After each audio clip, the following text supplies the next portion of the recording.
Good evening, disco people. Welcome, Revacholians. Greetings, and hey, Default. Work call? Well, good luck with that. And hey, Riven, good to see you. We are here. Hey, Cronoa, greetings. Apparently we're pretty close to the end of Disco Elysium. I'm gonna try to finish this tonight. It might take a while, and we might go over our usual hours. But let's try our best. Okay, let's try to finish this. I don't want it to come to an end either. I don't. I'm so comfortable here in Revachol. What do we do? I'm locked in till. I'm really locked in. Hey Alden, greetings. Welcome. How's Grand Blue doing for you? By the way, Alden is going to be picking up Grand Blue. Alden used to be DBFZ and Blaze Blue Central Fiction champion. So now he's going to be playing Guraburu. So everyone, watch out. Your ranked queues are not safe anymore. You got the job offer? Let's go! Congratulations! Great news! You know, when you have a job, less time for Street Fighter 6. Are you gonna play both? You have to. Maybe you just have to play more Grand Blue. You know.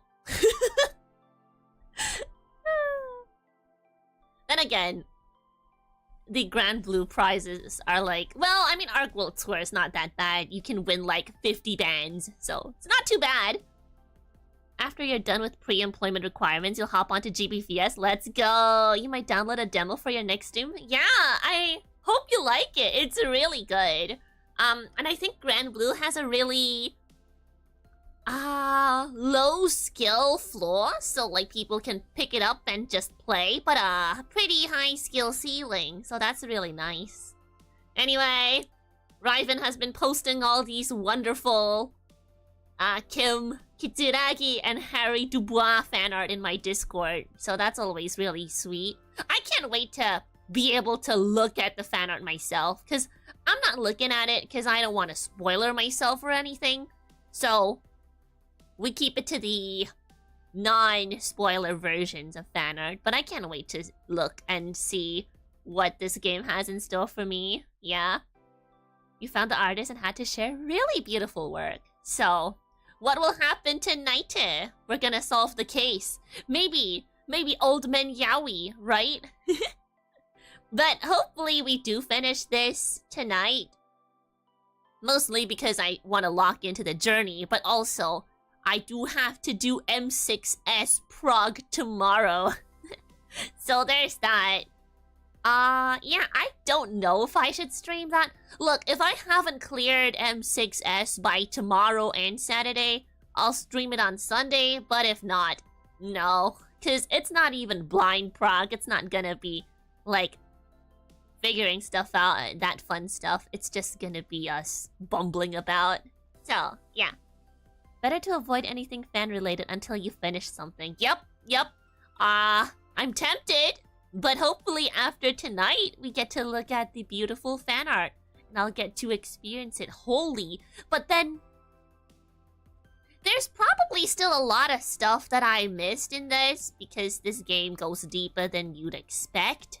There's a lot of side stuff. I'm not sure if I did it all. A bunch of the thoughts in the thought cabinet that I didn't do. Options I didn't pick, stuff I didn't select. You know. Maybe in another playthrough when I'm feeling nostalgic over Revachol. Anyway, considering we're going to... Also, why is chat not loading? Weird. I wonder. Do I have to reset it? Probably. It's a little weird. The way things are done, YouTube chat just comes out slower than Twitch chat. It's just how it is. Something in the programming. I'm not too sure why it is. But now it's showing up, so that's fantastic. Let's move on to the game screen, because if we're trying to finish this, the sooner we start, the better. Because I know it's gonna be a little bit long, but let's have fun.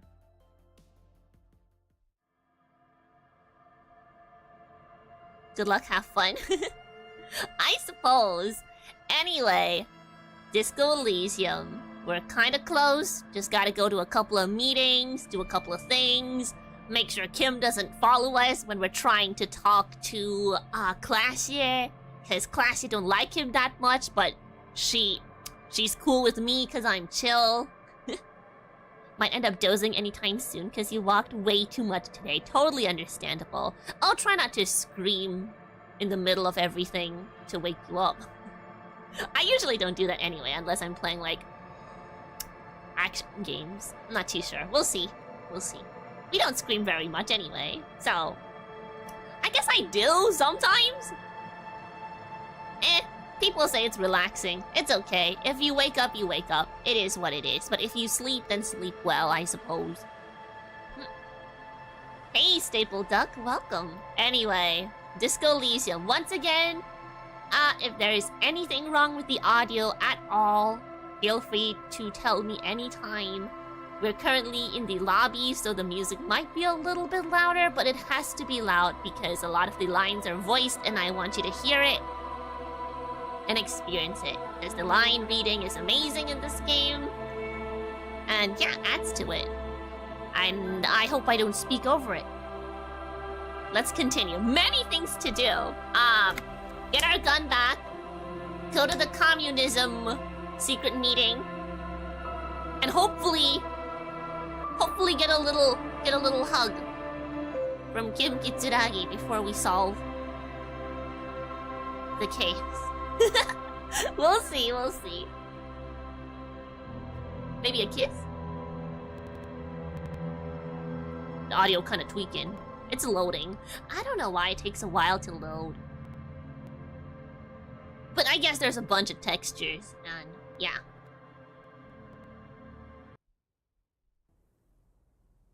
What? The game runs kind of whack. It's fine as long as we load in.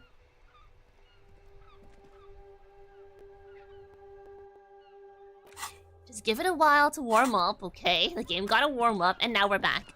Fantastic. We do have a skill point, but I'm gonna save that for later, just in case we gotta retry something. Because we're running out of options. What time is it? We've got 2 hours to kill, though. 22 o'clock. 22 o'clock. I gotta present a theory to Titus. Goddamn Titus! What's with his checks? They're crazy. Joyce is rich and willing to answer your questions. I don't get this one. I asked a bunch of questions, but I didn't really get a reality lowdown, which is fine, I suppose. And Kim needs to go to bed. I don't like not having him with me by my side, but it's fine. It is how it is. 22 o'clock. 22 o'clock? Damn, 4 hours. What are we gonna do for 4 hours? What do you want to do, Kim? Kim, what do you want to do? The backgrounds are pre-rendered? Ah, I see.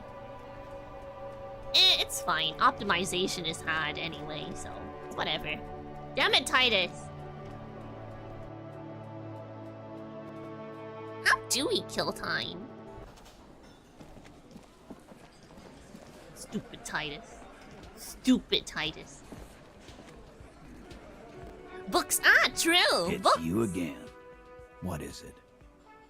Do I have a theory for you, or can I not do that yet? Probably not. Whoopsie. Books are made specifically for that. Alright, let's read some books, everybody. I got a couple.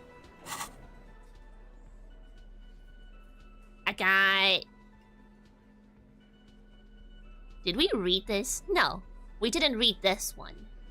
16 days of coldest In your April. hands you hold 16 Days of Coldest April by Yekaterina Dahl. The cover image shows a row of concrete apartments above which span a black and white rainbow. Feels heavy. Indeed, the book is unusually heavy in your hands, as though the cover were lined with lead. It would do that in Grad.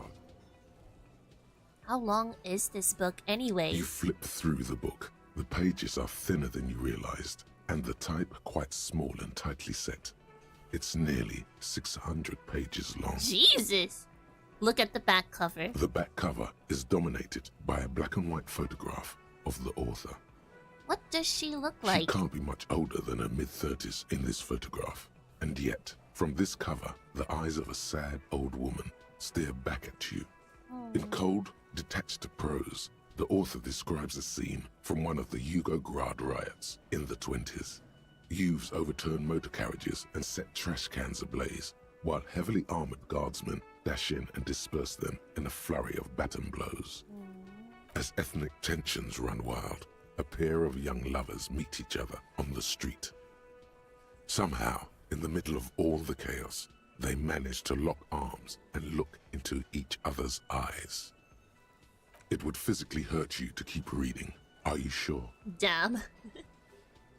Body warning me angst is about to happen, but it's just a story, yes? Fuck it. Do it. It can't be worse than what you've already felt. You didn't ask all the questions from Joyce.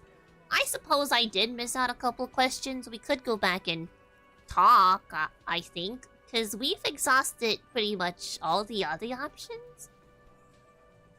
Like, we've probably done Kuno's questline at this point. No more Kuno, okay? No more Kuno.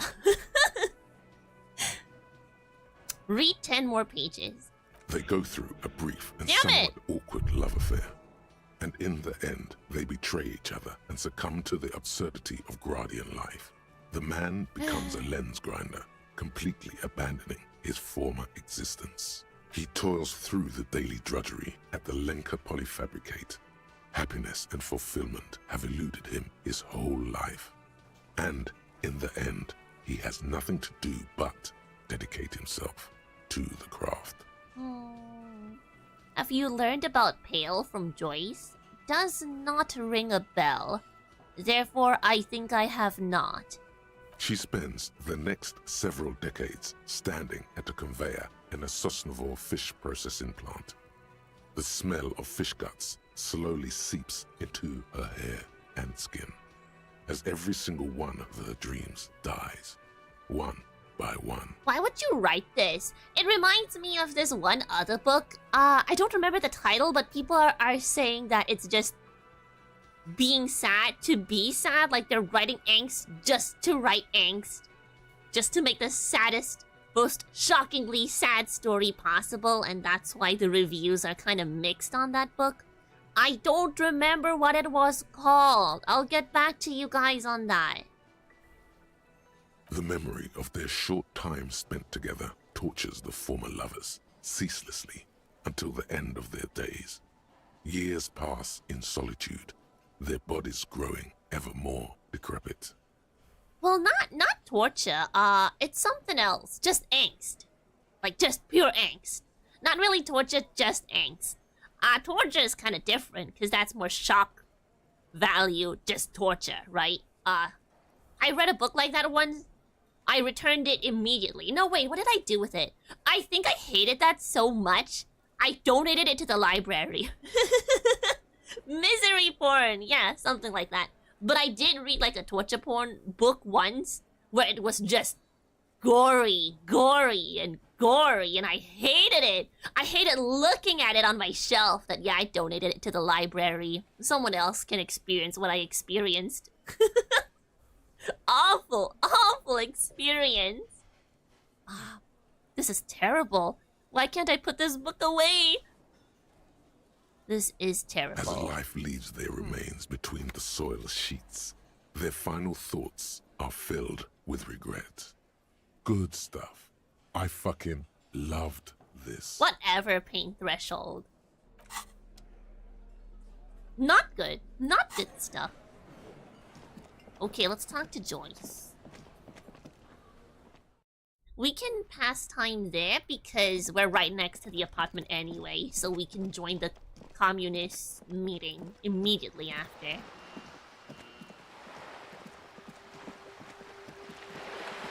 Donating into a library is kind of villain behavior. Like, I didn't want to throw it away, because, like, I don't want to just... It's still paper, you know what I mean? Like, I should have used it for paper mache or something and made, like, cosplay props with it. But, like, I didn't. I hated it. Like, it was just bad vibes in my room. I had to get rid of it, but I didn't want to throw it away. Like, I don't want to throw away a book that I spent, like, $9 on, right? So, maybe someone in the library really liked that book, right? Maybe they enjoyed it. You see? If I traumatized someone else, that's What can on I help them. you with? That's on them. More lessons in basic reality? My favorite part of the day. Where are we? We're in Martinez, baby. Baby? A casual term of endearment popular among the 50-plus crowd. It's a disco holdover, pay it no heed. I'm a disco holdover myself. Aren't we all? No, me specifically, because I'm the main character of Disco Elysium. Martinez is a district of Revachol. A very small district tucked away near the industrial harbour, north of the 881 and Jamrock. You would be excused for not knowing about it. Unimportant, they say. Forgotten, even. Shelled to smithereens during the Revolution. It has its charms, just not this time of year. Tell me more about Martinet. You mentioned a sea. What sea is this? Okay, that's Martinet. What's a Revachol? Tell me about another, perhaps even more fundamental aspect of reality. I would be happy to. Ah, What is a preposterously expensive education for, if not sharing? so We're true. in Martinez, baby. A casual term of endearment. Martinez, you would be excused for not knowing about it. Unimportant, they say. Forgotten, even. Tell me Shelled more to smithereens about during the Martinet. Revolution. I'm not a good ambassador. I've only been here once before, as a teenager. Not a lot has changed. There are ruins, a terminal, fishing boats, reeds, boys with boxy shoulders. They do have pretty boxy shoulders around these A brief parts. spike of longing in her upright body. The dots under her eyelids shake. Oh, did you like a man with boxy shoulders? As I told you, Martinez used to be a province, a workers' resort before the city swallowed it and the artillery did its part. Now the reeds are the real star of the show here. The further down the coast, the wilder it gets. You were here as a teenager? You were a teenager? Yes, I was slumming it with some girlfriends of mine. We had boats and... Don't hold it against me. The boys certainly did not. Ah, I see. There's a spark in the air, a live wire hanging in the wind, in your hungover neocortex. You were an Then uptown the sea girl, air cools it down. and they were not.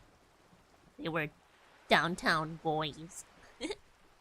With some girlfriends? No, she said girlfriends, because, like, I know it's really confusing sometimes, right? Because sometimes straight women like to refer to hanging out with their girlfriends as hanging out with their girlfriends. There's a difference. But you have to navigate between the lines. I feel like Joyce is probably mostly straight. Just the vibes I get.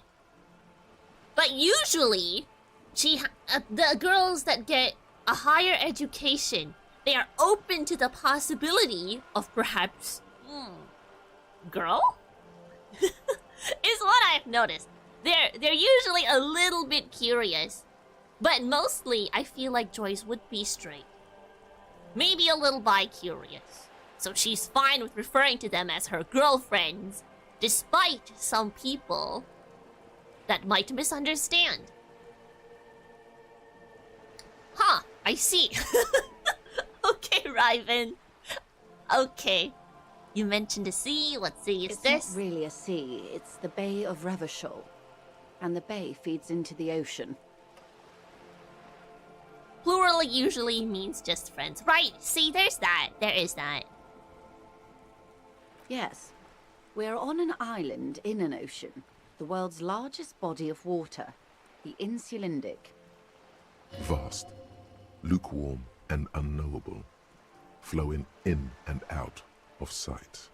Definitely bi-curious, because sometimes you just look at your female friend and you go like, holy, they're really pretty, right? Like, sometimes you just notice that, but then you're like, but I'm not gay or anything, right? No. You are gay. You are gay. What's the name of this island? Caillou. Imagine a pebble. A smoothed over pebble amidst a great blue sea. Misshapen, cracked. The cracks are the River Esperance. We're in the delta of this river, on the 6th branch. The Martinez distributary. It is clear this pebble is of enormous value to her. I guess. Nice analogy, I suppose. Revachol? Revachol is what you call a city. The great kind. As if it's self-explanatory, beyond patriotism, a fact. What makes Revachol great? History detective. They built this city to resolve history. Our part in it, at least. Our centuries. Okay, who built this city? When was Revachol built? The nations of the Occident. Might as well. Or migrant workers from Seminine and Ile Marat, depending on your creed. Considering we do have to pass time, so it's time for a history lesson. In the DeLorean century. 380 years ago. Why will it resolve history? They say it's where the terrible questions of our time will be answered. The tensions are highest, the fault lines deepest. By that I mean conflicts. Ideological conflicts. The stuff of men. We are standing on a fertile, self-sufficient island, able to sustain up to 200 million people. Whoa, that's a lot of people. In the middle of the Insulindic Ocean. The world's connective tissue. It's where the money is. Ah, I see. So we're really necessary to the other regions for trading, because it's our waters. It's our waters. So we're in an unimportant part of an important place. I think it's fair to say so. Martinez is about... A sparkle of lights on the horizon, like evening stars above the curvature of the planet. Damn it. 22 kilometers from the center of the world. That soldering iron is the bank of the world building. The bottom floors are Insiacom. Coalition government, Insulindian Mission Command. Look to the sea. Silence. She lowers her hand. The water, the light. It's as though you're seeing it for the first time. There is no recognition, only the immensity of the sea and the cold radiating from it. Say nothing. Observe the large body of water swelling. Cold. She observes your eyes scanning the horizon, then breaks the silence, slowly. This is one thought you need to complete. Where are you? Was there something else you wanted to know? I remember something about a lowdown. This has been informative. Thank you, ma'am.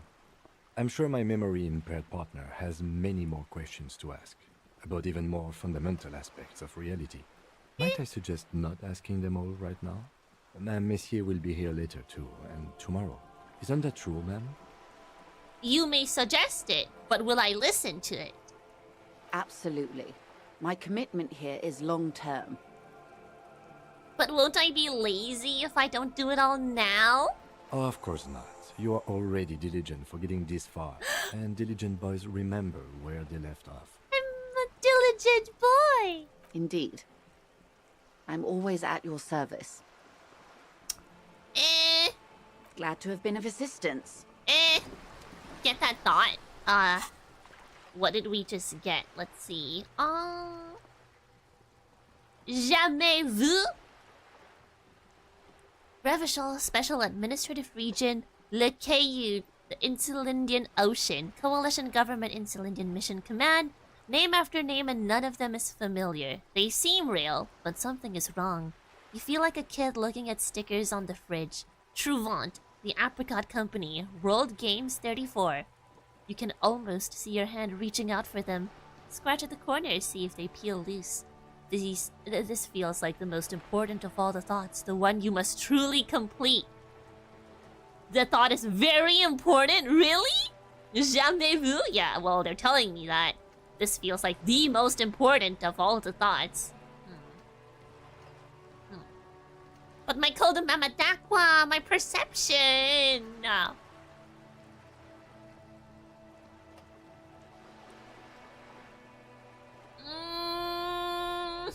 But I'm feminist.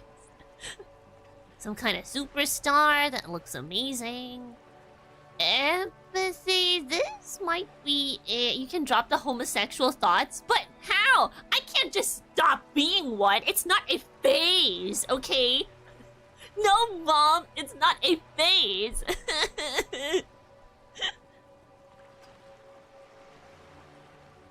True. How can I guess I could drop Arno Van Eyck.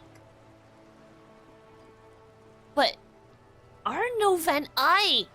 But what would Egghead say about us? If we drop it. Damn it. Damn it. But these are all important, right?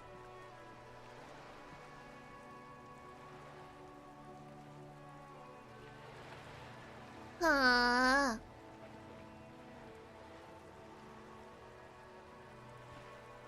guess I could drop this, right? Because I already got the information I needed. But what if we get to the end of the game and then it's like, what if we can hug Kim? And they're like, but we don't think about being homosexual, so then how do we do it, you know? We can't. But what if we need it? You guys don't understand.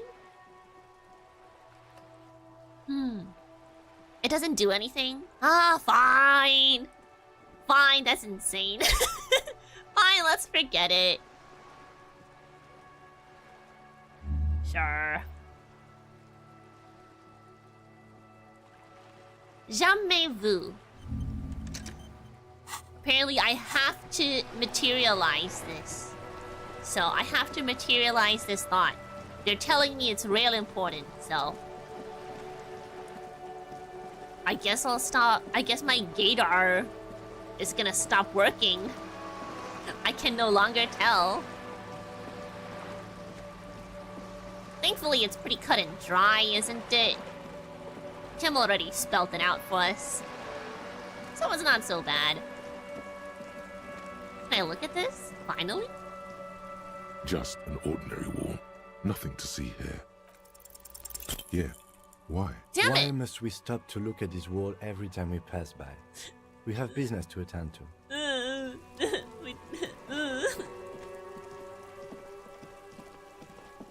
Alright, we gotta kill more time. More books, maybe? There is the bookstore, so we could go there and read a book.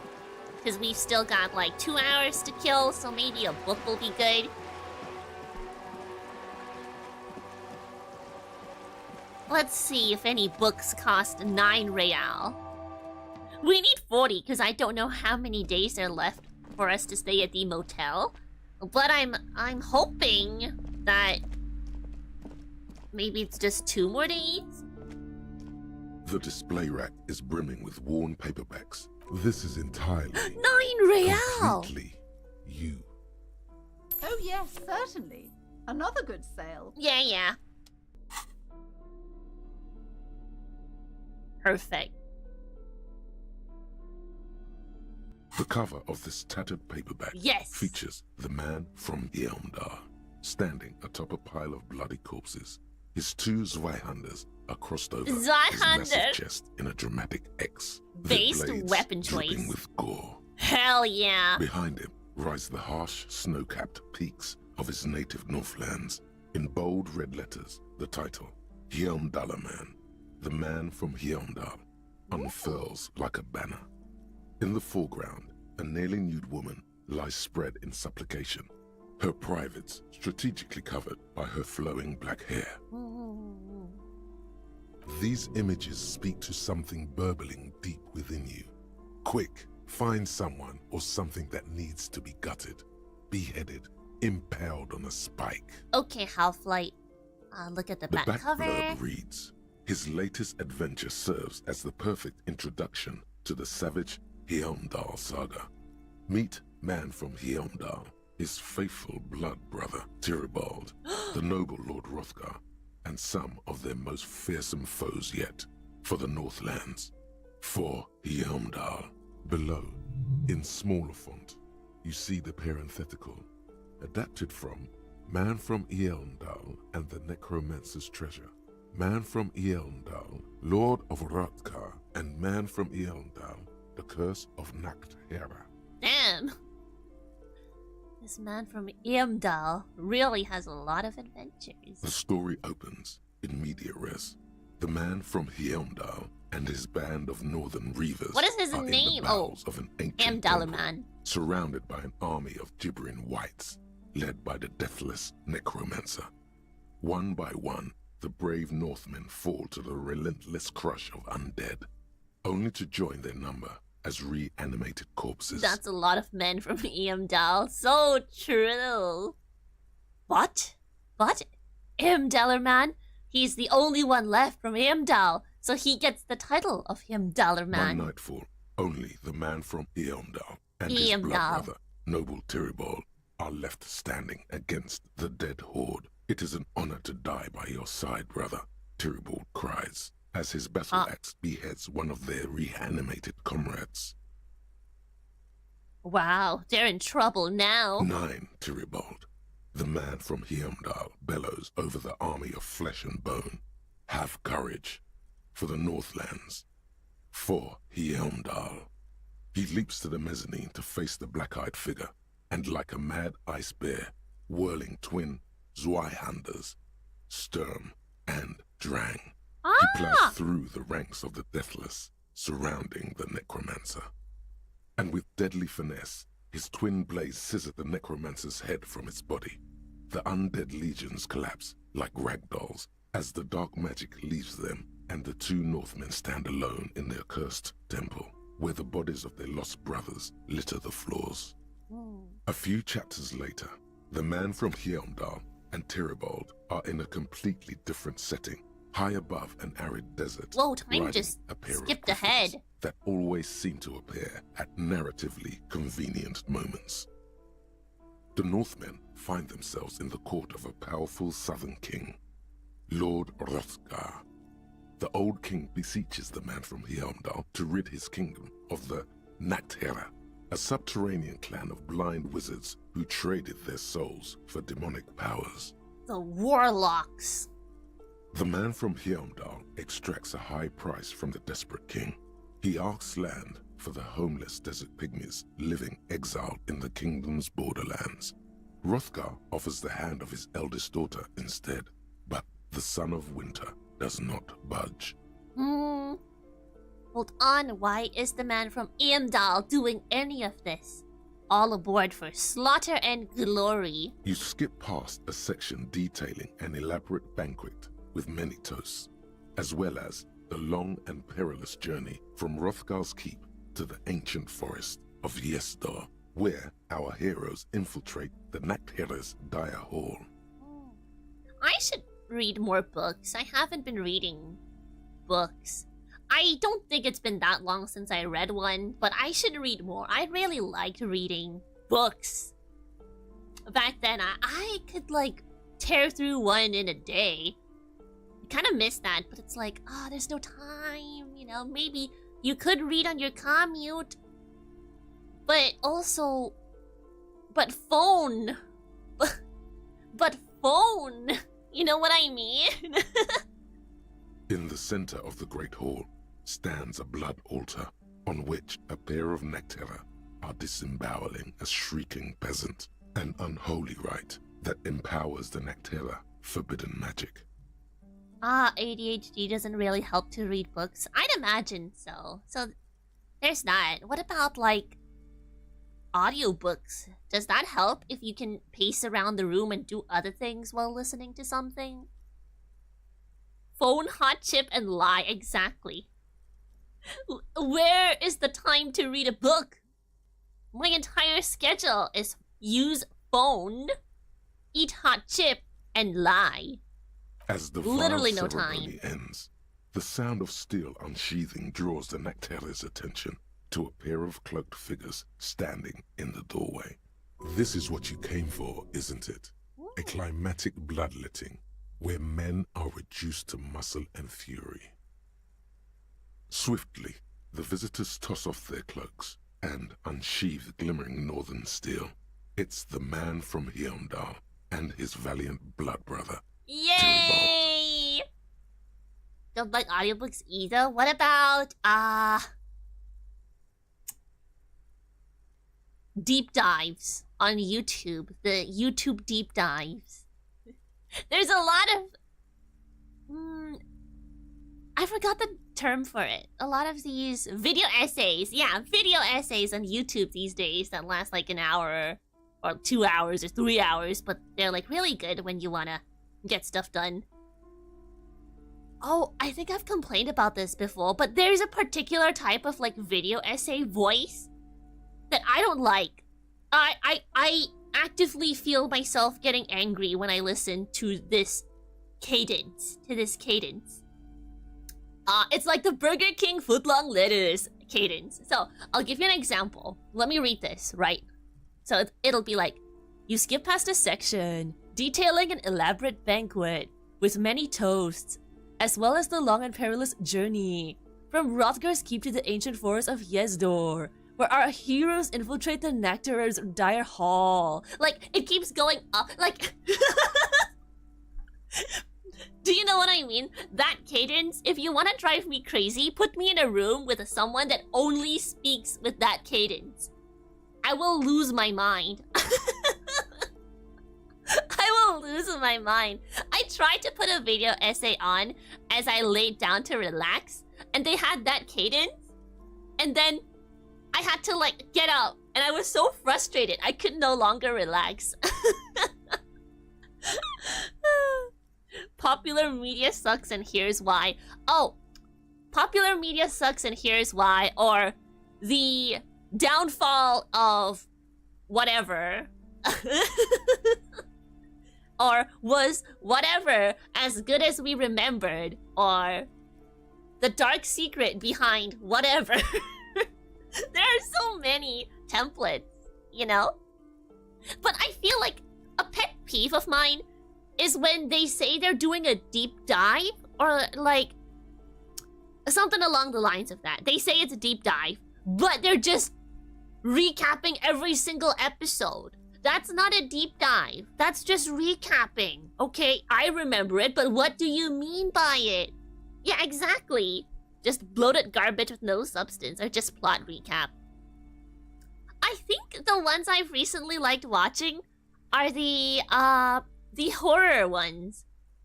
Particularly the, like, all the Easter eggs behind the Final Destination series. I like that a lot. That channel's pretty fun. Or like the entire timeline of Jason Voorhees, stuff like that. I like that channel. It's a good channel. I like it. Because it's actually researched. And I didn't know. I was like, wow, there are so many cool Easter eggs in Final Destination. They really thought a lot about this.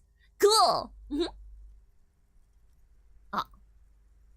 Whoa, I did not see that coming. In an instant, the Nectera summon a horde of gibbering orcanoids who rush our heroes. The hall fills with the clang of blades and the screams of the dying as the floor goes slick with steaming orcanoid viscera. When the din of battle settles, only the man from Heimdall and Tirabal remain standing. Exhausted and dripping with the entrails of their foes, the two Northmen confront the foul Naktera. The man from Heimdall's soda-like blue eyes fill with indescribable fury. For the Northlands, he cries, rushing headlong into a desperate melee. Cut him up! Him, Dollar Man! He probably is, but you can't be sure, cause this one ends in a cliffhanger and a footnote saying, to be continued in Heimdall Man at the Gates of Tomorrow. Coming soon to your local bookstore. Considering the sheer amount of different Heimdall books out there, it's very unlikely you're ever gonna find the sequel. The man from Heimdall stares at you on the cover, Bummer! his face fixed in grim resolve. Well, that was fun. More books? A small mountain of colorful board game Ooh. boxes. Ooh! There are numerous types of games for all ages. A lot of shelf space seems to be taken up by Wirral-related merchandise. Storekeep, what board games do you have Wonderful here? board games, sir. The Viticulturist is a classic for sure. Or perhaps you'd like Archipelagos of Insulinda, a very educational game for those interested in geography. Browbritter is a fun game of economic competition, but can get quite intense after a while. We have games for the whole family. You can play with your children. I wish I got to play more board games as a child. We didn't really have that. So when I hear people be like, oh, it's a board game night, it's like, I wish I had experienced that. I didn't get to play many board games growing up. I went to my friend's place to play them, and I was always having fun with their family board game times. But my family never did board game night. We had board games. We just never played them, I think. Can do it now. I probably could. But it's hard to find time. You know, when you get older, trying to get people together is a bit of an issue. And I'm also a problem when you're trying to schedule stuff with me. I'm also the problem. So there's that. Who are you going to play board games with? Do you have friends or family? Board games is a very much adult hobby given the prices. That is quite true, I suppose. But why would I play board games when I can play video games? Do I have friends? Look at the lieutenant. Are you actually friends? Or just colleagues thrown together by circumstance? Hey. Yes, kids, friends, chicks. I have all those. Look at me. Who'd want that? I don't want any self-depreciation. Then you're a lucky man, officer. Children are the greatest of treasures. She fiddles with her pendant, thinking, then why is your daughter outside in the cold? You actually used to have autistic hyperfixation on board games, and I was redrawing popular games myself. Ooh, I see. But yeah, board games. My family was too rock and roll to play board games. Unfortunately. For playing with friends, I'd recommend Suzerainty. It's a civilization building game where you build a civilization. I love building then set off to civilizations. brutally colonize and repress other civilizations. Oh my god, it's This will Civ. cost 12 real. I only played Civ 6, but it was really fun. I want to play Suzerainty with you, Kim. Yeah, we might not be able to afford our room tomorrow, but who cares? Wonderful choice, sir. A wholesome family game. Yay! Kim, board game. Yes? In your hands, you hold a brand new copy of the game, Suzerainty. It's snugly wrapped in a skin of plastic. The cover features a charming illustration depicting a mass of grinning laborers loading goods onto a ship, while a richly dressed administrator oversees their work. Remove the plastic wrap. The plastic wrap rips off as easily as a bodice in a tawdry historical romance. There's a hiss as the lid slides off. Inside, you find a thick, full-color rulebook and more than a dozen pouches of various wooden components. You prefer a good evening with board games and beer with friends? But video games, though. Video game with friends. You're basically doing the same thing, except you guys are in the comfort of your own homes. So if you drink Al Ghul, you could just pass out in your home. Savor that new board game smell. A mix of wood, paper, and ink, all wrapped in the sweet must of cardboard. Hey, Kim, wanna play? The lieutenant looks over the rulebook before he sees something that makes his eyes go wide. Holy shit. The average playing time for this game is 1 to 6 hours. I'm not sure we can afford to set aside that kind of time for a game. Just 1 hour. So he says, but his gaze lingers a moment longer on the rulebook than is strictly necessary. Oh, but could make time if he really wanted to. Will we miss our events if we take 6 hours? Hold on, hold on. Hold the phone. If we do take 6 hours, will I miss the Communist Party? What if we play play board games and then we miss communism and getting my gun back? Wouldn't that be awful? But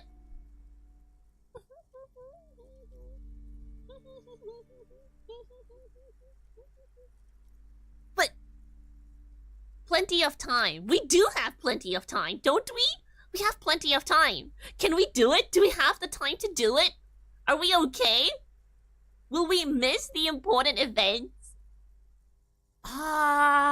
Will we?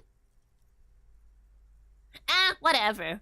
Getting my gun back is not as important as board games with Kim. What is detective work if not an elaborate game?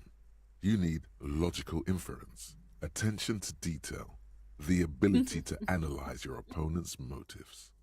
Come on, it might help us think of more creative solutions to the cave. I do feel like my thinking has become somewhat rigid. Maybe a little diversion to keep the mind limber is just what's in order. So true. See? He's doing the hard work himself. All he needed was a little nudge. All right, you've convinced me. How do we play? We should probably read the rules. I don't know, let's wing it. I feel like Kim likes rules. You look like a rule abider and you love reading them, don't you, Kim? When I thrash you, I want to make sure it's by the book. Oh, okay. Where is this coming from, Kim? Just because you're good at pinball, okay? The lieutenant flips through the manual more quickly than you're able to keep up with. Then you each take your bag of tokens and counters and unfold the board between you. In the center is the crown of Revachol. Radiating outward are her colorful vessels, each one supplying some raw material desired by the suzerain. Apricots from Safre, archaeological treasures from Ilmarat, sugars from the Seminine Islands, and magenta cocaine from Supra Muindi and Sara Maritza.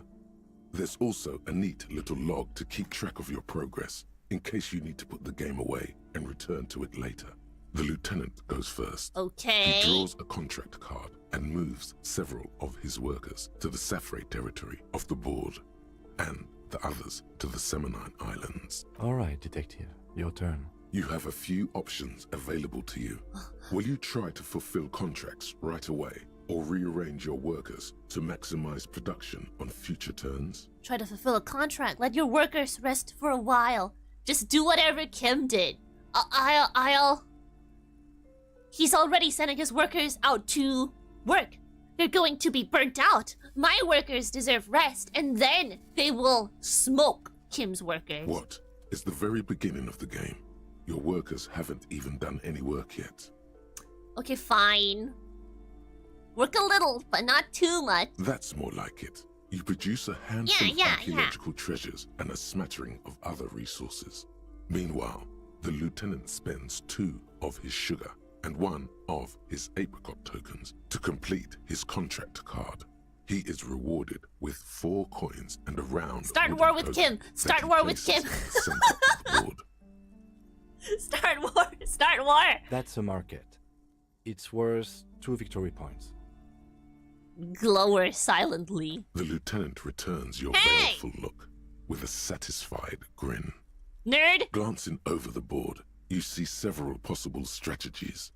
Pressing more workers into service would increase your economic output and help you to survive a possible conflict with the lieutenant. Or you could ignore your labor supply and focus on fulfilling contracts for points and resources. What do you do? Conscription. Military. Military points immediately. Then we start war with Kim, and we can take all of his resources. Yes. Using your powers of persuasion, you convince more workers to join your cause. Why do you word it like that? How did I persuade them? After several turns, your worker tokens greatly outnumber the lieutenants. A vast army of expendable labor is at your command. Yes. Yes! Gaze on your workers like a harsh but proud deity. Too bad investing in your workers just isn't worth many points. It'll be worth enough points when I start war with you, Kim Kitsuragi. Take a look at the scoring tables in the back. The lieutenant turns to one of those appendices you skipped over You earlier. see in Table 8C that investing in territorial infrastructure multiplies your final victory point total by 1, which is to say not at all. Whereas erecting monuments in Revachol gives you a multiplier of 5. So you're saying the values of the ruling class are completely divorced from the well-being of the people who generate their wealth. So you're saying I should treat my workers like disposable labor instead. So you're saying I fucked up. Nay! I have to call him out. Let's guilt trip him. Yes, precisely. Oh. Now it's the lieutenant's turn to respond. He moves aggressively onto the Safri territory. Soon, his workers are producing a Stop steady supply winning! of extremely valuable Are you apricots. winning? Kim is mixing me up. I'm getting outplayed. How can you let the lieutenant dominate you like that? True. You need to hit back, and hard. Yes, I am the alpha. For several turns, you struggle to respond to the lieutenant's burgeoning apricot empire. Eventually, you relocate the majority of your workers to Supremawindi and Saramaritsa, where they begin producing a bumper crop of cocaine tokens. That's it! Apricots are lame! It's time for cocaine! This is what'll make me win. Okay, how many points are cocaine? You draw a new contract card. According to the text, there's an aristocrat willing to trade a large supply of cocaine for a number of coins and access to a rare bonus.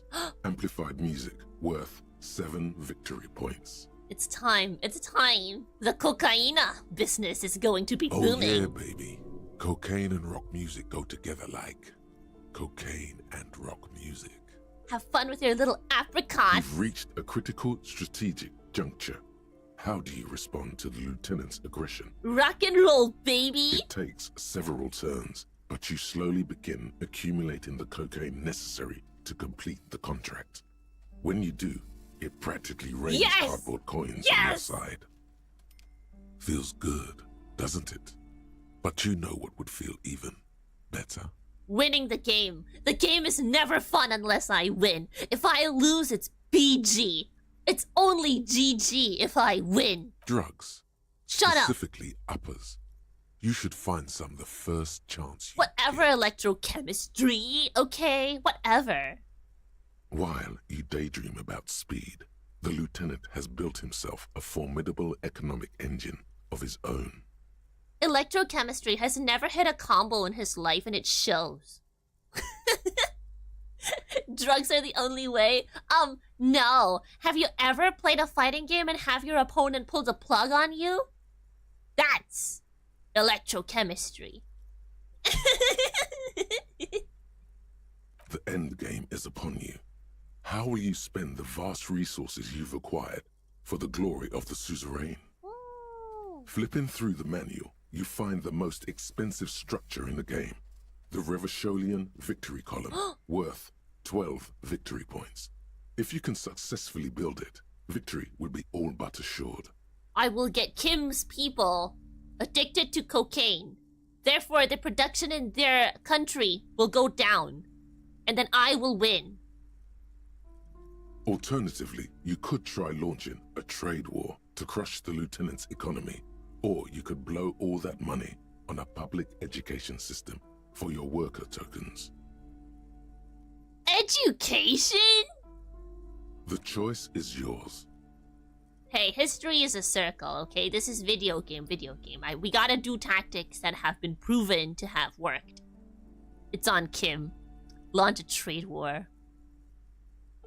It's on Kim. The lieutenant nods gravely as you erect tariffs against Oh. these apricots and sugar. This is going to get ugly. With every turn, tariffs are raised Uh-oh. until neither you nor the lieutenant are producing any income or generating 10 resources o'clock. for the suzerain. Kim, it's Even 10 in o'clock. the best of cases, it's impossible to really win a trade war. But this is far from the best case, and the lieutenant's apricot-powered economic engine crushes yours. No way! Soon, your coffers are empty. No and way! the map lies strewn with your worker tokens. How did apricots beat cocaine? I hope you learned your lesson. Yeah, never play board games. Never fuck with Kim Kitsuragi. Whatever! Just one win and you're already talking like this. Come back when you win Evo. Now, let's tally up the scores, shall we? Whatever! Computing the final scores is almost a game unto itself. You each spend I an don't inordinate care. amount of time making stacks of coins, consulting tables, Kuno and doesn't struggling with fucking basic care. addition and multiplication. After double, then triple checking No, your I maths, don't want you to know. have your I final don't. score. I don't want to know. -5 victory What points. the? You'd be lucky if the suzerain doesn't have your whole family executed. for How? pitiful How is performance. this possible? I've got 15 points. He says with a slight smirk on his Don't face. look too glum, detective. There's always next time. Figuratively, I mean. There's no way we have time to play this game. No way! Kim Kitsuragi, you can't one and Now, done let's me! clean up and get back to work. You hold the One open and game done before her! you. Whatever, I don't even go here. I don't even play this game. I wasn't even serious, okay? Whatever! I don't care. I don't care that I lost. I play for the love of the game. Now let's go find communism. Go to pigs or do I go here? Ah, ちょっと.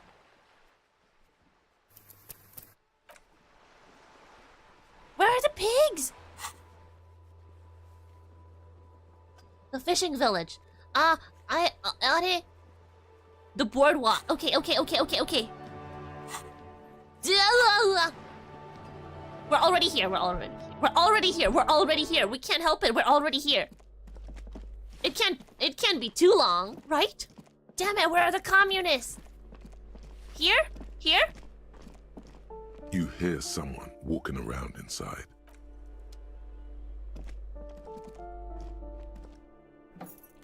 Where are the communists? Oh no!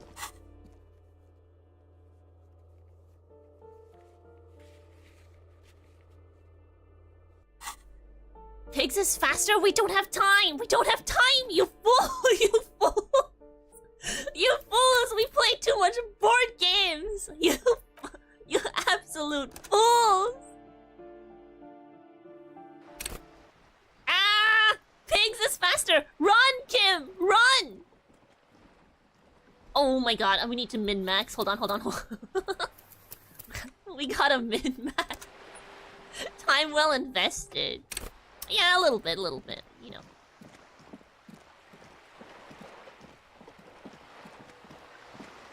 What a nerd. Can't believe he won with apricots. Whatever, apricots was probably S tier in the meta. Cocaine is like low tier, so it was harder for me to win with that, okay?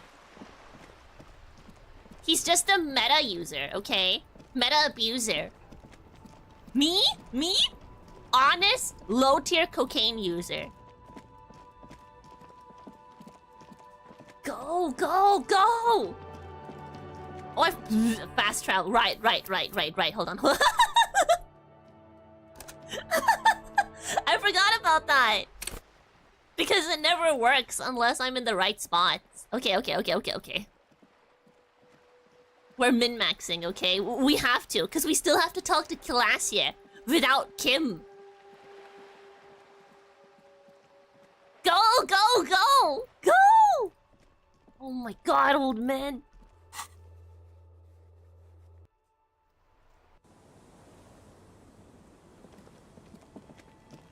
Where? Boardwalk. Where is the boardwalk? I don't even know what that means. Oh, boardwalk after the fishing village? Oh, it's probably there, huh? That little building.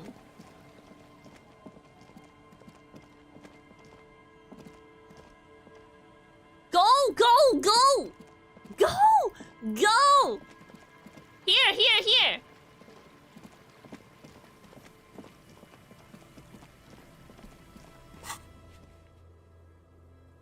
Well, is it here where the guy died?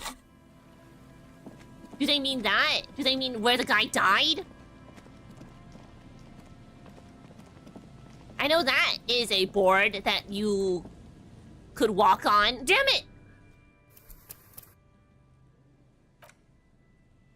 But like, the guy could barely walk on it. It collapsed on him. So can you really call that a boardwalk? Sorry, I just want to make sure we have enough time, okay? Why are we trying to do all of this? Because we're trying to min-max and get everything done. Run, run!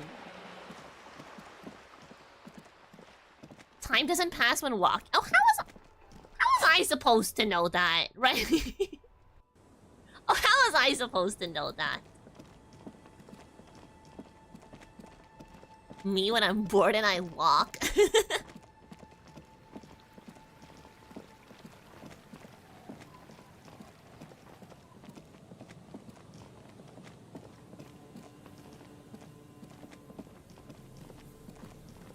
Quick, quick.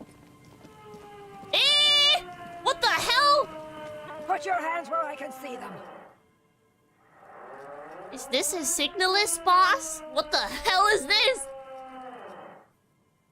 The aging woman under a mountain of police paraphernalia mumbles to herself, then notices you and reaches for the megaphone. Show me your hands. This is the pigs. Show me your hands. Right now! Scavenged, battery-powered police lights protrude from her back. The flickering light show reveals a gun in her shaking hand. Madame, please drop the firearm immediately. You shouldn't be here. Something's very wrong with her. Uh-oh. She's completely out of control. Don't feel comfortable being separated from my multi-tool. Easy, ma'am. Take it easy. Failure to comply. Suspect is displaying aggression. Officer, under duress! Officer, under duress! I'm gonna get shot! I am the police. Don't move. Don't move. Hands on your head. Suspect is armed and dangerous. I need you to calm down. We just want to talk. I'm not moving. Suspect is on the loose. Suspect at large. Officer, administer street justice and I can dodge. I can strafe it. That one extra lick with a baton or extra knee strike above was what was actually required. Suspect is under control. Suspect is under control. Ah! In her mind, you're under control now. The next moment, you're not. It appears the things she says are very real to her, as long as she's saying them. Do you have the necktie on? Nope. Be careful, detective. Don't do anything that might set her off.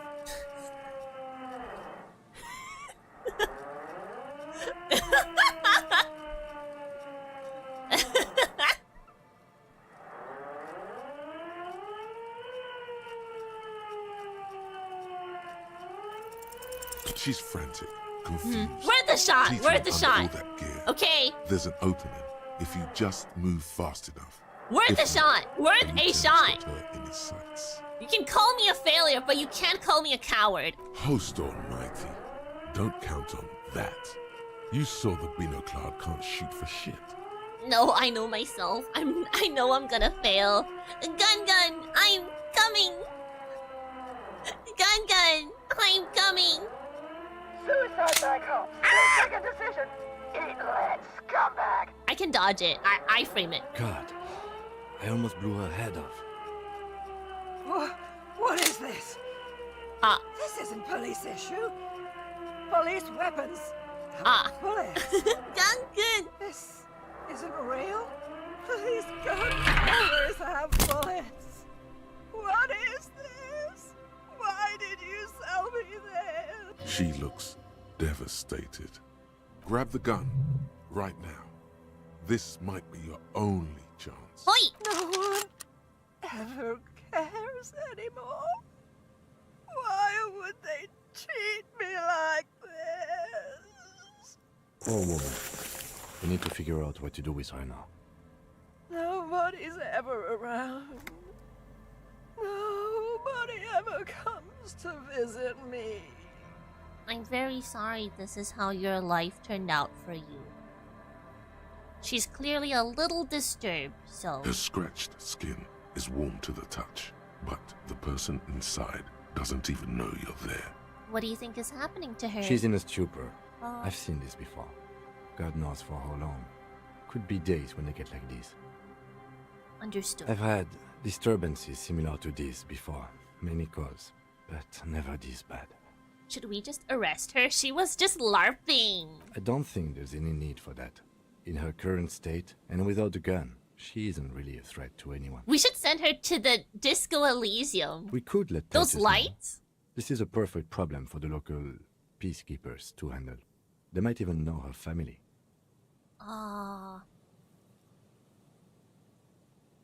I don't want to endorse the Hardy Boys' inflated sense of self-worth. They're not cops. We are. Okay, that settles it. I'll contact my station after we wrap it up for the day. They can contact the sanitarium and handle the logistics. If no one got my back, Kim got my back. But I think we're done here for now. Let's head out. This is done. Please, leave the radio on.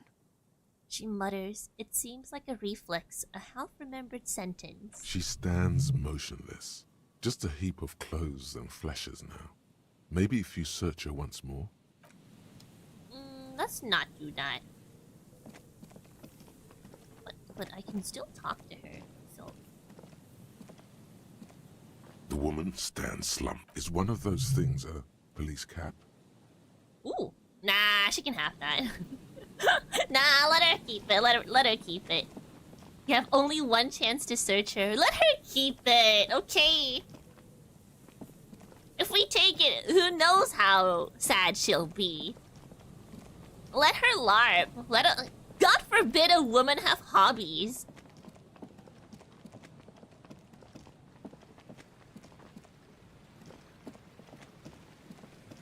Let her have her hobbies, okay? We're also a little bit pressed for time. A little bit, yeah. Just a little bit. Poor woman, yeah, she's clearly disturbed. So, you know what? Let her keep the hat. Let's not shake her.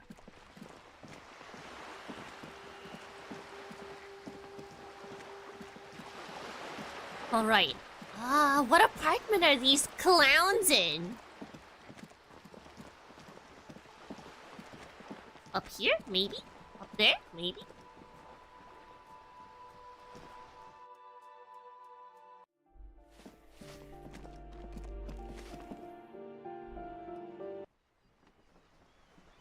Here, maybe? As you approach the metal grill, you can hear several voices having Here what we appears are. to be an animated discussion. This must be it. Beyond this door lies the beating heart of radical communism in Martinez. Somehow, the night air softens the smell of trash and sea brine. As the breeze pulls through the canvas like a shuttle through a loom, you catch a hint of something unexpected. Something earthy, warm, and burnt. Ooh. The acrid smell of failure. What? No, that's just slightly burnt coffee. A smell you would recognize anywhere. Just look at these pigs sniffing about after hours. Why didn't you say the secret door was right behind you? Hey, it's past curfew.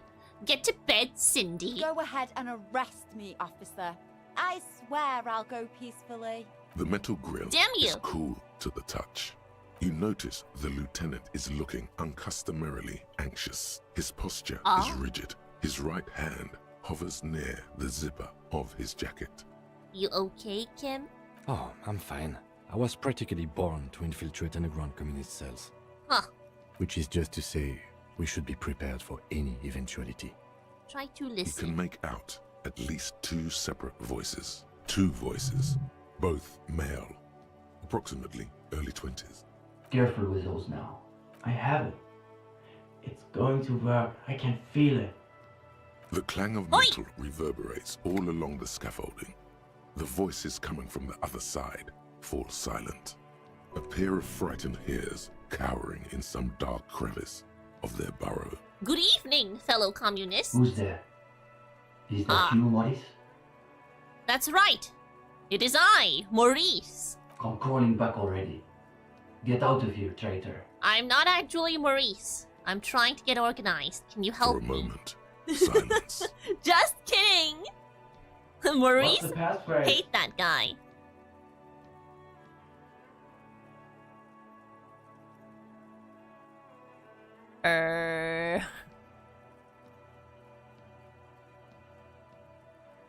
Remember Dobreva and Abadenize, maybe? There's no response. You begin to wonder whether they've slipped out some back way. No, they're still there. You can feel them back there. Alright. The key's taped to the back of the door Yeah, frame. yeah. Just make sure you put it back when you're done, or we'll all be locked out. And do watch the concrete.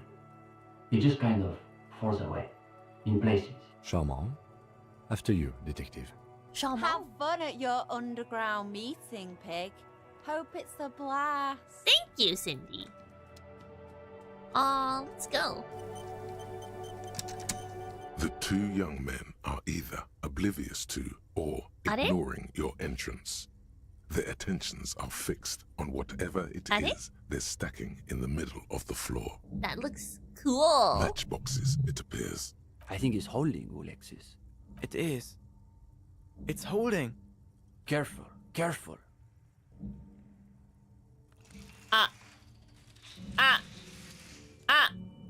Look what you've done. Damn, hardly any difference. The young man shakes his head and then looks up at you and the lieutenant with barely concealed irritation. You two, you are late. They should know the meeting starts at 10 p.m. sharp. Sorry. His companion looks up at you and squints. One leader and one follower. The most ancient power dynamic. You aren't exactly easy to find. That's the whole point, of course. We can't just have anybody waltzing in here. Martinez is crawling with reactionary infiltrators. There are RCM spies, for one. Just recently, someone even broke into my apartment, if you can believe it. Ooh, To say nothing of Gotwaldians and iconoclasts. The young man's companion reflexively snorts at the mention of Gotvaldians and iconoclasts. I think I broke into his apartment. We all have to take precautions, especially during these delicate times. Whoop. What matters is that you've made it, and that you've done the reading. Uh-oh. No one said anything about reading. You'll just have to wing this one. Did you do the reading? No, detective. The only reading I've been doing is right here. Okay, whatever, nerd. He seems to be wagging the notebook at you, as though he suspects you may have forgotten why you're here. This is important. Don't embarrass me. I have not had time to seek out pretentious communist book clubs, nor have I done their... Jim? It doesn't sound like they've done the reading, Staban. Well, this is getting awkward. I'm not sure what you're expecting to find here then. There's profound consternation in his voice. You suspect it's about something bigger than your not having done the reading. Maybe they can explain themselves. What were you doing with those matchboxes just The young now? man frowns at the little pile of boxes on the floor. Nothing, just messing around until the meeting started. They're watching those matchboxes awfully intently for two guys who are just messing around. It's almost as though they were trying to create the most unstable structure they could. What exactly are you two doing here? In the most generous sense, I would say we're cultivating revolutionary consciousness. Yes, that's probably the best way to describe it. But more specifically, we are running a reading group. The most rigorous and theoretically advanced materialist reading group in Martinez. Oh, Comrade Steban is a great discussion leader. One of the Camarade. best at the university. Yawn. Can you imagine anything duller than a bunch of binoclards yanking each other's knobs? Sounds like a yank fest for beanos. Is this where I can square off in theory combat? We have been known to get into some spirited debates, but it's always in service of our larger intellectual and ideological project. Precisely. We are not interested in senseless parroting. We like to read critically. Within the contours of Mazovian historical materialism, of course. What does your reading group actually read? I didn't realize they taught radical Mazovian theory in the universities. As though you can call that problem teaching. One thing you learn quickly at university is that you're not going to find a real education in any lecture hall or discussion seminar. We are post-attendance, basically. Oh my god, you're truants! Exactly.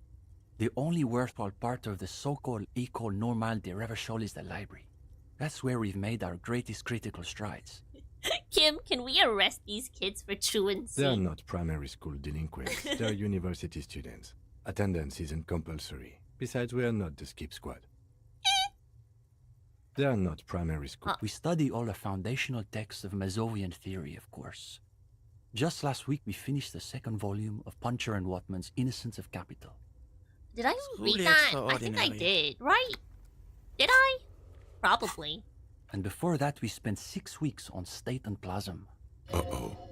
You can feel your attention span boring deteriorate. books. Honk me. Let your mind wander. Force We've yourself to also keep read listening. Wertmüller's The Megastructure of History. And before that, Real and Reality. Arblars une pain infernale. The original Fizdale translation. Not that watered down revisionist garbage.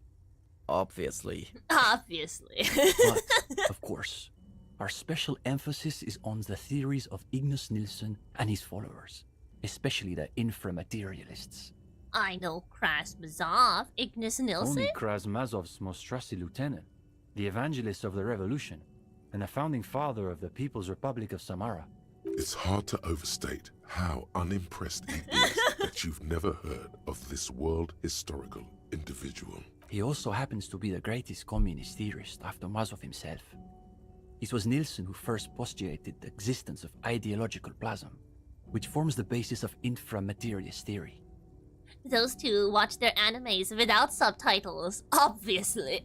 Obviously. Plasm, huh? Sounds like a hell of a drug. You might want to ask about it. Shut up, electrochemistry. The young man sighs. His companion looks about furtively. Is this reading group accepting new members? We typically only accept new members once per semester. There's this whole process with essays and presentations on assigned topics. Is it okay if Harry's 50 years old? But given that we have some extra seating at the moment, I guess we could be convinced to expedite an application or two. So there's this 57-year-old man here. Steban, you can't be serious. For these gendarmes? I am serious. Yeah. As materialists, we've got to adapt to conditions as they are. Besides, he'll still need to pass the interview portion of the entrance process. These two would have a letterboxd account. Assuming he's even still interested, that is. I belong in here. Voracious bibliophilic Terratorn. So true. This is basically 50%. I got this. Is it getting warm in here? There seems to be a little pool of sweat forming in the depression of your lower back. I'm not nervous. I'm a superstar. Oh, totally. A superstar breaking out in a cold sweat. I don't do well in interviews. No. No! You're terrible at them. The thought of everyone looking at you, judging you, please, makes you want to heave, frankly. I thought I had my shit together. You did. You must be extremely nervous for some reason. Why am I getting so worked up? They're just a couple of kids. Let's be frank. They're probably way smarter than you. Nuh-uh. You I'm bet smart. they've read more books than you can even name. The hardest part will just be working up the nerve to ask without soiling yourself. Everything all right, Damn gendarme? it! You look a little green about the gills. Sure, we're here most every night. Maybe we'll catch you again. Sleep well, gendarme. Okay, I want to do more, but we have to go to class here. Coffee. The bottom of the pot, an isle of black sludge rises from a shadowy sea. Under the cobblestones, communism. No war, but class war. A rickety easel, surrounded by pots of gouache. Try not to think about the cracks spidering out across the floor. We'll come back to them tomorrow, okay? And then we'll join their little anime club. But now I have to put Kim to bed and then talk to Classia. It's important.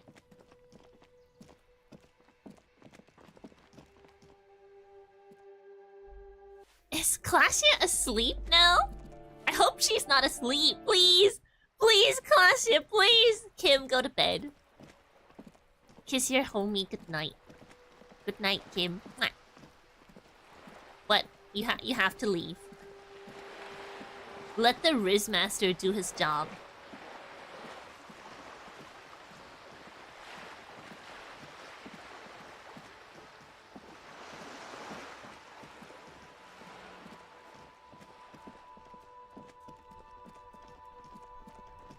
They're not Letterboxd guys, they're Goodreads guys. True.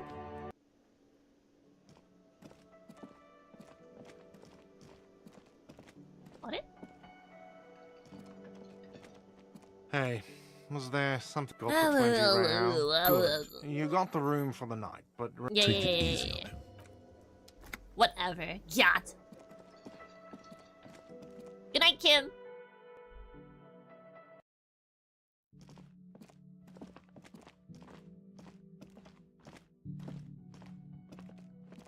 Kim, go to bed. Kim, go to bed. See you in the morning. Bye. Okay. Bye. Okay. He's gone, guys. He's gone.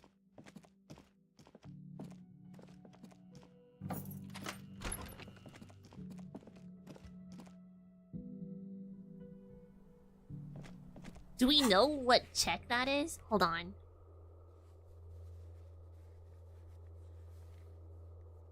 I don't think so. No!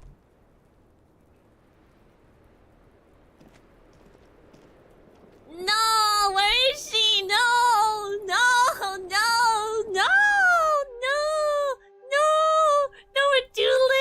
We're too late! Damn it, we're too late! Where is she? Oh no, where is she? No, Classia! No, I know what we can do. Kim waits for us in the, Kim waits for us in the lobby, right? If we go to bed, can we talk to her in the morning? Before we go greet Kim downstairs? Can we do that? Reload, but...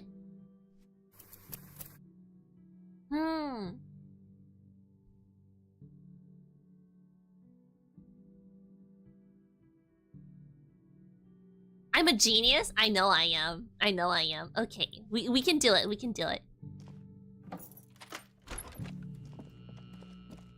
Alright, everybody.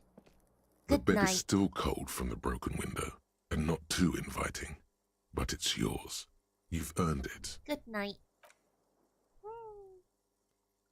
The room behind your closed eyelids is familiar now.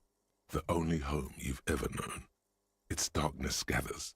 The last thing you hear is the wind blowing in through the broken window. Then something comes. Oh, to Harry!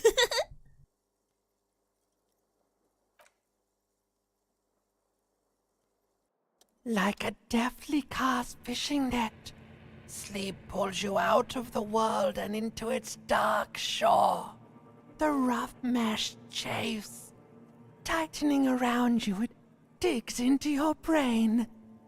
Great. This is gonna be really chill. How have things been going for you out there? Helped anyone lately? Saved anyone lately?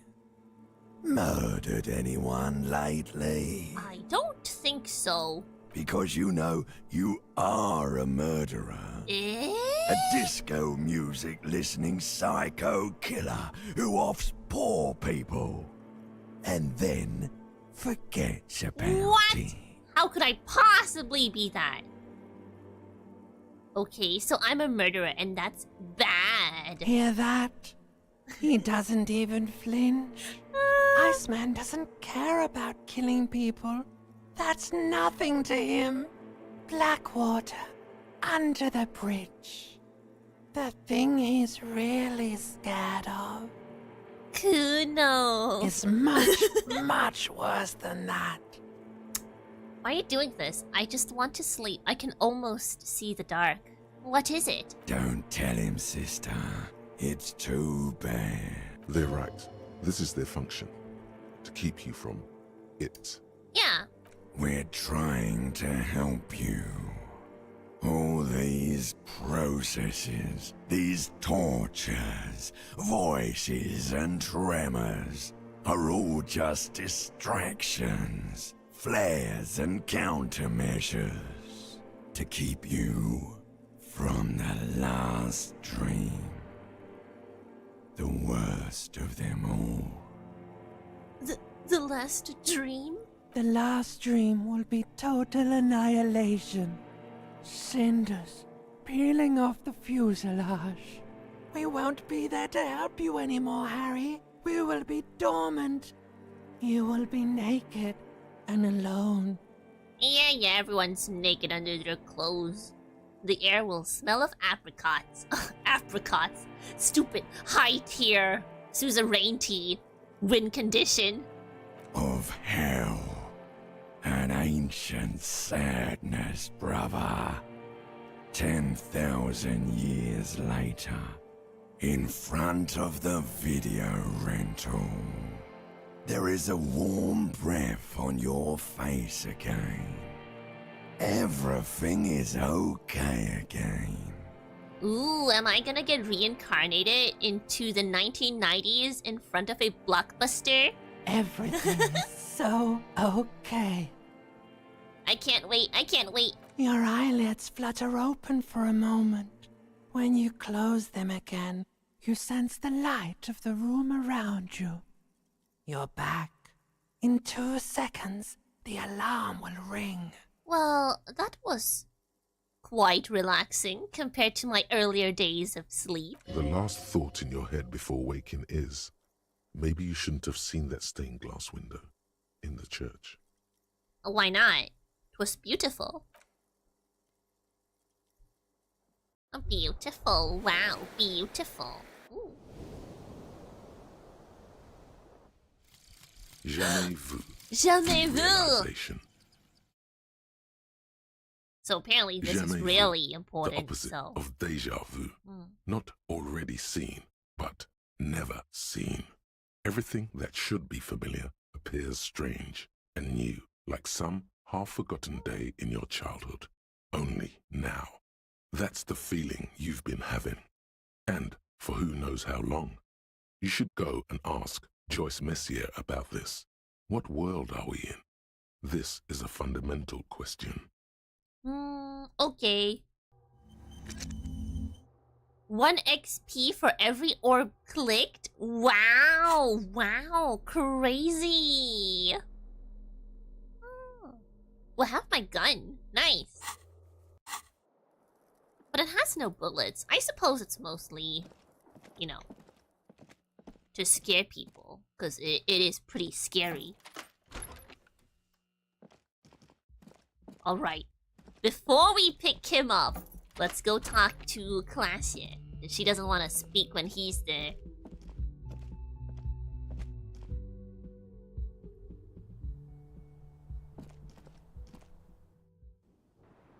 Yippee! Hello. Hello, officer. What brings you up here again? Now that Kim isn't here, let's talk about Sunday night. Ah, yes. The night before I saw you in the hallway and reminded you you're a police officer. It's one of the first things I remember doing at Elysium. That's true. Before you was only the room, the sound of the motor vehicle, steam in the bathroom, and darkness. Wow. Mythopoetically adequate stuff. Uh-huh. She's a glib girl, but she liked the wording. Did you hear anything Sunday night from my room? There was the usual ruckus. Loud disco music. Ah, so I was having a good time. Did I have any visitors? I can't say. Probably not. You Sounded like you were flying solo. The loud disco music? Oh, yes. Various artists. Ostentatious orchestrations prime among them. She arches her eyebrow, waiting for it to connect with you. Oh, we're huge where I come from. Ah. I was very young then, of course. Like 7. Life gets hard, but we go on. Yeah, we go on. All right. I don't know about that. At around 2 o'clock, the disco stopped, and there was a change of pace. A slow, sad song started playing, like organ music on repeat. That went on for quite a while. Ah. Some of that time, you were yelling along to it. Yeah, it's probably that. One of my best songs, my best performances. Yes, there was a church in there. A really small church. Like the smallest, saddest church in the whole world. It was about that. And also... What else? That it doesn't matter anymore, and that we're alone now. It was difficult to tell. The song itself was very quiet and soft, but... What? You sounded like a wounded boar, sir. It was hard to understand what you were singing on top of it. When you say wounded, do you mean that in like a cool way? Like a wild beast? You know. Yes, it was very cool. Ah, thank you. Then what happened? Then you started screaming and trashed the place. That's so me. What did I do? I would never behave like that. Are you sure I wasn't being assaulted? By my thoughts, probably. By the voices in my head. I would never behave like that. Yes, never. Uh-huh. A window was smashed. The tape player, probably. The song stopped. And furniture, too. A real destructathon. There was screaming. Then I think you passed out. Please tell me there wasn't anything else. It prides me to hear this. Tell me there was more. There was. I think you screamed that you didn't want to be this type of animal anymore. I may have misheard, but it was sort of memorable. It's so hard to be the only alpha in a world of betas. I don't want to be this animal anymore. I went out afterwards. Everything was quiet by then. Around 4 or 5. And that was it. Thank you. No problem, sir. Tell me what really happened one more time. Okay. No. She nods, silently. Well...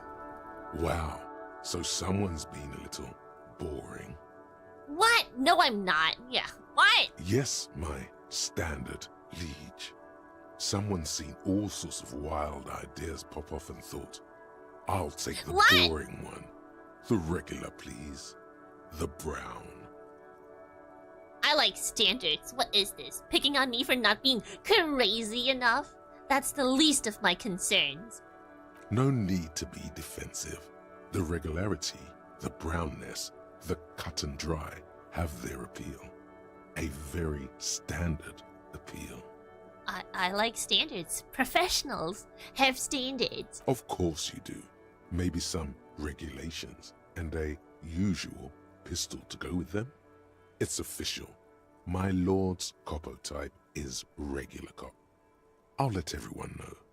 I'll send out a telefax. But I don't want to be a regular cop. I'm the cop of the apocalypse, dude. Get it right. Yes, the type of cop you are, sire. No, no, I'm not. I'm not like the other cops. A nation I'm of one of the regular good law ones. officials that you belong to. It comes, of course. It's with the rare. Usual. But benefits. please, I'm not like the other cops. Opt out. Good, good. Of course. To outright declare yourself something does seem a bit too interesting now, doesn't it? I won't Oh, trouble shut you up, any further. drama. Cop of the Apocalypse is dramatic enough. I don't want to be regular cop. I'm not a normie. I'm the cop of the Apocalypse. Look at that. He wants me to be regular cop. I'm not a regular cop, okay?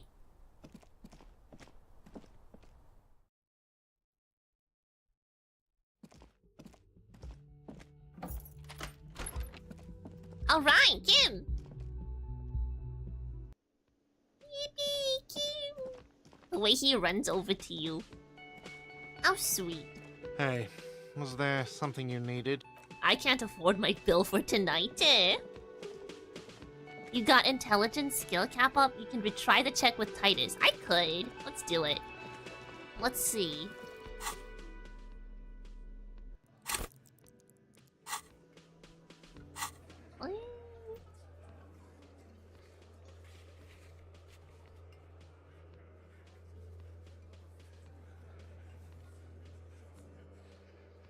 I don't think so.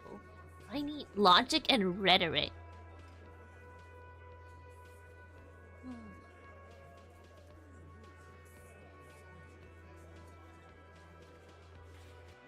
Let's go to Joyce first. There's a free house now? How is that possible?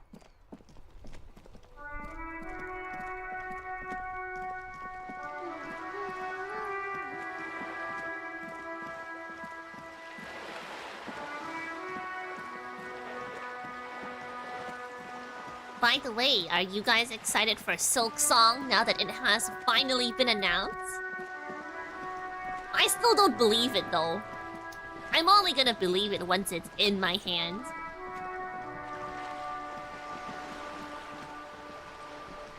You're back. Good. What can more lessons in basic reality? Aww. My favorite part of the day. Go ahead, ask me anything. That's really good. There's an option you hadn't clicked yet, really? A strange coldness comes over you. The doubt is fully formed in your head. The alien feeling persists. Yet something's still missing. You have finished mulling over the jamais vu. But my jamais vu. Conceptualization skills are not nuanced enough to make sense of it. My jamais vu. Oh, come on. Clothes? Do I have conceptualization clothes? I feel like I don't.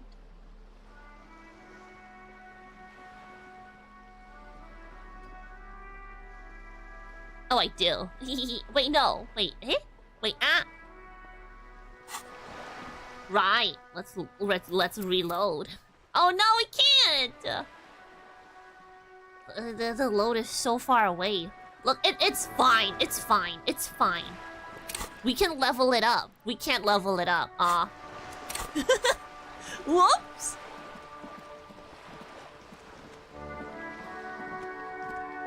No jamais vu, I suppose.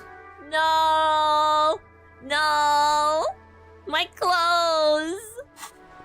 I thought there was no way I would fail a 58%. You should retry it, it's crazy good. Retry it, like, right now? But how? I don't have a load. My last autosave is pretty far away. I guess we could skip through and come back? I'm not too sure, though, if that'll work. We can't retry it. We should retry it, but we can't do it right now, unfortunately. So, there are a couple of things we can retry, like Tommy Laham. Whoa.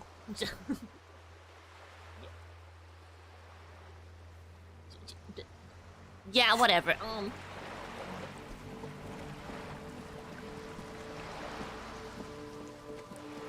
He likes empathy, though. Do we have any empathy clothes?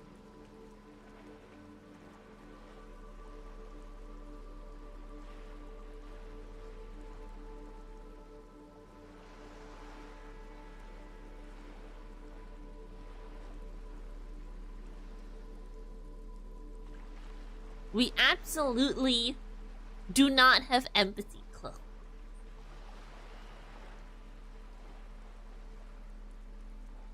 Good enough. One extra... good enough. Good enough. That's enough empathy.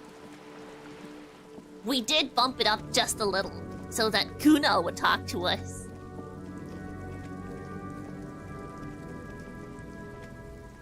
Stuck in the rain in a traffic jam, man. Finally. What's on your mind? In his eyes, Yeah. an Yeah. unfamiliar longing.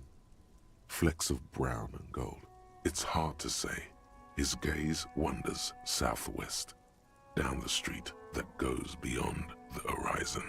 The road continues for miles, flowing together with other roads, turning into causeways or bridges, ending suddenly in dead ends, or ramping up or down highways. It forms a crisscross pattern across the land. Where does it lead? Above the Jamrock Quarter, in the form of a raised motorway, and then the never-ending sprawl of Forburg, high above buildings, new and old, the air filled with the rumble of motor engines. Further. To the old south, to the farthest outskirts of Revachol, through the checkered fields of farmland, upstream to the river Esperance, past Montmartin, the border approaches. What's beyond? You cannot see. It's out of the city. Up ahead, the mist blocks all sight. A gale blows across your cheeks. It is cold. Before you stands a tall lorry driver with sad eyes. What's in the southwest? Excuse me? Hell, I get longing. I felt something similar since I woke up. I'm a cop, I can fix anything. Really, you can tell me. Hell, I get longing. Man, I don't know what to say. Not much anyone can do. There's no helping in absence, you know? Yeah. I miss my family. They're all I have. My wife, second kid on the way, waiting all the way in Diora. And here I am stuck in this shit, so far from home. What's it like to miss someone? What's it like? Good. And bad. An ache that brings you joy. I think of them a lot. I dream up these silly scenarios in great detail of living with them. It comforts me. What about you, cop man? You missing someone? Am I? Is that what it is? This feeling? No, it's scarier than that. You're pursued by a hunter, smelling of apricots and sorrow, and the past. Enough apricots! Enough! Just because I lost to Kim one time when he built apricots, you don't gotta keep reminding me of it. I'm fine, man. I don't miss anyone. I miss my gun. I have it now, so there's that. I miss someone, but I don't know who it is. I feel for you, my friend. It's bad enough to know who you miss. Missing like that doesn't feel like it has much of an upside. Uh-huh. But, thanks for this. It's nice to talk to someone, and I know it wasn't easy to ask. I hope you find your way through your own troubles. That's all for now. Bye! And, what else can we do? Jesus. Cargo container door, knick-knack stand. Where is that? Where is the knick-knack stand? There, apparently.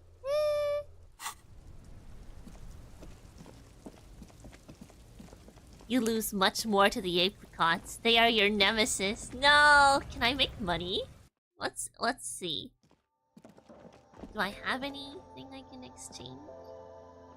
The tear machine stands in the corner. A sign says, Wait. The tear machine. No. You need tear to use the tear machine. Sorry. Apricots are tasty. Like I said, I've had apricot flavored stuff, but I don't think I've ever had an apricot just as is.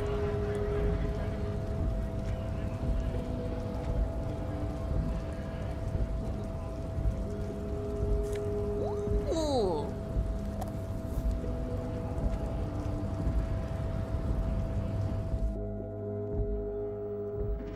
Knick-knack stand. Knick-knack stand. The already familiar cold touch of plastic welcomes you as you pick up the handset. I can't spend any more money because I can't afford my room now. Hopefully Kim will lend me a hand. I sure hope so. Let's try the cargo container. Do we have rhetoric clothes? Do we have rhetorical clothes?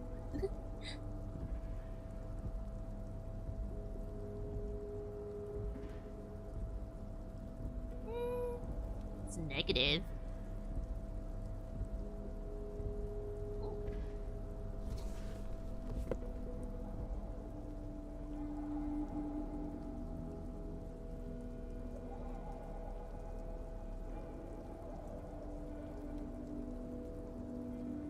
No!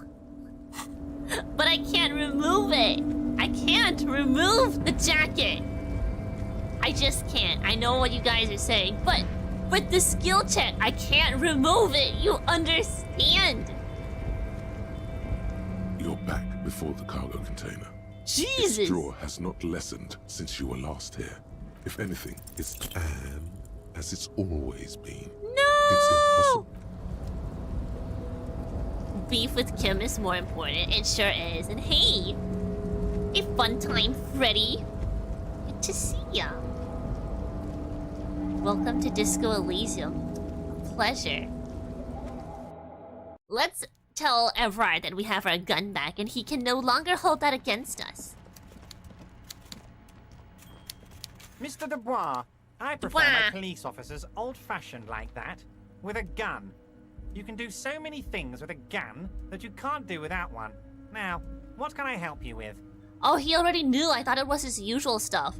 The Warden Martinet is a certain police officer is once again happily reunited with his service weapon. Congratulations, my friend. Look, my gun. My. She's quite the looker, Harry. You can't imagine how pleased I am the two of you are reunited. Tell me, was it difficult to convince the pigs to give it up?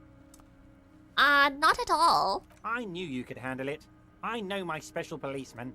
Anyway, I'm glad you're all right and armed again, Harry. Now, what can Everard Clare do for you? Go over a couple things about Let's hear it, Harry. What kind of a cop does it say I am? Harry, you're not simply a cop. Ooh. You're a star.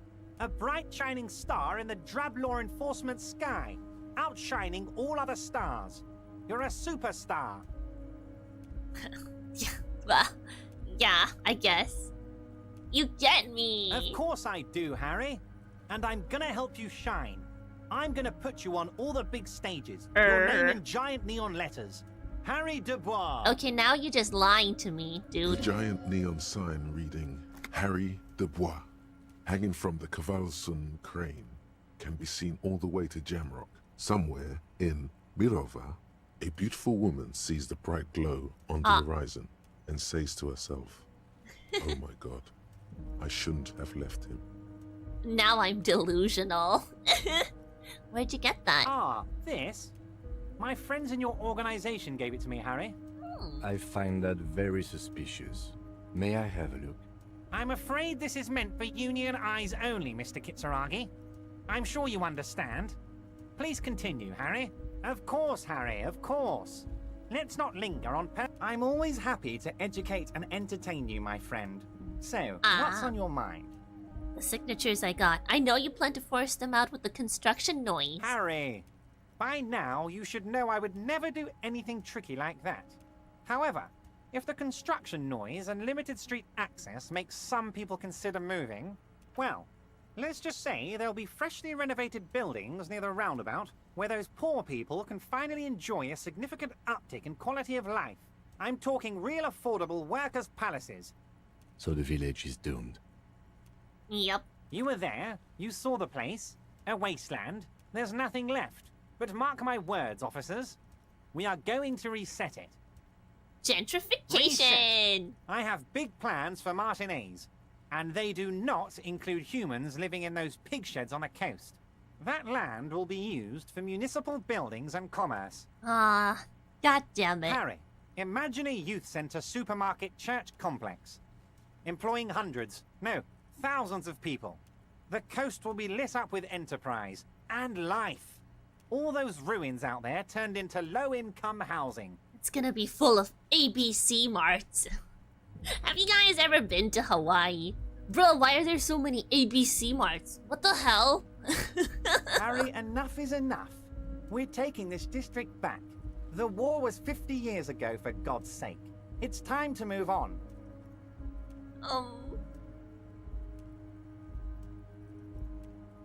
Youth supermarket church complex? Do you really expect me to believe that? Yes, I do. I got the center, I got room for a retail complex, and in 4 years, I'll We get already the church have a too. church. Wait, the no, wheels we are don't. already turning, Harry. That's a nightclub the wheels now. of progress. Sorry. This post-war limbo, I won't stand for it. There are kids practically playing with their own feces out there. It cannot go on. There is true indignation in his voice when he speaks about the state of things, and even a touch of pain. The pain is true. He's seen kids do worse than that. Yeah, like Kuno is a shining example of what kids can get up to in the wrong places, under the wrong influence. But wait, will you erect a statue to yourself? I'm not a symbolist, Harry. I'm a realist. My statue will be Martinez rebuilt. 5-story building complexes, workers on welfare, and landowners in a zone hating me. That will be my statue. And yours. We're doing this together. You would look nice as a statue. Joyce was right when she said you were up to something. Damn right I am, Harry. I'm gonna make the working man as rich as she is one day. That's my job. Just like yours is to keep the peace. A true flash of anger in him, as he thinks of her. Very nice, Harry. Is there anything else? Nope. But Joyce gave me 100 real. Therefore, my allegiances lie with her. He gave me 25 real. Psst, useless. Joyce, on the other hand, 100 real. Yes, they both ask me to do stuff for them, but like the pay though.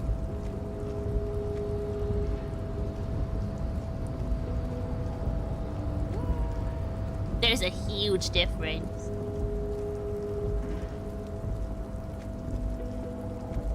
This visual bug where Kim doesn't have the jacket is sad. I did convince him to wear the jacket. He is wearing the jacket.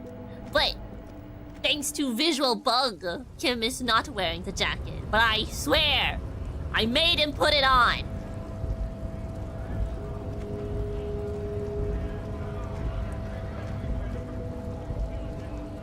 I need money. So true.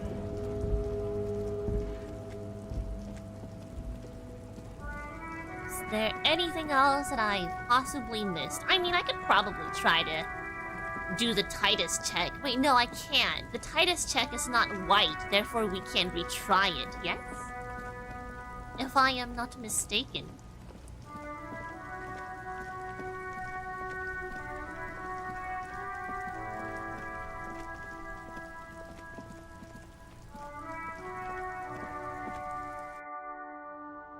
Let's save the game. Put more points into it. We are not having enough points. We need to do something to get points. Who can we talk to? Who have we not talked to?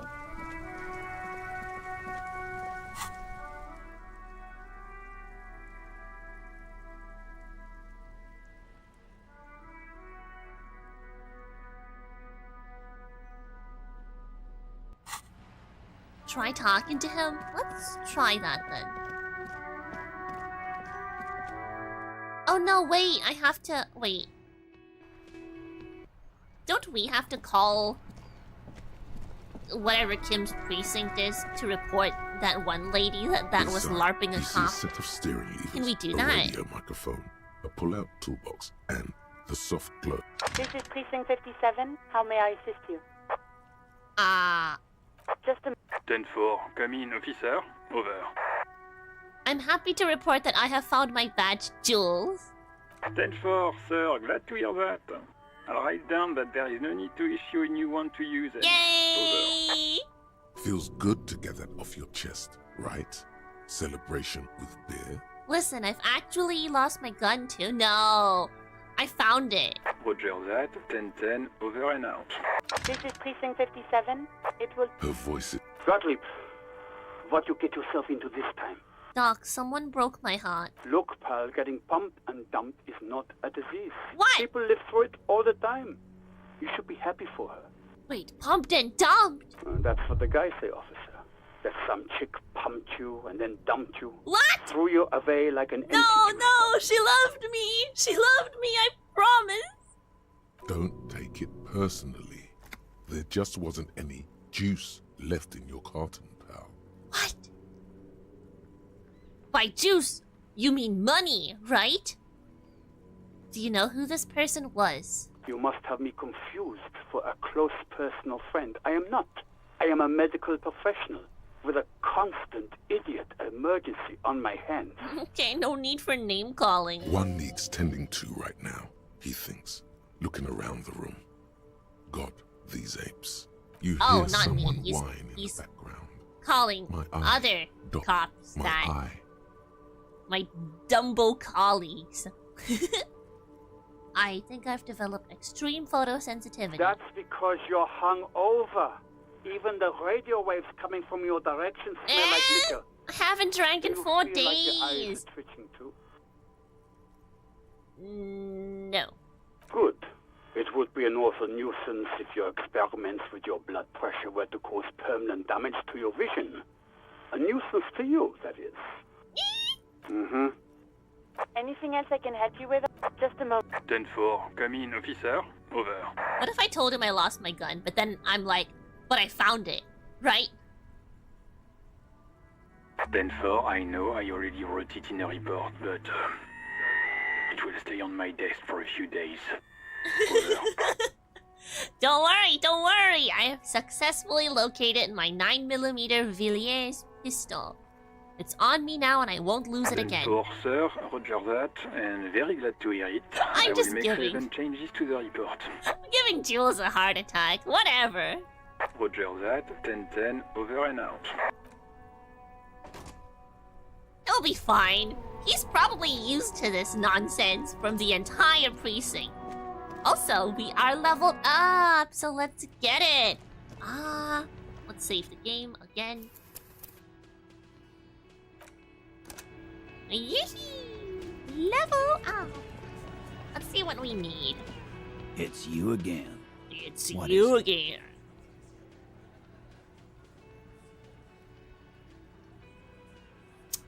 Logic. Okay, logic. Logic. Close.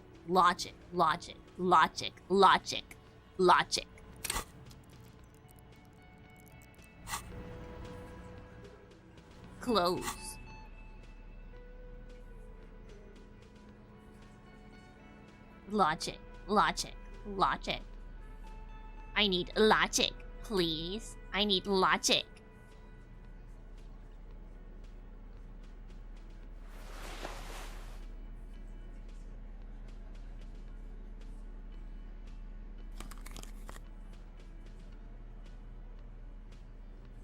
+1 logic. This is +2 logic. That's way better.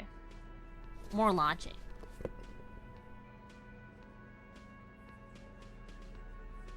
Okay. It's you again. It's me What is it? again. I'm about to blow your mind. With logic. Oh, hold on. I gotta level up. Sorry. Sorry. My bad, Titus. Just walk on over there slowly again. Ugh, so many points in logic. That's insanity. I am 100% logical now. What is it? So true. Alright, Titus. There's no way I fail this. 92%. A sudden There we flash go. of light There we in go. your neocortex. My The neocortex. hostel cafeteria is lit by its airy blaze. Floor plans, bullet trajectories, webs of human emotion. all channeled into a single thought. Why are you so sure Ruby didn't off him? So that's what you were squinting at. Uh-huh. You were trying to come up with a theory, weren't you? That she did it.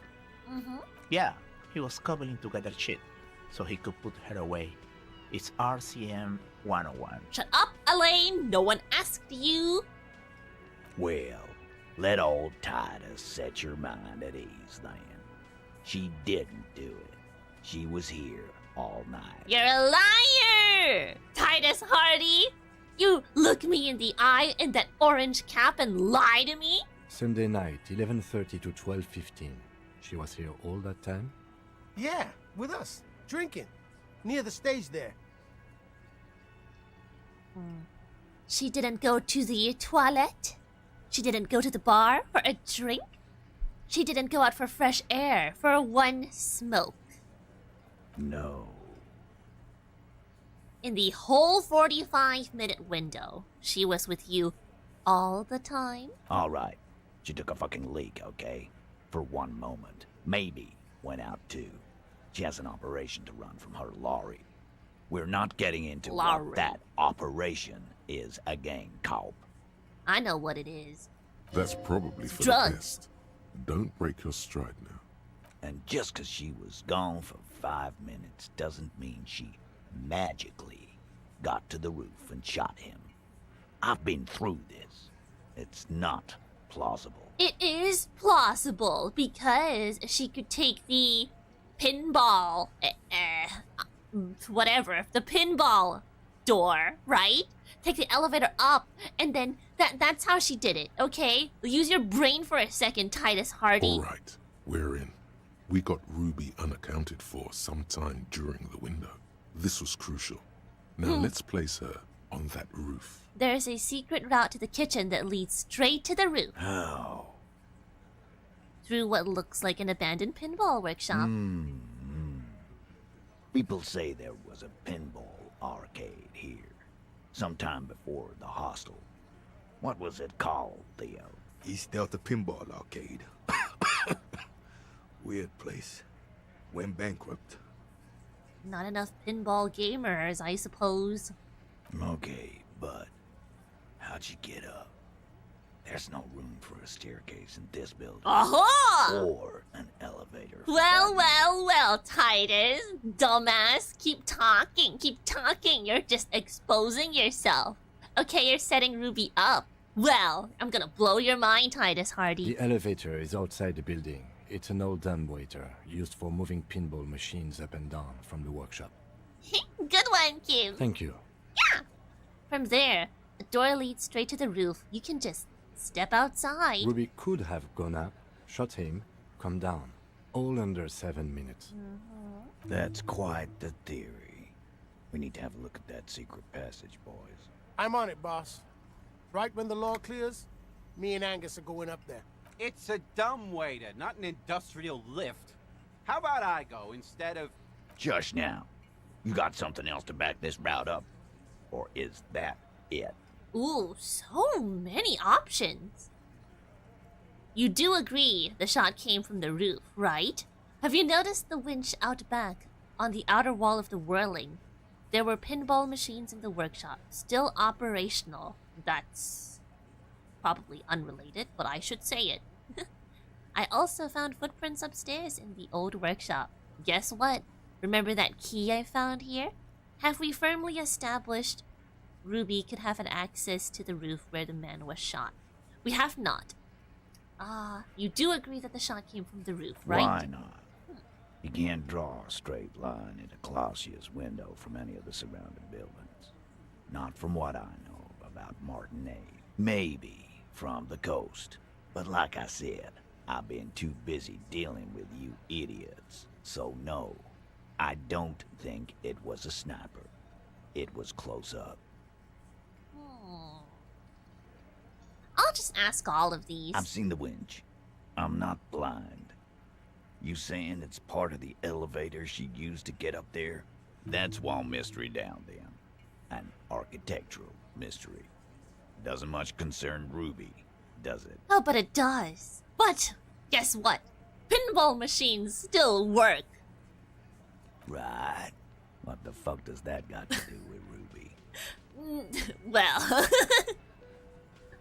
well, you know, I just thought we could bring some down, get some new machines in here. Wow, man, can we?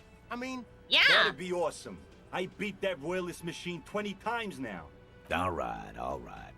We can get the barman to bring them down. What else? Nothing brings people together like a good game of pinball. Remember, they didn't have video games back then, so they had to play pinball, okay? There was probably their version of Pinball Evo back then. Yeah. Footprints. Footprints. Recent. Yes. But they didn't fit with any of yours on the scene. We don't have to tell him that. What else could you make out? How recent? What size? They were about a week or two old. That close, huh? How fortunate. I'll take a thorough look at those prints myself before I believe that call. Good news is, I'm still listening. Guess what? Remember that key I found here? I don't like guessing, Cole. No one does. No one likes guessing. It's true, unless it's my opponent, and I'm the one making them guess. Then I love guessing games. It opens the steel door in the kitchen, the one that leads upstairs to the roof. This key was right here, with you, all the time. You didn't find it, but Ruby did. That's how she got up there. Quit jumping to conclusions, Theo. You took that key. Did it look like it was recently put there? No, the ribbon was old, faded. It had been there for 20 years at least. She could have just put it back there once she was done. Why? This doesn't make sense. It's damn interesting, but it doesn't fit well, and you know it. It doesn't fit well, but it fits, and he knows it. Exactly. Who knows what goes through the mind of a killer? We have firmly established that. Firmly doesn't go well with could've. There's a route to the roof. Me and the boys need to check it out. That's what we've established. But a route does not put that bullet in his head. A gun does that, and Ruby doesn't carry one. She used my gun! That's why it had no bullets, because Ruby shot it. Yeah, I solved the case. I still think it should be Kuno that threw a rock and it hit him, but it was my gun. Phase 2, murder weapon. Get a gun in her hand. If not that, then at least a shadow of a doubt, in the shape of a gun. There are weapons like this just lying around in Martinez. The local pawn shop sold my lost gun to a woman. Maybe it was her. You lost your gun? Well, I mean... What an idiot! Well, I mean... Tell me, did you lose it before the murder? Yes. No, you didn't. And Ruby didn't use your lost gun to kill him. Whatever! Stop thinking about your lost gun, damn it. You'll get a heart attack. This was merely a thought exercise. He did not lose his gun. Yeah. Let's move on. Nice one, Kim. Nice save. Nice. No one got my back? Kim got my back. That looks antique. A Velma grave. It's inoperable. Where'd you get it? There's a cellar under the bookshop. It was hidden there with others just like it. 20, maybe 30 rifles, Titus. Also broken, but still, there were too many. And there must be other caches too. God damn it. We need to close that dump down for good. Okay, I see your point. There are guns lying around. Damn it. I thought we'd found all the old spots. Why was that still there? We just missed one. Ruby doesn't know this place, boss. Just these cops digging up shit. Whatever, Elaine. Stop being a simp. Everyone hates you. I hate you, Elaine. Baldy. I've already established Ruby's running drugs. She might have smuggled guns too. True. God damn. That's just about your favorite topic, isn't it? Yup. Every fucking 5 seconds. It's not every 5 seconds. I can go at least an hour without talking about drugs. You were warned not to bring it up. Your best shot here is to just back out of it. You're fine. He's about to blow his fuse. Fine. Okay, cop. She's got connections. I could see how she could have access to a gun. That still doesn't mean she did.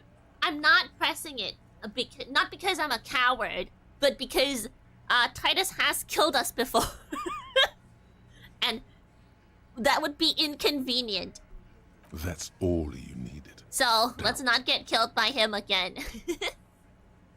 I didn't say I'd prove she had the murder weapon, just that we need to find her. I don't know, cop. Why don't you find your lost gun so funny, except it would be funnier had I not already found it. Easy now, Al. This isn't comedy hour. Yeah, so true, Elaine. Thinking about being a comedian? Well, don't. Don't quit your day job. You can't be a comedian. You suck. Titus, we're not seriously considering it, are we? Ruby wouldn't do this. Why would she do something like this? Ruby would do this, okay? Have you ever seen a pining lesbian? They are capable of a lot. Phase 3. Okay. Motive. The last component. The big one. Get this and they'll give her to you. Remember, don't piss him off. That never works. It's not why did she kill him. It's why did she organize the cover-up. Klasha told me some pretty interesting things about Ruby. Maybe it's all part of a leadership challenge against you, Titus. Well, that'll piss him off, probably. When Klasha came downstairs, Ruby appeared to know that something was wrong. Maybe she killed him because she thought it would curry favor with you. Nah, she's a lesbian. She probably doesn't even care what Titus thinks about her. Like, beyond the drug squad, right? Then again, they are going to bat for her. So, I don't know. I guess the Hardy Boys do stick together. But it's okay. They got the Hardy Boys in their corner. We got Kim. Yeah, why did she organize the cover-up? And I suppose you have a theory on that. She could have just been covering up for herself, Titus. Think about it. Why go through all that effort? It was her idea, wasn't it? The hanging. You went along, but she suggested it. She had, like, a fully formed plan and shit. Right when she came back downstairs. Oh my god, Shanky. Really, Shanks? Claudia wanted to talk to another girl, that's all. She was just the first one up there. I could have come up with that plan if I'd have been first. Eugene. Fine, I'll believe him. Eugene probably could have come up with this plan too. Time for a logics demonstration. Okay. Shanky, let's assume you killed him. Eugene, let's assume you killed him. Titus, let's assume you killed him. Yeah, Eugene wants us to acknowledge that he can come up with plans. So maybe we should acknowledge that maybe he could kill too. But Shanky, there's Shank in his name. Shanky probably has killed people before. Titus definitely has, severely injured people. Shanky, how do you think he got his name? I didn't do it, fucker. It wasn't my plan. You probably did, though. Shanky. It's just a thought experiment. Think, Shanky. You killed him. You got up there, shot him, cut down. Would you prefer to go on trial with your buddies as part of a lynch mob or alone for committing murder? Fuck you, man. I would never fuck my guys over like that. He squeaks with indignation. She didn't either. She would never do that. Why aren't more of you defending her? This is fucking stupid, Titus. But she would. She would. Glenn, I thought the same thing when she skipped town and left us in this shit. Oh, so he didn't rule her out completely. And she skipped town. This is good. Klasha told me some pretty interesting things about Ruby. Yeah, like what? She had a thing for Klasha. A thing? You mean? Yeah, lesbianism. Yeah, but they're both girls. Fat Angus, I swear to God, can you use your brain for a second? Girls like girls too, Angus. Sometimes. Yeah. This is one of those times. She liked Glacier. So yeah, I can't process that. Okay, well, let's not blow his mind too much. Kim is himedanchi. True. It's scary, yes. She probably went to a university and learned it from a liberal. She hangs out with you meatheads. This cannot come as a surprise. Yeah, what Kim said. Fuck you. First he says she's murdered him. Now she's a too? Hey. It's a lie. Come on, Glenn. She likes Monica's titties more than you do. Everyone knows which way the wind blows there. Damn, where's Monica? I did. I knew it. That's why she didn't fuck me at Fatty's birthday party. Oh, come on, Shanky. What the hell? No one would do that. She didn't fuck you, 'cause you're 40, and you still live with your mom, Dennis. Oh my god, Dennis! Look, that would be like fine today. I get it, because the economy is hell, right? The housing economy, depending on where you're at, is pretty hellish. But back in the day, everyone could buy housing, right? Back in the 50s. Wait, when did this take place? Probably something around there. 40s, 50s. Yeah, probably the 50s, huh? They could buy it. They could buy a house for like 2 real and a bottle of painkiller. Back then. Glacia said she made advances on her and she thwarted them. Ruby then threatened her and told her to end her relationship with the deceased. Yeah. Like I said, hell hath no fury than a pining lesbian. This is some sordid shit. It's also the kind of garbage our Miss Aronier puts out to cover her own ass. She just told us Ruby made her scared and she spilled the beans. That Ruby is queer as cabaret. Now that I start thinking about it. How did you not? I Yeah. don't know why How I did didn't you see not? it earlier. Fictional world with fictional timeline. I see it. And that's okay. Some are queerer than others. You can still be a hardy. But if you bring your own personal shit into our outfit, Titus Hardy. Inclusive. And then, boss, use us to cover it up? I mean, that's just fucked up. If it's true. But it's not. Right? Right? Chat, do they know? Nah, man. That's just Ruby. She's got shit under control. That's her whole thing. That's why she's so good. Titus ally, dear. Titus is an ally. Plus, man, it's like female intuition. You know, women talk to women. Which is sort of why we need someone on the team who they talk to.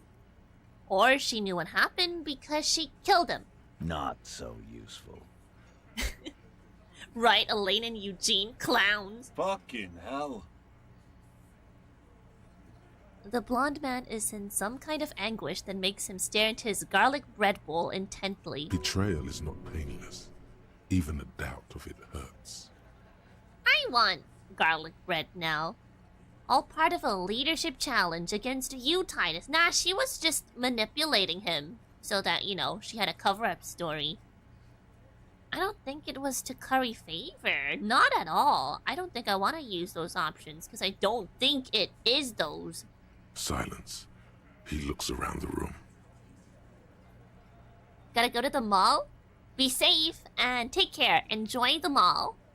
The old man in the corner nods. A very small nod. And a trickle of tobacco spit on his lip. Yeah, I see it. There's one more thing I've been wondering about. Ever since you asked me where she is. Add it to your list of suspicions, if you want. I don't know where she went. She just got up and left. Got real scared, too. Wouldn't tell me where.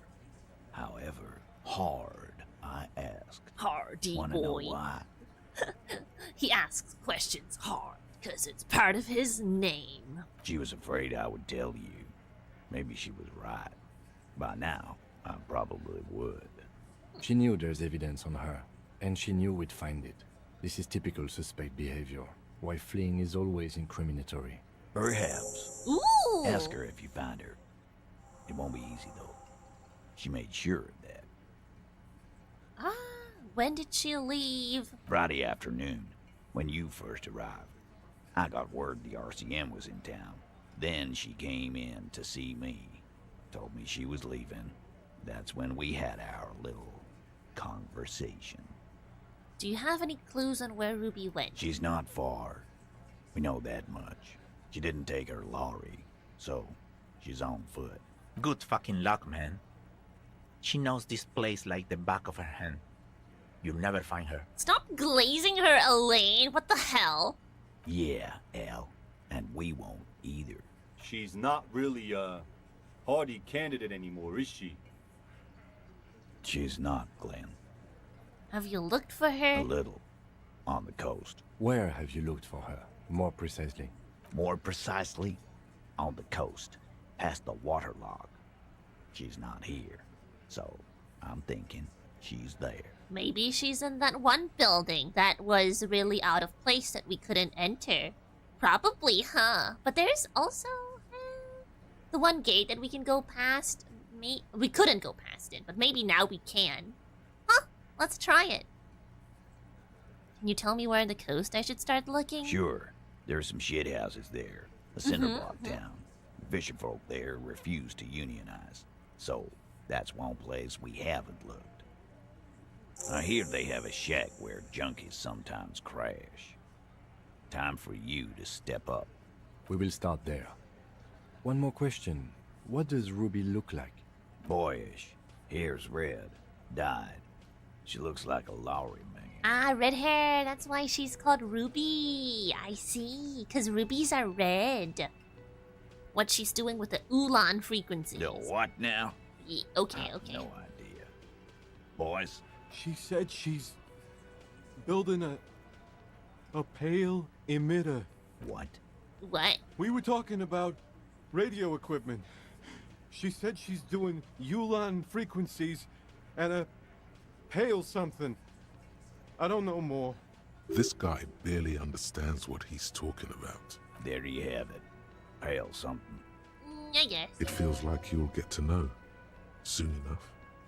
What was she scared of? I told you. You. Me, personally? Yes, you. The cop with the sideburns and the disco clothes. Oh, the pale something. Maybe she was tweaking, and she knew I was the cop of the apocalypse. And a hole in his heart. That first. Ooh. She probably knew me from my singing days. Yeah, that's real funny. She wasn't laughing, though. You know, when I first saw you limping here, I thought she was paranoid or sniffing her own supply. But now I'm not so sure. What else did Ruby tell you about me? She said you have a funny taste in clothes. Do I? Oh, come on. Stop. What's funny about what I'm wearing? It's irony, okay? It's making a statement. Until you have something on her. She said she's heard of you from Jamrock, that you're a human can opener, that you play suspects against each other. Ooh. Open them up like cans. Oh my god, Ruby giga glazing me. Holy. Fucking Thank you. hell. Titus, did he just...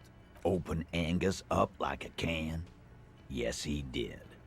Now, we can whine about it, whack him, or we can go on with our lives. I'm having to go on with our lives kind of day, Al. How about you?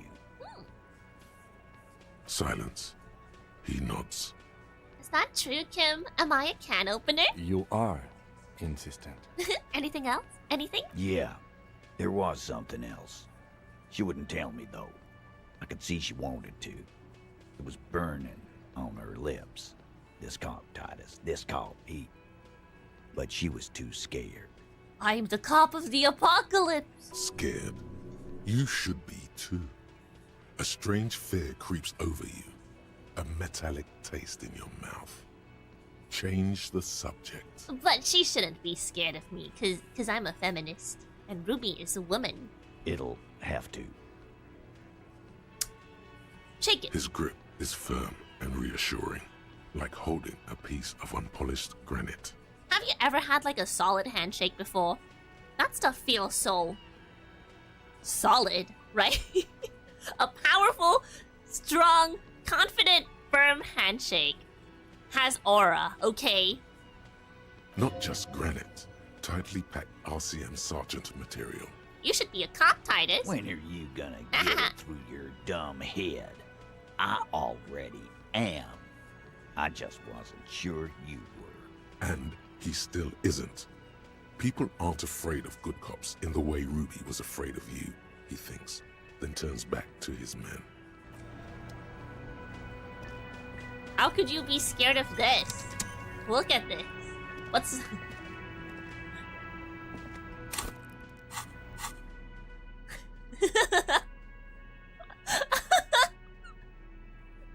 Me with my multi-tool. Titus is an aura farmer? He sure is. Alright, let's see if we can retry something. Ooh. You think you have a pretty hot suspect right now, don't you? That Ruby of yours? Yeah. Notice how it came together without casting too much suspicion on Clasia. It was nice and Ruby-centric in the end. What do you mean? Anything strike you a bit off about this mishmash? So far no one has mentioned hearing the shot. The footprints in the old pinball workshop didn't fit with the odd soles print on the crime scene. People can have more than one pair of shoes. Okay, Harry? Notice how this hasn't come up at all. Even Hardy and his boys didn't mention it. Neither did you. No, they didn't. That's right. Finish thought. Just finish it and conveniently go on. She's watching you leave right now, you know that. Free as a bird on that roof, lighting up a cigarette and thinking, am I glad Ruby's in this shit and not me? Oh, come on! Don't listen to this guy. The theory was solid. He's just jealous. Move on. It's no use harassing her further. Do you have a skill point? I do not think so. Not yet. 4 more. 4 more. Volition's cooking. That's true. Volition is kind of cooking. Suna. We should go to her because we have so much logic on right now. Yes. Yes, indeed.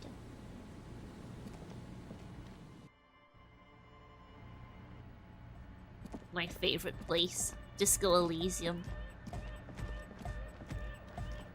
Yes, what is it? Pale Unknown. Pale Unknown.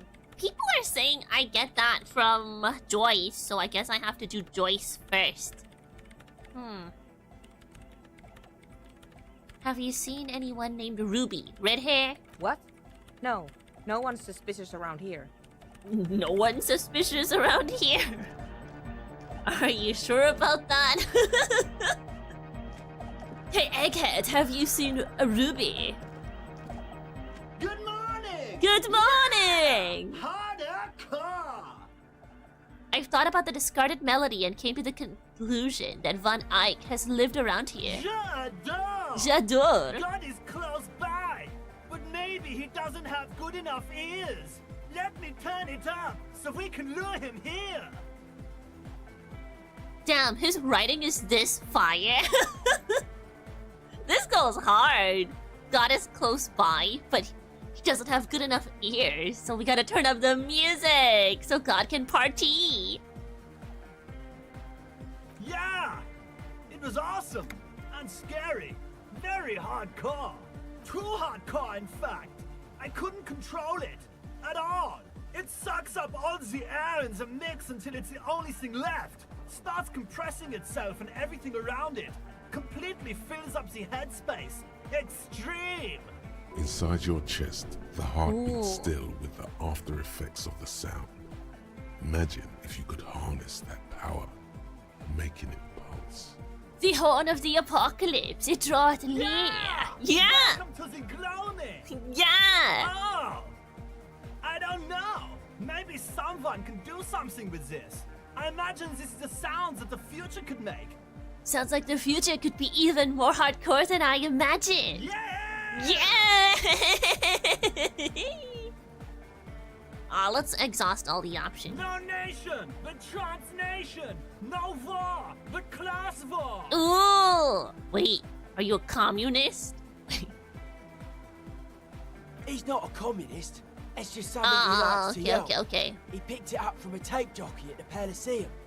She was a communist, though. Yeah! With a rebel yell! You should be an ultra-liberal. Egghead should be an ultra-liberal. I could be an ultra. If you want that, do you want me to be an ultra? Please don't turn him into an ultra-liberal. Oh, jeez. Please don't do that. There's enough exploitation in the world. Oh my god. Don't be an ultra. Wait, what am I saying? Of course be an ultra-liberal. Don't be an ultra-liberal. That path is too hardcore. Aye!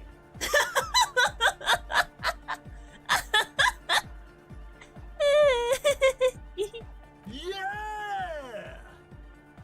Why are there lungs in your belt Lungs buckle? are for love! Yeah! When Dolores Day was anointed innocence, her lungs started glowing through her body. For the world loved her, and she loved it back. Yeah! Yeah! Bourgeois love from a bourgeois god queen towards a world getting rapidly more bourgeois. That's lungs for you. Objectively, it was good for its time. And they sort of screwed it up after she passed, like they always do. Don't listen to that retrograde class warrior, Egg. What? Did you call me a retrograde class warrior? Yo, man. What's on your mind?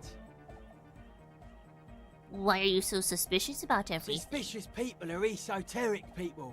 We don't go around spilling everything to Johnny Law. They don't call me Noid for nothing. Oh, 'cause you're paranoid! It took us setting out for this whole enterprise to get our science synced. I see. I get it. I don't even have to ask this. I get it. Oh my god. I am a detective. It's short for paranoid. I'm a detective. What are you suspicious of? It'd be easier to list stuff I'm not suspicious of. I'm not suspicious of sound and colour.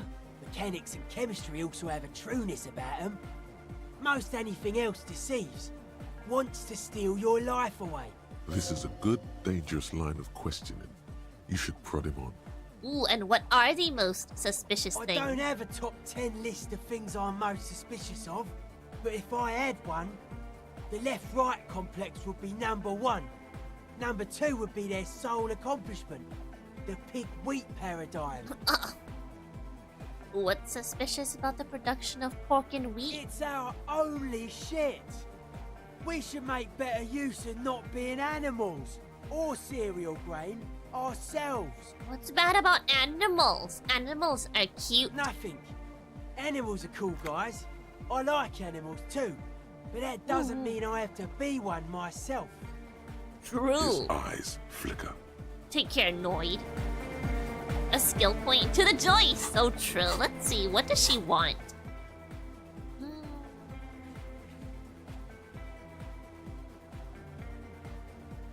Conceptualization.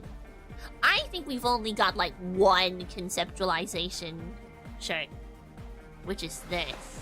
Everything else does not have conceptualization.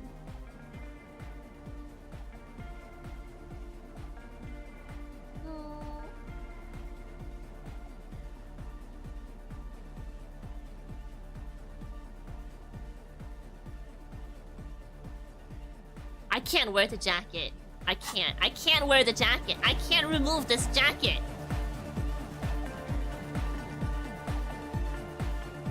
Only constants in life. The jacket stays on. And we disco hard.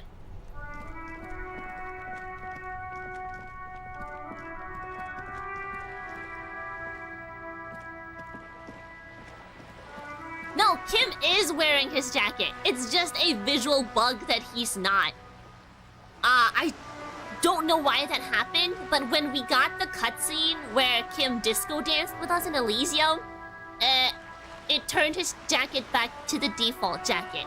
But he has it on, okay? He has that shit on. That's why we can't remove our jacket. Please understand. I know it's a little confusing because it seems like he doesn't have it on. You've missed the last 2 streams. Yeah, understandable. But he does have it on. It's visual bug. Sounds like an obscure live performance in a dirty underground bunk. Cool that you got it. I'm so glad I got it. It's so Went to the village on the coast officer. See you there. Oh, god damn it, Joyce. God damn it.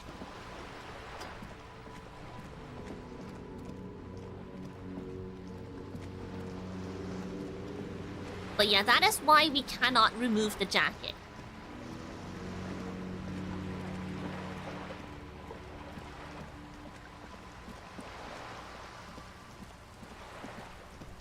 I wish he had it on still, but are it? Hello. Hi. Officer, care to play a game with the lonely old man? Yeah. Actually, never mind. Wouldn't be the same. Where is René? The prick is gone. I can barely believe it. But he's really gone. Hell, most likely. He was an absolute cunt. How did he die exactly? Was he really that bad? I repeat, an absolute cunt. Even his old army buddies didn't want him around. Damn. He was like an old viper. The only people who could stand to be around him were Jenny and me. She saw something in him when we were just kids and she never lost sight of it. And I thought if the most beautiful being in the world can love him, then there must be something worth holding on to. Did you love him? We've hated each other our entire lives. So much, in fact, that... Love and hate are 2 sides of the same coin. Yes, I loved that angry prick. He didn't deserve it, but I did. You know what his last words to me were? Something forgettable like see you tomorrow, probably? In Guillaume's time, you'd have been shot without trial. That's what he said to me. He lived a cunt, and he died a cunt. Let's leave it at that. Here, something to remember your friend by. Let me see. This was 60 years ago. We all went to that parade. Young René looked so happy, and Jenny... Eyes blurry with tears. He has to stop. I'm sorry, officer. I just... Thank you. Thank you for this little memorabilia. It really means the world to me. That was nice. A small thing for us, but invaluable to him. He probably didn't even know René had the photo. I got an achievement that said, get Kim to really trust you. I'm assuming we're in, right, chat? Chat, are we in? I think we're in. Get Kim to really trust you? Are we gonna get the best Old Man Yowie ending? I think so. How did he die exactly? His hungry little heart finally gave out. The dock workers found him in the guard booth this morning. Wasn't even supposed to be working for another week, but he just had to prove how tough he is. Did he feel like he has to prove he can still pull his weight? Doesn't need handouts? Guess he was about to head home, 'cause when the dock workers found him, he was wearing civilian clothes and not the Kuketu uniform I saw him in all the time. Sometimes I thought he was wearing it just to piss me off. Now the joke's on him. cause it's gonna be buried without it. The irony isn't lost on me. I'm glad to assist you if I can, officer. I offer my sincere condolences. What monster says this? What evil playthrough? I guess you have to in an evil playthrough. I don't even want to know how Kim reacts to you saying that. Yes, we are both very sorry for your loss. It is what it is. Part of life, really. Flabbergasted. But to know someone for 79 years, then one day they're just gone. I just don't know anymore. About anything, really. But you must need something. It's okay. Bye for now. Take care.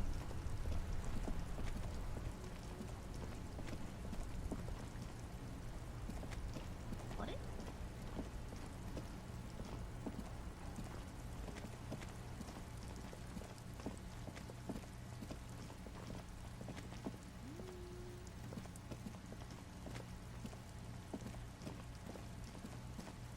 Let's heal up, considering we've got so many of these health items.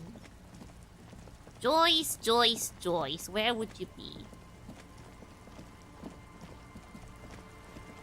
Where would you be able to park a boat at?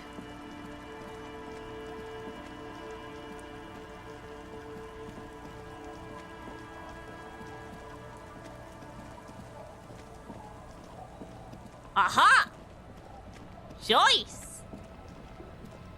Save the game, just in case. Because I don't know if we'll get, like, any more skill points before then.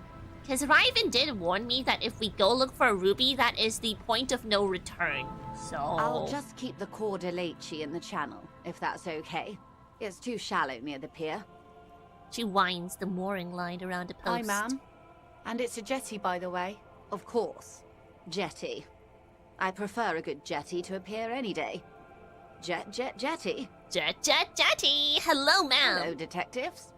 She fastens the end of the line around the post and straightens her back. It's good to see you here. I only just arrived myself. What brings you here, madame? Nothing, really. I've had my eye on this jetty for weeks now, so I decided to investigate it personally. This cluster of buildings isn't on any of the official maps, as far as I can tell. That. And she's also keeping an eye on you. How do you like it here? How do I like it? She casts her gaze towards the village, slush melting on the cinder blocks. Construction work left half finished 10 years ago. Water drips down eaves of Eternite. The jetty below her feet creaks to the tune. Ooh. You can take a few steps to look for her if you want. The game spells it out clearly when you're about to cross the point of no return. Okay, fair enough. The smell of salt and dog shit in the background. You can do the communist quest after you get Ruby, but lots of other stuff gets locked. It's okay. pornographically poor. The street has no name, all the men are dead or missing. And is that the carcass of a motor carriage over there? Fortunately for you, madame, the RCM is on the scene.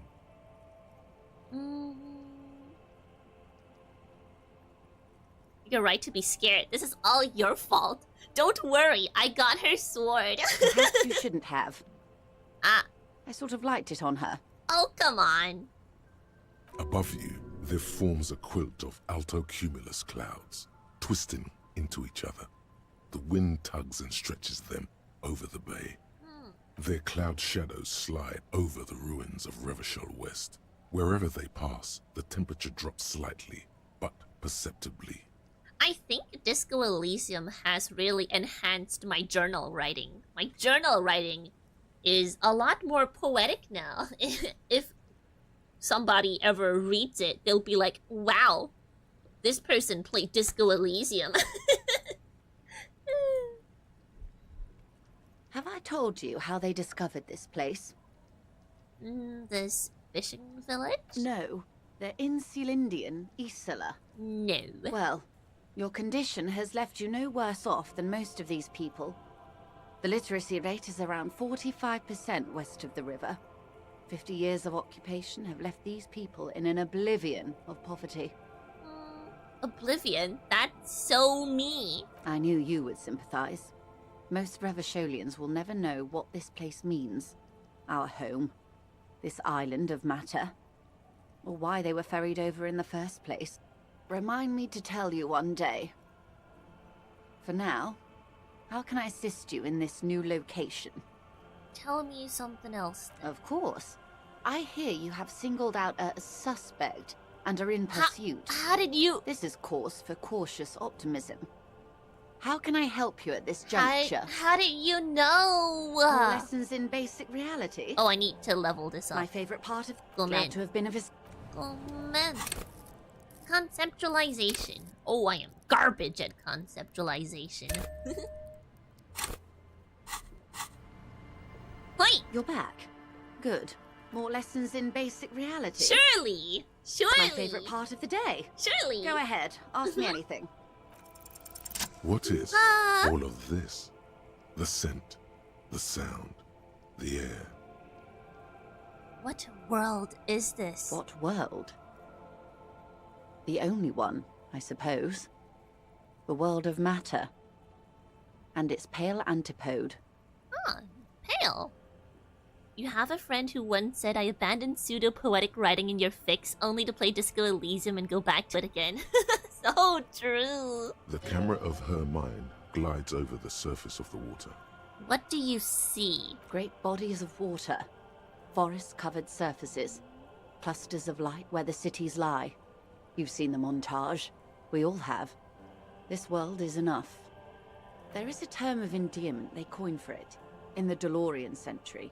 When humanity was high on this world, discovering more and more of it, these archipelagos included. Elysium. The world needs a term of endearment. It does. There are those who would call it hell. What is hell? A term of hatred that originates, like many such things, with the Mesk petro-fascists. Heaven or hell? I've got a clear picture. Let's proceed to another term. I am, after all, bourgeois and female. Hardly the perfect ambassador for the world. Did I get that quiz? Or did I get that achievement? I didn't though. Are they? What world? The camera of her mind. Ooh, great bodies of water. Forest. There is a term of endearment they coined for it. Elysium. There are those who would... A term of hatred that originate... Oh. You want a picture of the world? There is no complete set yet, dear. They're having some trouble reaching orbit. How come? Great things are difficult to achieve. For now, we're viewing the world from the inside. Sideways. Inside sideways. What shape is this world then? We used to think it was a sphere. But that is beginning to look less and less likely by the day. You wouldn't know it from the tabloids. You're a flat but the earther? ORG nations have been launching weather balloons into the lower ionosphere since Joyce! the 30s. Joyce! You're a flat earther! Ain't no way! ORG. Occident Revachol Grad. There's a steadily increasing trickle of images. Between the big three scientific contributors, they're piecing together a dark grey corona. Yes. Pale covers 72% of the surface. There are grey flares and prominences, even arcs above entire isolas. The images are blurry, but if there was a sphere in there, it certainly looks like it fractured a long time ago. No, Joyce would fall for those AI videos on Facebook. Not like this. Not like this, Joyce. Donut Earther. Ooh, that's... Donut Earther. Cold fear seeps into you. That's true. Because has anyone gotten down to the middle of this Earth? Has anyone gotten down to the core? No, I do not think so. What the hell are you telling me? You seem to be spooked. Please don't be. Her voice becomes homely, calm. She lets a moment pass. The Pale? And what do you mean? Oh, does he know? Corona. Does he They know? say there is a rarefied envelope of matter surrounding the darkened disk of our planet. That is, if we are still living on a planet. Or, to speak more plainly, imagine vast swathes of land disrupted by nothingness. Hollow Earth is actually cool because there's like mole people and giants. And King Kong is down there too. So... I am sorry, dear. It must sound quite terrifying through the acute encephalopathy. Even scientific positivism isn't entirely convinced about what we're dealing with here. But this is one of the greatest questions of our time. Maybe when they get the complete set together, it will jolt us out of our rut, bring us together, however naive it may sound. A fractured corona doesn't feel like it's gonna bring anyone together. You have misimagined it. I don't have the power to convey to you the effect and geometry of the images that depict our world from below low orbit. It's like the crowning of the world. It's insane. Very disco. Ooh, well. I love it. Well, if you say it's like disco. See? Everyone finds something worth holding on to in this world, however wasted its opportunities. The cold seeps into you. The air is heavy with 80% humidity. Suddenly, you're conscious of yourself standing there, on whatever this all is. Your arms hang down by your sides. The lieutenant observes you both, silently.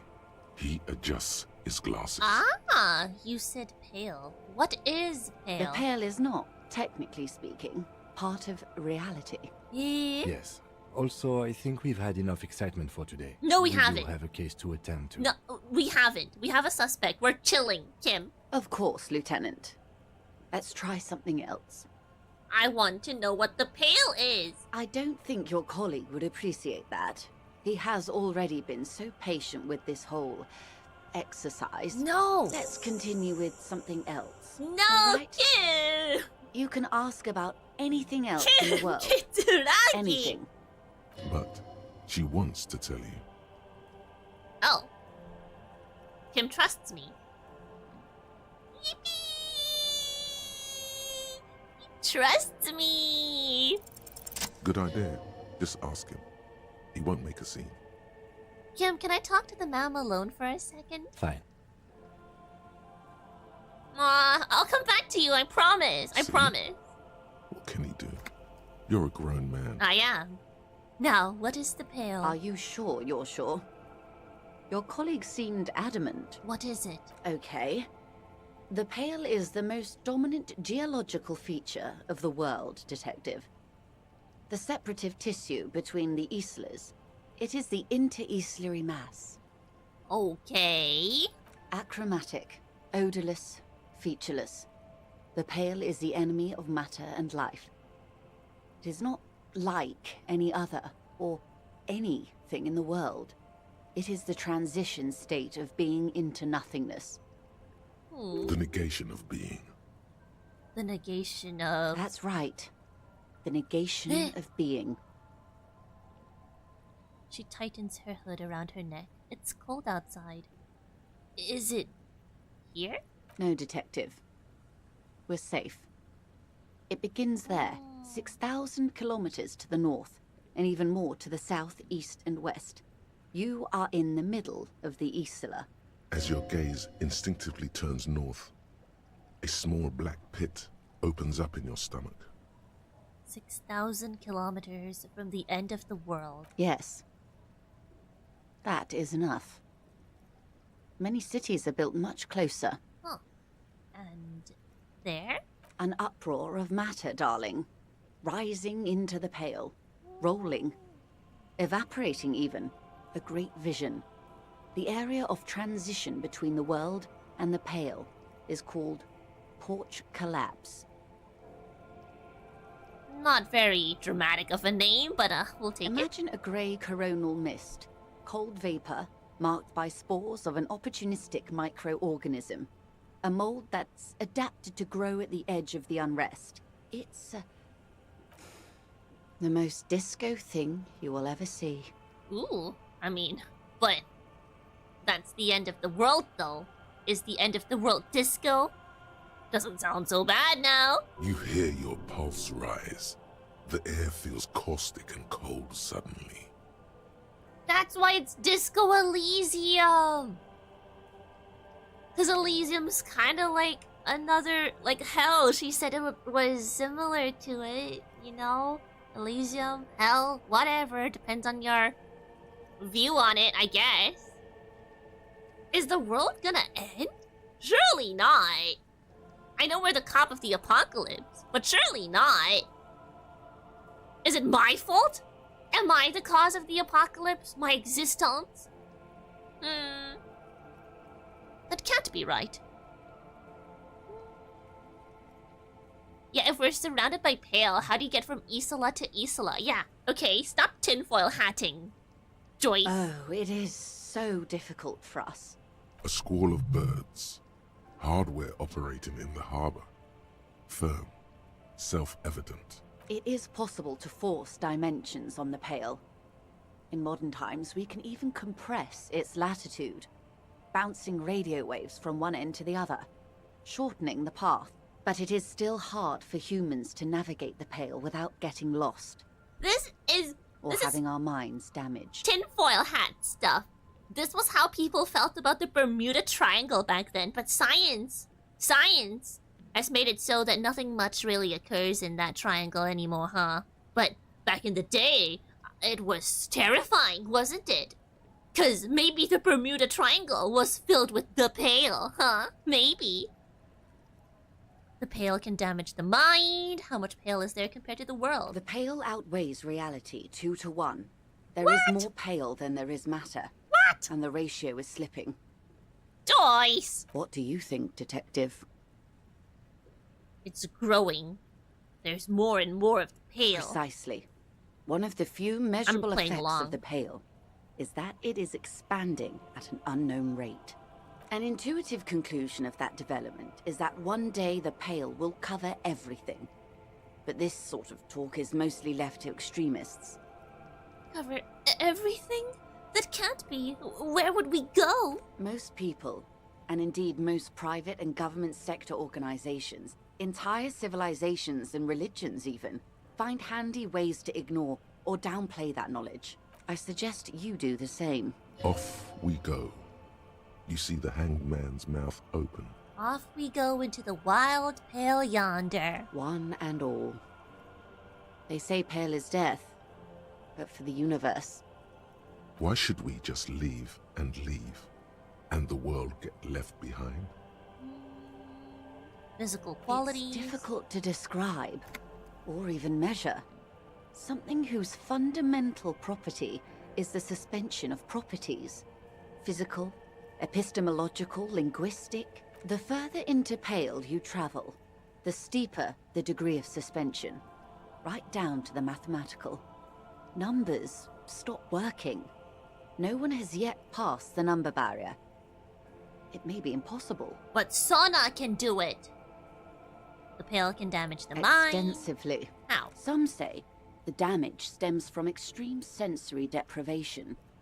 Others argue that Pale somehow consists of past information that's degrading, that it's rarefied past, not rarefied matter. Am I infected? They call it the blend over of the self. The Pale does not only suspend the laws of physics, but also the laws of psychology, maybe history even. The human mind becomes over-radiated by past. So I'm not an alcoholic? I'm just infected by the Pale. Great news! It feels terrible. Absolutely terrible. International standards strictly limit civilian travelers to 6 days of Pale exposure per year. It's more for her. Way more. You're not a civilian passenger? No, Lieutenant Dubois. I'm entreprenetic business class. Okay, I'm okay. cleared and trained for 22 days of Pale transit annually. Just making stuff up. Okay, business class traveler. Someone else you've met may have been exposed as well. The strange gray-haired woman in her lorry. Ah. Do lorry drivers pass the Pale? Yes. carried in the hulls of airships. It's a horrific job. Automation will abolish it soon. It's just radiation. That poor woman must have stories to tell, like you wouldn't imagine. Are you over-radiated? Up to my gills, officer. An acidic smile on her lips. It's getting worse every year. What is entroponetics? Entroponetics is the scientific study of the Pale, or a recent iteration of it by way of Grad. The study of the Pale reaches back 6,000 years. The Pericarnassians called it the Western Plain. Did they cross it, the Western Plain? There are signs of pre-modern crossings. Successful navigation of the Pale relies not just on technical know-how, but intensive psychological preparation. Some of these tactics have been known for thousands of years. What has entroponetics changed Nothing. then? We remain powerless before the Pale. The only real advance in Pale transit is the speed with which an aerostatic craft can pierce it. Less exposure leads to less effects later. It's just radiation. Hybrid right? airships, Detective. Conventional rotors or jet engines no longer add velocity after the point of reference for motion is suspended, once you've crossed from near Pale to far Pale. In essence, we throw them in and they come out the other end. If we throw them precisely. Then they don't. Yes, sweet reality. But before we do, tell me, Detective, is this the first time you're hearing this? Do you really not remember anything? Sometimes, I get a vague shadow of the past, and it's not good. Then tell me, what do you think of the Pale? You were right, it's disco! That we continue to persist at all is a testament to our faith in one another. Its advance can only be stopped with immediate, total, ruthless communism. A powerful anti-communist force. Perhaps too powerful, but still, they have it coming. I'm worried, I have to say. It doesn't sound very liberal to me. I don't know how you've all survived with it. It's a huge accomplishment. It's disco! Her eyes tense. Crow's feet radiate from them. She observes you, your bloodshot eyes and swollen face. Your ailing constitution, sweaty forehead, the beads there, and your heavy breathing. You really didn't know. This does not spell good for the investigation, Detective. If you don't know even this, then... This investigation will be my masterpiece. The one they remember me by, I promise. They might even make a video game on it, called Disco Elysium. I hope so. I truly do. If I may suggest, hold on to your colleague, Kitsuragi. I ran a check on him and he is very competent. In the meanwhile... Hold on to him? Say less. Some of that assurance is meant for herself. Say as less. much as it's meant for you. I'll hold on she to must him. have a lot on the line here. You have me. I will assist you in any way I can, even if we have to do it one basic term at a time. Good.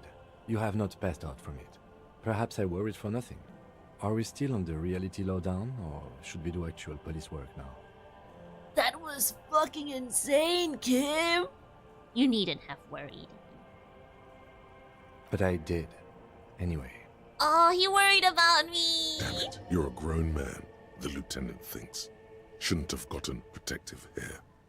Right, let's get to work. Good luck, detectives. Aw, he cares. He cares about it. Bunch of snacks and fully locked in. You've got apricot ones. Do you say apricot or apricot? Apricot or apricot?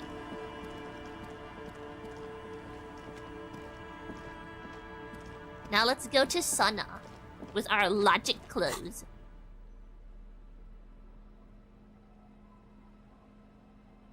Wait. Check the hut? This one? I believe I have. Yeah, I've spoken to her before. Hello, mister. Oh, do you know anyone named Ruby? Luby. Ruby. Suddenly, the girl gets all serious and leans in as if she's about to tell you a secret. My mom tells me I'm a big girl, but she doesn't know that I can't say Earl. Or like, sometimes I can, but then Kids. That means you'll be really good at Nihongo! Because that's how they pronounce their R's!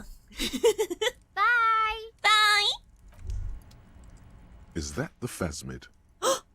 It looks like the phasmid, leaning against the wall. It's not the phasmid. It's not even organic. It's a fire iron. How disappointing. I can't believe it! Right? You'll have better luck next time, though.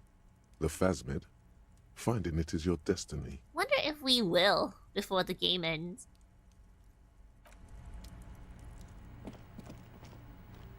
The one where you can sleep at? I didn't know that was a hut I could sleep at.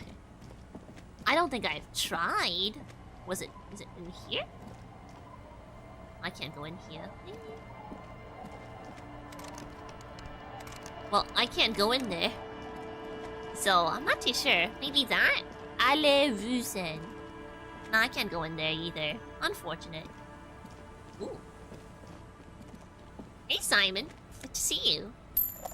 Can we make 20 real by the night? I don't think we can, to be honest. The old lady. A policeman. What can our village do for you? Have you seen a red-haired woman named Ruby around the coast? Nay, I haven't seen anyone lately. But do you know who I'm talking about? This is my little cinder block town. I know what goes on around here. Oh, but you're not There gonna was a tell murder me. in Martinez. She might be a suspect. We would appreciate your help. Would you now? I know how this world works. And it doesn't work when people tell on each other. She ain't no snitch. You know something. We're here to help. Aye, that you are, Dark Omen. Help yourselves and your organization. Help the storm clouds gather on the horizon. Enough of this. She better start talking right now. I see. You know something, but you've decided not to tell us. There's not much to tell. People come and go. Now, was there something else? I see, ma'am. I hope you don't mind if we look around anyway. Ruby was here. You know it. Ask her about lodgings. Ooh. Where could someone stay around here? Hypothetically. Stay? Most people here are trying to leave. If I were fleeing from a crime and I needed some place to crash, hypothetically, where would I go? That said, if lodgings is what you're looking for, I've got a free room in the shack. Ooh, don't know if I can afford another place to stay. I won't charge you for it. Take it as a gesture of goodwill from the village to the RCM. There's this guy, Gyat, who makes me give him money every night just so I don't die out in the cold. He sucks. That's exactly how they get ya. That's why we built our own cinder block houses on the seaside. So we don't have to give money to those crooks. We might not look like much, but they are ours. Ooh. One more time, I can just have the room? Aye. The room is pretty bare bones, but it's got a bed and roof over it. That's more than some folks have around here. Now this is real Revacholian hospitality. Go ahead. Call people rude things. We've heard worse here. Now, are you interested or not? Yippee! Don't make an old woman regret opening her house to the police. A key appears from under her apron. She hands it Well, to you. if you are not in the hostel in the morning, I'll know where to find you. Here, in a shack. He's a little relieved you're no longer in that room. Should he? This environment encourages one thing, and one thing only. Drinking. But then we won't be close to each other. What if I get scared in the night? You know? The door has seen better days. The layer of paint has started to peel off due to the salt and wind from the sea. Even the lock looks slightly rusted. Hi. I'll wait outside to give you some time and privacy to check out your new living arrangement and look for any signs of Ruby. But just so you know, after we are done with the day, I'll still be staying in the Whirling in Rags for the night. We'll meet in front of the shack in the morning. The key turns with a satisfying click. You can enter the shack now. Ooh. Thank you for this birthday entertainment. It's your birthday. Happy birthday, Simon. Ooh. This is nice. Look at that. The bed is comforting, if a bit run down. Still, you've earned a rest. Free real estate just like this. Back in the day, am I right? Ooh. Well, I can't wear that, unfortunately. You see the waves, the sea, a church. Old science fiction magazines, books about birdwatching, an almanac from 39. As you look at the floorboards in this corner of the shack, it's clear one of them isn't quite level with the others. Hollow space underneath the floorboards is dark and damp. You can barely make out the mixture of sand and sawdust below. Here? Nothing particular catches your eye. Looks like more reeds. There might be something hidden inside the sand, though. The phasmid. Something bad. Someone's night thoughts. A last resort. A bad idea. It's a phasmid. You stick your hand in and start combing through the sand. Dry, not like outside. Fine dust. And then, something hard wrapped in paper. Ooh. A small cylindrical object. You pull it out. A bullet. The floorboard doesn't care. But maybe the washerwoman does. You have enough to confront her with. Holding the bullet, you get the feeling this isn't ammunition against you. It's for herself. Huh. The intricate heat engine hums quietly, giving out pleasant warmth. A brisk coastal There's a wind heater still too? That's howls really against the nice. This window room of the is shack. nice. Occasionally, the waves crawl in under the foundation, producing a low hum. The room feels muffled, like you pulled your hat over your ears. Outside, it is cold and windy, but you're inside, and it feels safe and warm. What is this place to you? It's free. That's good enough. I could live here. Waves crash onto the beach, drowning the reeds. Far to the south, a congregation gathers to a soup kitchen in a shelter for the homeless. An old woman gives out knitted scarves for free. This could have been you. This could still be you. A down-on-his-luck nobody, trying to survive. This feels like a cozy hideout. Yeah, it Who does. are you talking to? There is no one here, not even cold. Damn. Thank you, strange sensation, for a fair assessment of the current situation. Outside, the howl of the wind has picked up. The waves crash against the stilts again. It's as if you think the thought, but in someone else's voice. Revachol forever. Revachol forever! On the table, you see a bowl of water, a rough soap, and next to it, a small hand mirror. A straight razor soaks inside the wash basin. I'm gonna slice my ear off, aren't I? An old mirror hangs on the wall. You see the reflection of your face in it, such as it is, without the expression. It's just hairy. Like the rest of you, it comes from a bad place somewhere in the past. That's all you know. Do we have hand-eye coordination clothes? I think we do. Did you pass a check mid-dance? I did. We heard her voice before, so there's that. She has spoken to us. So, yeah. Hand-eye coordination. Hand-eye coordination. Hand-eye coordination. ないかも。Oh! We can't wear that! Ah!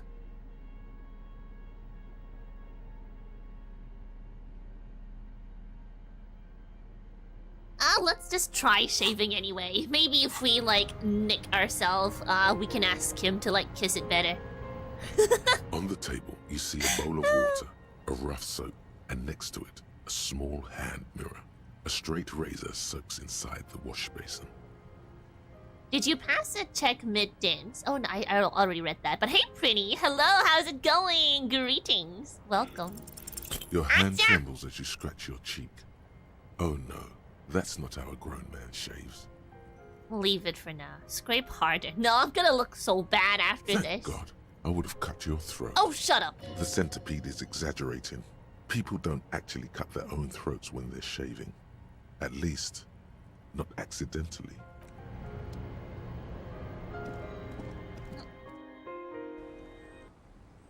Oh, look at him. He's just waiting for me. Hello, let's get going. Let's ask you about Ruby, and we can head over to sauna later. Either sea's gonna calm down soon, I can feel it. We don't need hand-eye The wind is coordination. turning southeast. What's on your mind, officer? We clearly are experts at hand-eye coordination. Because have you seen our dance moves? Insane. Ooh. Lots of things we can go back to. Interesting. In terms of quests? Ruby. Join the reading group. Load down. Okay. Hey, lady, are you a bullet collector? Our tenant, the policeman. You I better hope be. the waves don't keep you up at night. What can I help you with? Why was there a bullet under the floorboards of your shack? Damn that girl. Ah. A bullet? The lieutenant turns to you and gives you a little nod, then turns to the washerwoman. You didn't put it there, did you? She did. Gone and hid things in there? She's usually a good tenant, and not a stupid one either. You rented the room to her? Yes. I let my room to that Ruby girl. She speaks slowly, bringing out a rag after a long silence. Her hands move into the water bucket. Some water sloshes over the edge. As I've done before when she's been in trouble or just looking for solitude. I've made it clear. We welcome all kinds of people here. When was this? She came last Friday, left on Monday in a hurry. What has she gotten herself into? That girl. She seems genuinely worried about her previous tenant. She's seen her hiding out from trouble before. But this seems different. That's for the police to find out. Right there. Please answer each question to the best of your ability. I'm sure we have a few. Is the room exactly as she left I it? cleaned it, like I always do. Was there anything else there? No. You said she left on Monday. Yes, early with the dogs. Around 8 o'clock, I think. The dogs? She probably heard the lieutenant's Kanema drive by. Kim, she must have heard your Kanema. Yes. That is a downside of having a 130 kilowatt engine. It lets the bad guys know when you're coming. He's proud of that. He's like, yeah, damn right, I have a 130 watt kilowatt engine. That's my Kanema. He's proud of it. Yeah. I would have one too. I would have a motor car too. But you know what happened to it. Why do you think she left the bullet there? How would I know? She's a gruff one, but not violent. She doesn't go around toting a gun. If you throw a bullet, hard enough, could you kill someone with it? Probably, right? Like, Kuno got that strong throw, right? I'm telling you, Kuno killed the guy. Look, I know Ruby's the main suspect, but let's not rule out Kuno, okay? You could ask her about your hunch, that it was a desperate measure. See if she thinks Ruby fits the bill. I have a possible explanation in my mind. Aye. Do tell. It's an exit plan. Exit from what? This. The lieutenant stops writing for a moment. This. He looks at you, then at the old woman. No, she's a fighter. Not a quitter. Like you sometimes get, son. Hey, What is she like? She's good company. Knows how to talk to an old woman. At my age, you don't get a lot of quality conversation. So I really appreciate that about her. Are we not having quality conversation? This Ruby is an old lady whisperer. She knows how to work the Damn it. village elder, unlike you. No, I know how to riz old women. Did she talk to you much during her last stay? No, she was mostly silent this time. Kept to herself. What do you mean? She tried not to let it show, but I could tell she hadn't come to fish. Usually she likes to cast a few lines, but this time she mostly stayed in her room. She wanted to talk to her, as they usually do, but she was brooding. I heard she was a heavy drinker with anger issues. You ever witnessed that kind of behavior? Nothing of the sort. Sure, she was no stranger to the bottle. She fit in that way. But I only knew her to have a beer on the beach while watching the sunset. The sun sets for everyone. Okay, why did you have to tell me that, Inland Empire? She isn't what you'd call a drunk. Even offered me some from time to time. Said it was part of the communal life. But I never saw her lose control of herself, the way some people do. Why did you say it like that? Are you saying I lost control of myself? Yeah, I drove my motor car into the river, whatever. Like you haven't done that before. Everyone has done something like that before. Not that I knew of, though she was into nice music. She once showed me a few mixtape milieux she'd made. Oh, she's a mixtape maker. I see. She really was pining, wasn't she? Although I guess she was pretty handy with the mechanical and technical stuff. Even fixed the heater in the shack. You should be thankful for that. Happened to my buddy Eric. Mine too. I don't know. Further up the coast, she tried to leave quietly, but the hinges on that door screeched like a cat in heat. Woke me up. I heard her rushing in those heavy boots, heading up north. You'll never find her, you know. She knows the coast like the back of her hand. You only just arrived. That's where you're mistaken. I wouldn't worry about that, ma'am. We are persistent. What he said.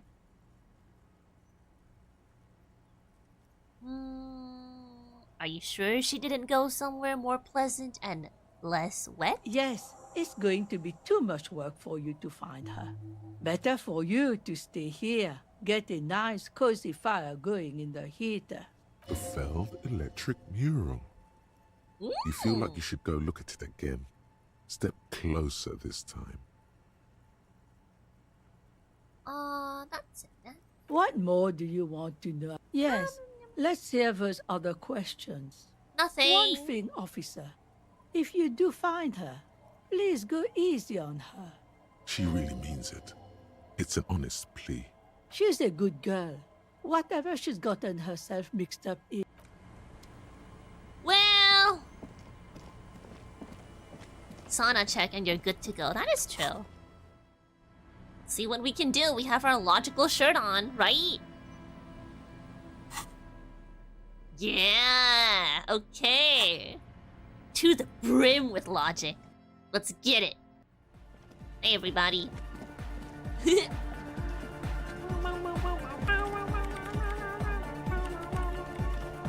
Yes, what is it? Kinda high, but is it high enough? Kinda high, it's kinda good. I'm no coward. I'm no coward. I'm not a coward. I'm not a coward. We either get it or we don't. You don't have to. You already have. A long time ago. Eat your heart out, safe scummers. But Laplace, you spent 2 hours safe scumming for the disco dance. That's different. You need that in your first playthrough. You just need it, okay? Sana, it is the origin point of the Pale. What? The swallow, it's how it starts. It's baby Pale. But Pale isn't here. We're thousands of kilometers from the edge. That comforts her. Huh. No. We are 20 meters from the very edge. She looks up into the darkness under the nave, then back at you. The pale is only an effect, a transition between the world and that. Then, what is that? It's nothing. No, it's less than nothing. It's less than nothing. The final rest state for reality. Imagine if all this never was. Then the pale is simply curdling milk. But the milk, it clearly hasn't started curdling yet. We're here, and the pale is not. One day, when it's larger, it will be. I understand. A theory of the pale where instead of an outer ocean, it metastasizes. Like a cancer or a mold. Erupting in points inside the world. This is one of those places. According to this, how long? Until it starts swallowing. It's already started. Starting with sound. And information. Causing data losses in the East Insulindian front. Have you considered why it's born in a church? And also when or how it might start growing, or if it has other effects in addition to sound and data? An intellectual hunger fills her now, casting fear aside. I also have a question, since we are piling them on. How do you know this? I'm not doubting you. I'm simply curious as to how a detective of the RCM knows how to think this. Well... I think I've had this thought before. That's how I know. All the failed businesses in the Doom commercial area, all the failure in Martinez. It didn't form in a church, the church formed around it. That makes sense. Of course! A pine wood sarcophagus, or a containment facility of some kind, built by the first settlers. Or it can be a coincidence. Yes, but still, I have considered the same. And the bad news is, there were 7 such pinewood churches built in the first decade of Revachol settlement. Is Revachol cooked? Most of them were burnt down during the revolution, or repurposed before, during the suzerain. I'm not saying all of them have one in them, but... Some of them might. A black grain hanging in the air. You think the presence of that puncture has somehow influenced the outcome of events here?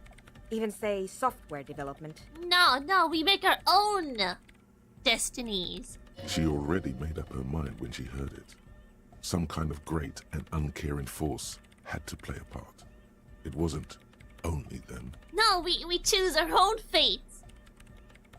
The revolution was defeated here. I mean a kind of entrepreneuric history. We're reaching. People fail on their own. Disco will save the world. Egghead, hit it! People fail on their own. We can't blame it on something like the Pale, okay? Where's our sense of accountability? True. We never should have upgraded to Vox 50. I and guess. The spec kept changing. And those damn heads. But still, the anomaly caused a massive data loss. So, it had a part to play. It does something. I think I've had this thought before. An amateur anthroponetic police officer. I'd like to say I've heard stranger things, but I'm not sure. This is a hell of a guess, however. Well worded, I might add. Yes, it is very interesting. But I wouldn't say you know. This is a guess. One that's going to have to be proved by anthroponetic scientists. Okay, well, you do that.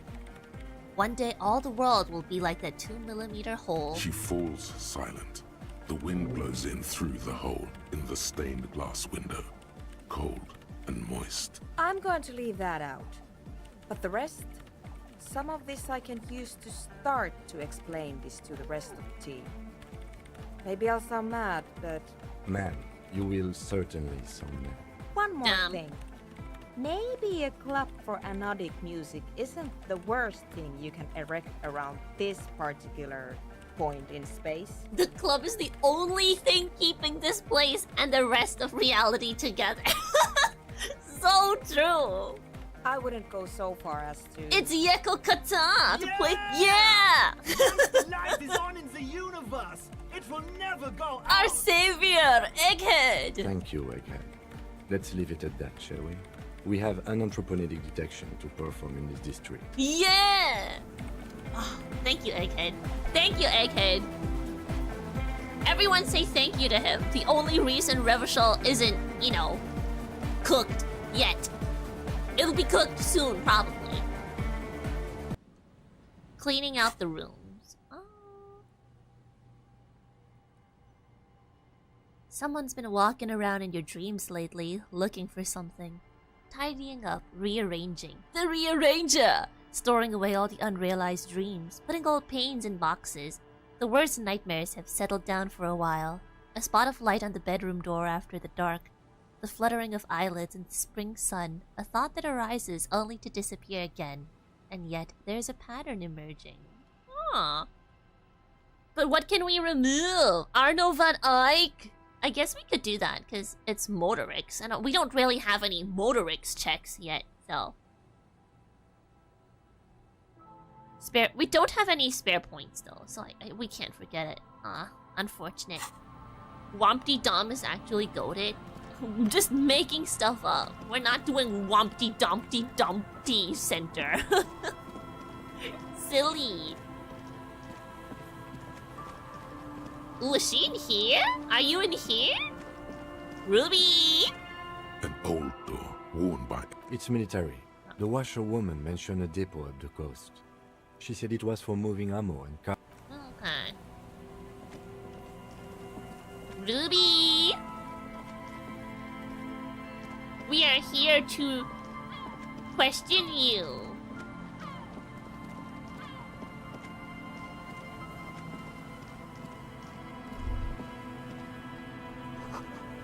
This relay tower coordinates boat traffic in the bay. Barely.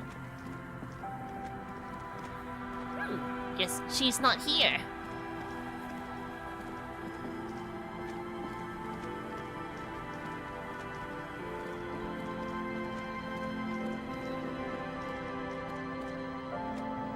Well, the body's gone.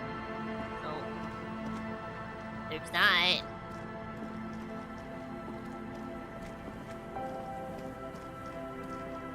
She must be in one of these. Perhaps.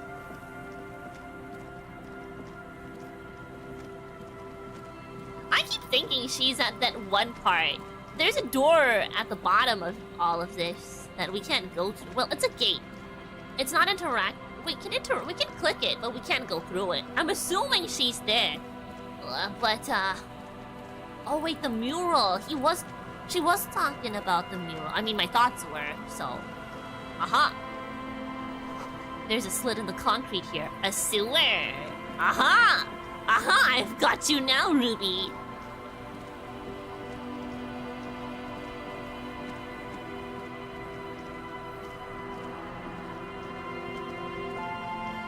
You see, a once bright mural, a slogan used to intertwine with the loops a long time ago. Now, only a shadow of peeled letters remains. It says, "Tomorrow is just a whisper away." Above the mural, a collapsed roof, broken windows set in walls that are cracking and will soon also fall, and the coastal breeze rustling and sighing. In the remains of the edifice, there's something in the wind. Sometimes the only way to go forward is to fail first. True. In there? She could. Or she could be in the identical room over there. Or in that boat shack. In that church tower, maybe. Why single out this one building? Heard Lena's true story, found the... what? Went on a date... What? Whoa! Whoa! Whoa! Whoa! All the things I did! Whoa! But why do they have a meeting here? Why? Even though you're sure you succeeded, all is quiet. Huh. There is no cold hand brushing against your forehead. No rustle in the reeds. The wind has died down. The ruin in front of you is silent as a tomb. Turn to the lieutenant. She could be anywhere. How do we find her? How do we? I was really hoping she'd be in the village. Okay. She's probably north of the village, and this place is a peninsula. We already scanned most of the outdoor areas on our wild cryptid hunt. It had so we have an meaning! understanding of the geography, at least. The cryptid hunt had meaning! Thank you, Lena! Thank you! And then there's the church. We've already searched that and can rule it out. I know it doesn't feel like progress, but exclusion is a step too. Anyway, we do it the old-fashioned way, sector by sector. Go over the whole peninsula, ask the locals, enter the places where we can enter first, like we did in the village. What was I even attempting to do here? Trying to talk to the wind, the city. Whatever you thought would happen did not. And now you're just standing there, in the pale of the morning. The pale? With your hands fallen to your side. Is trying to talk to the city something you've done before? Is it in your secret repertoire? A trick for when you're out of ideas? Oh, shut up, logic. No one likes you. A prayer of sorts. To Revachol. And if that fails, if we don't find Then, if we're desperate, we can look where we can't enter. Bunkers, storm drainage, this place. I'm sure it won't come to that. He looks behind him at the dark red box crumbling across the chasm. Walk the coast, the old boardwalk, the reeds. You can always come back here and talk to the wind again. Look where it already got you. Buckle up and raise your collar. This search is going to be wet and cold. Should I listen to it again? Again? Suddenly, there's a sigh, carried on the molecules around you, Huh. moving, flowing from high pressure to low pressure, like that of a woman emptying her lungs. She wraps the collapsing stone box in front of you in her breath, flowing through it. Where does it go? In through the collapsed roof, flowing down a concrete staircase to the basement, sweeping away footprints in the dust on the stairs, and then the beach below the boardwalk, its winding tunnels, a whisper away. What is happening? She's down there. I think she's down there, below this building. Okay. Why? Ever since I woke up, maybe even before, I've been getting these strange cold spells. Good, good, yes. Cold spells. So basically your hangover is telling you she's down there? Well, call it a gut feeling. So, how do we get in there? The doors were on the collapsed side of this building. They're gone, basically. There's a ladder next to the sign. Perhaps we can climb it, enter through the roof? Perhaps you can climb them. We are not climbing anything. I'm 43 years old, and I plan to live to see 70. 43 years young! There has to be a way to use brute force. Climbing sounds unsafe. Damn it! Brute force is safe. Look around and find something to break if the ladder fails. I can break it! I have the multi-tool! I can break it! I promise! I can break it! A rusty ladder leads to the rooftop. Some of the rungs are missing. Hey, Ken! How are you going? Hope your day is doing well. Yeah, it is going really well. We're trying to get to the end of the case in Disco Elysium tonight, so it might be a pretty long night. So yeah, you're welcome to stay and join us for the remainder of it. Yeah, that doesn't look good at all. Assess the situation. The distances between the remaining rungs are rather wide. Hmm. You'd have to use the mounting brackets. However, they seem corroded and the peeling rust is razor sharp. In addition, the first rung is going to be tough to reach. It's what, 3 meters above the ground?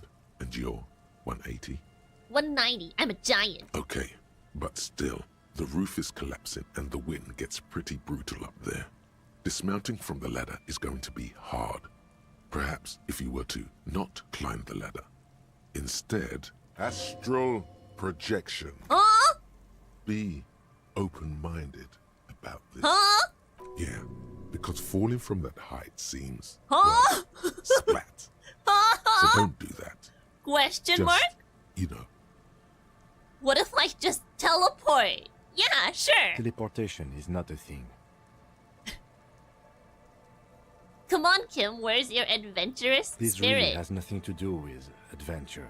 We are dealing with basic physics here. Physics, schmizics, who cares? It won't hurt to try. Just teleport. Oh yes, it could hurt. A lot. Hold on. Savoir-faire. Savoir-faire. Savoir-faire. Savoir-faire. I do have quite a bit of savoir-faire, I think. Oh, that's -1 savoir-faire? What the hell? Okay.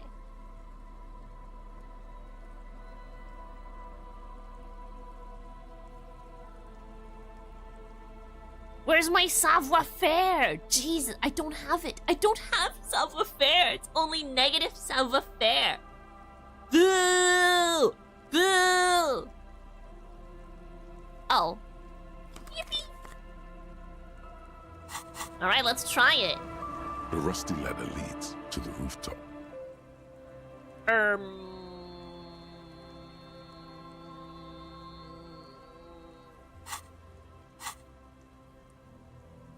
Just teleport.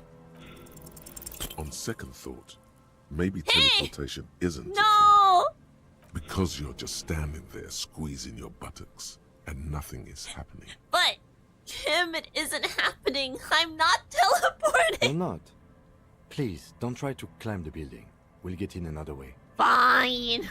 How could I not be teleporting? That's crazy. Ooh. That's crazy.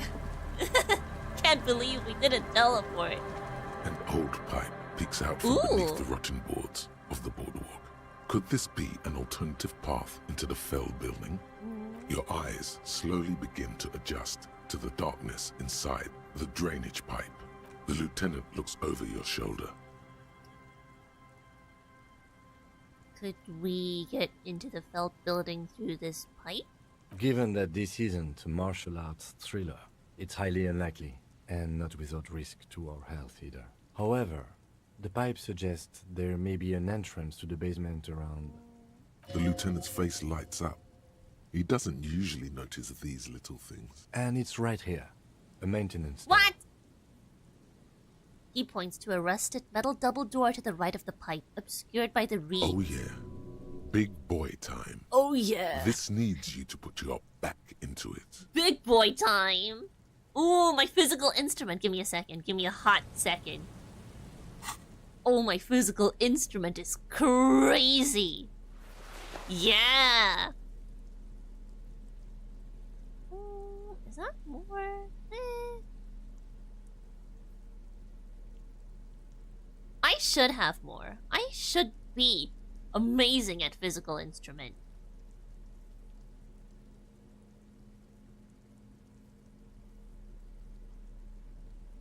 Is that good enough? Probably, huh? Good enough, I suppose. Let's try it.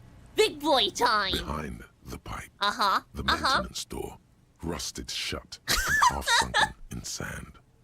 Broke into Kuno's apartment. Broke into the communist apartment. Broke bookstore door.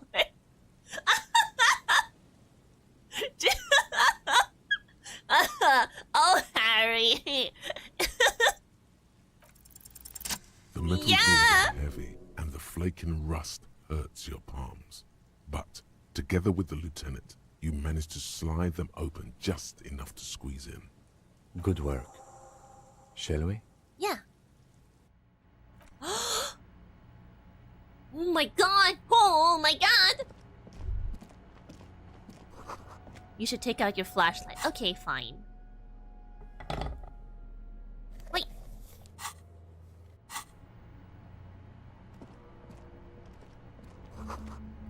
The overturned table is covered in orange mildew crawling with something. Old file folders in the cart. Documents silvery with mold.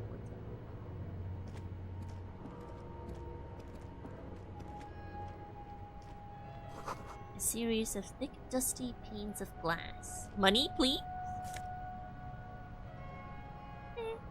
I can't wear jackets, unfortunately.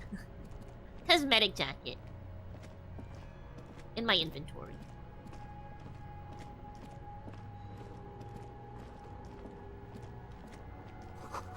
Antiquated office furniture, last century maybe? This collapse nearly sealed the basement. One can barely squeeze by. Wait,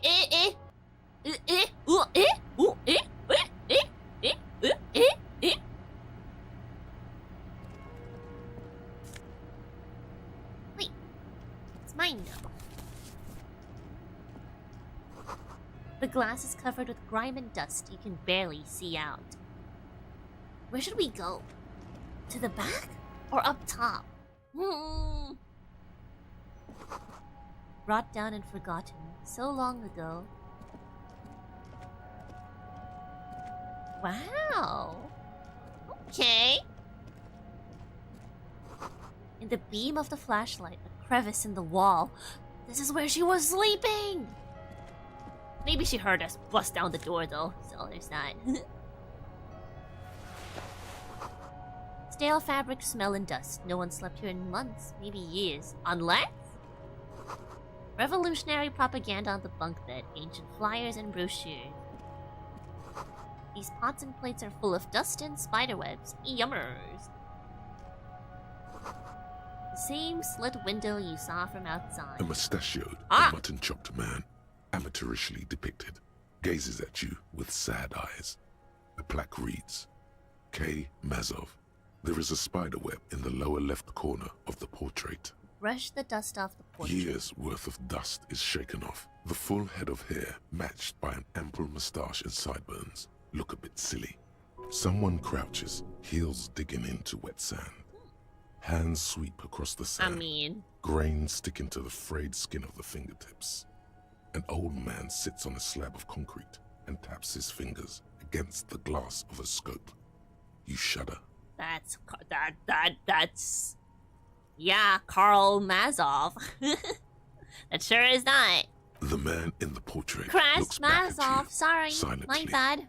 He knows who he is, but he isn't telling. Well, my amnesiac friend, Mazov is the father of scientific communism. His theories about economic history greatly influenced, some would even say sparked, the anti-centennial revolution. So this must have been the hiding place of some anti-traditionalist murderers. Why would someone have a portrait like this? Looks like some radical, or radicals, were hiding out here, but left a long time ago. Maybe I should move in here. Seems cozy. Could it be connected to the Mazov bust we found in the students' room? Millions of depictions of Mazov have been produced. They're not all connected. Besides, that looked like some student. The youths always go for this kind of stuff. Could someone have stopped through here recently? You mean like Ruby? No, I think we've stumbled on a piece of history. Ah, interesting. Well, well.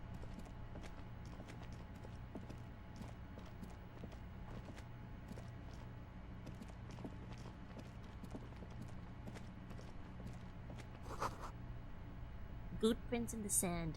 One of the souls appears more worn than the other. Ah. Where is she? Oh no, she's gonna be here, isn't she? Oh. It's getting louder, the buzzing sound. Or maybe we'll find the pail instead. You feel something, like a swarm of hornets buzzing under your scalp. A strange tingling. You can almost smell. Lieutenant, do you feel something? No. What do you mean? A pain, strange tingling. I don't feel it, but we should still be careful. There were footprints back there, and I'm pretty sure they were fresh. I saw them too. Footprints with the right sole worn smooth. Looks like our suspect. If she's in here, we need to plan our next step carefully. What do you mean? Once we detain a credible suspect, who knows what the Union and the Wild Pines will do. We'll set in motion events we have no control over. You will upset the balance of power in Martinez. The deadlock between the company and the Union will destabilize. Keep calm. Go over the whole situation in detail. We found out Everard's plan to take the harbor. Maybe we should tell Joyce about it. We know what Joyce knows about the murder, but I may have other things to discuss with her. How bad do you think things could get? I leave that to your judgment.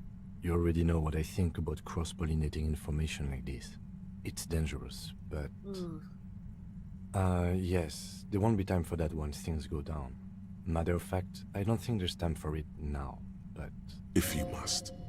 How bad do you think things could Well, we are not responsible for what we can't predict, are we? I don't think the entire city will be razed to the ground. If you can't predict it, there's nothing you could have done. True. I think I see a cavern. Maybe more cellars? I think we've been careful enough. We still have the element of surprise. I wouldn't be so sure. You haven't exactly been sneaking. Whoa. Or maybe not. Either way, once we go deeper, there will be no turning back. Oh, they're spelling it out for us. There's no turning back. We need to go upstairs first. Kim. Let's go upstairs. Let's go upstairs. Let's go upstairs. Let's go upstairs. Let's explore all we can first. There's something in the air, an unnatural blizzard. The tunnel collapsed. You'll have to find another way around.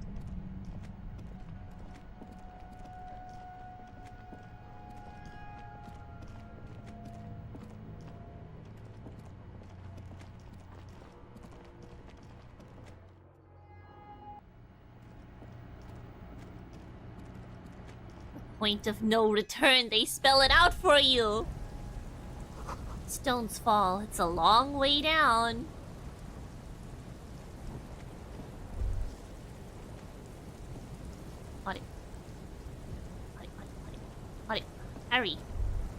Hurry.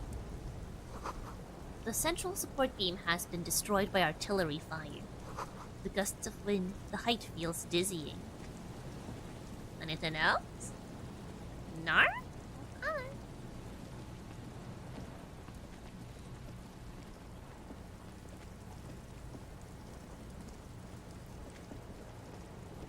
After the encounter, you should talk to Joyce. She can drop a banger. Yeah, I hope she disco dances in front of me and says, not... not so pale now, am I? And then she gives us 1,000,000 real. Peek. Alright! Oh, should I save the game? I should save the game just in case. Not because I'm scared or anything. I'm not, by the way. So, the things I do to see Joyce disco dancing.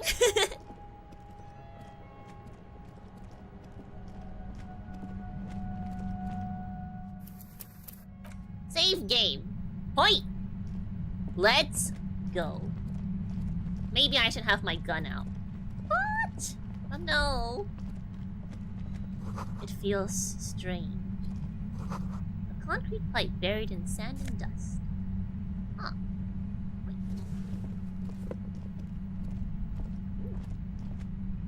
Ooh! Ooh! Not quite enough just yet, though.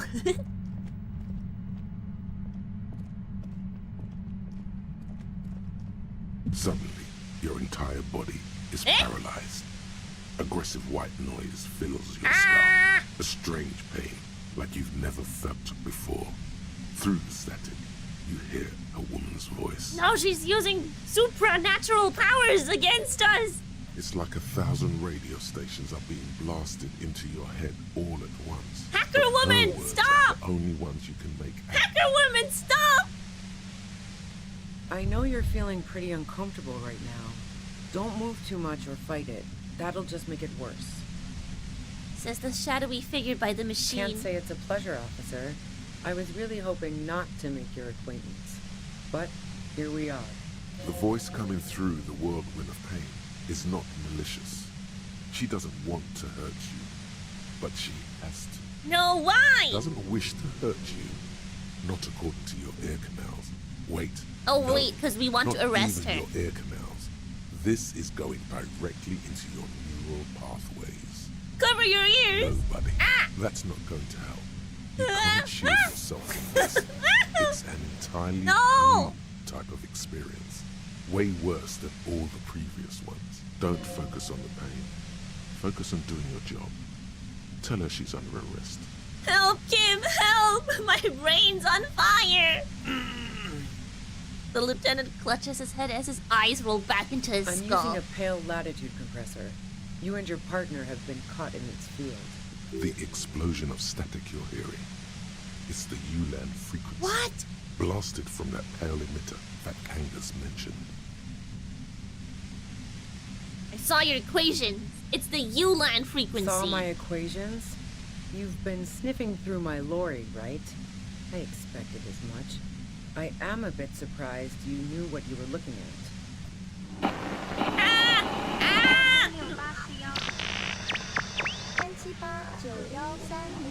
Chinese! Oh no! Kim! Right behind you, officer. A pale latitude compressor is used to sort of make the pale more manageable. With a lot of these, you can force a radio signal grid on the pale, literally crunch the distance across it. Signals are relayed across a series of repeater stations fixed to buoys. Not a fun job manning those stations. All alone out there in the pale, people lose their minds in just a few years. What? So, what we are experiencing is a concentration of radio waves. We need disco music! Egghead! Egghead! Precisely. This is an industrial strength paraboloid. It's meant for forcing dimensions on something that doesn't have them. No! Needless Supernatural! To say, the frequencies used are out of this world. At the upper limit is the large prime number generator station. What? It's used specifically for pale latitude compression. That's why you may be hearing some numbers. But you might also hear, or think you're hearing, local radio chatter. She's been holed up in here for a while with no one to talk to. Keep her talking, and you just might get an opportunity to break loose. This is all great, but let's talk about the man who was killed. How did you get your hands on this thing? I built it myself. What? That's illegal. I'm guessing it's patented. But we are beyond that, aren't we? That's illegal! Oh yeah. Way beyond. She studies her death ray and the law officials trapped in it. Have you experienced the compressor yourself? Yeah, I stuck my head in there before using it on you. It seemed like the ethical thing to do. Can't say that I enjoyed it. The field was weaker, but I can imagine what you're going through. This is all great, but let's talk about the man who was killed. killed. Let's not talk about that shit. You were hunting me and fell into my trap instead. What? That's all there is to say about it. Nah, Kim, get the gun, get the gun. Oh, who am I kidding? We're both terrible shots. If you've got something really important to say, you can do it through the white noise.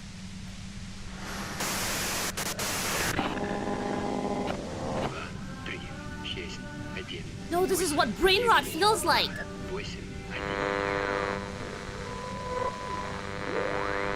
looking for a deal on actress. Ooh! Yeah!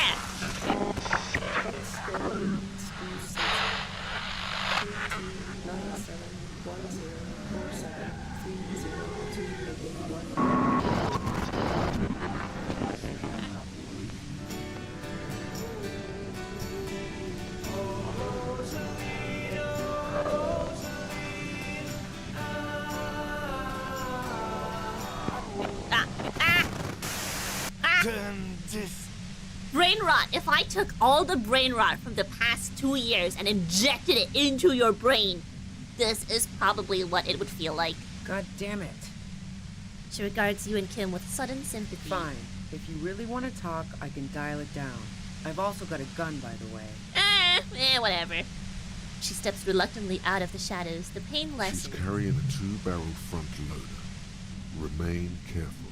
Well, it doesn't feel much better, but you can form sentences now. Thinking doesn't seem to hurt as much. Just keep her talking, and you'll get through this.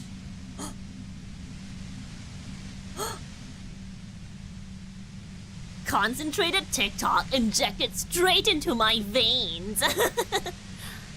I'm destroying this. It's time. Bandit bringer!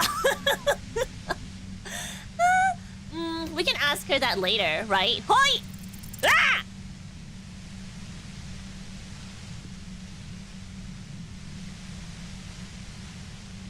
Vortex!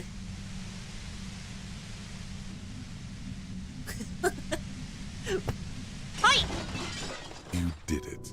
compressor lies broken on its side. It's quiet in your head again. It still hurts like hell, but...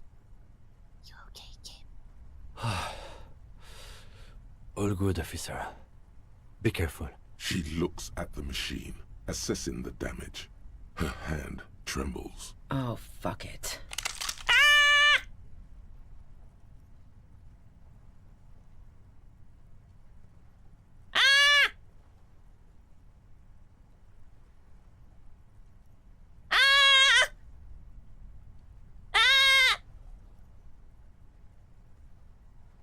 Problem solving. Ma'am, put the gun down. That's not the solution to your problems.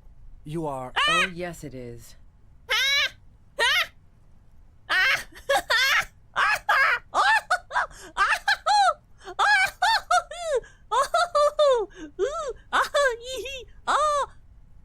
We can hit it. We can hit it. If you guys can hit your gotcha rolls that are like 1%, what's 8%? If I told you your current favorite character rate up banner was 8%, you'd be like, ooh,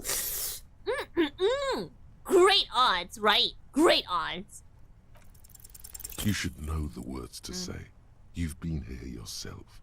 So why is it not coming to you? Because you've been going around pointing a gun at yourself, trying to answer the same question in vain. Her finger squeezes the trigger now. I was drunk, I didn't mean it. No, wait.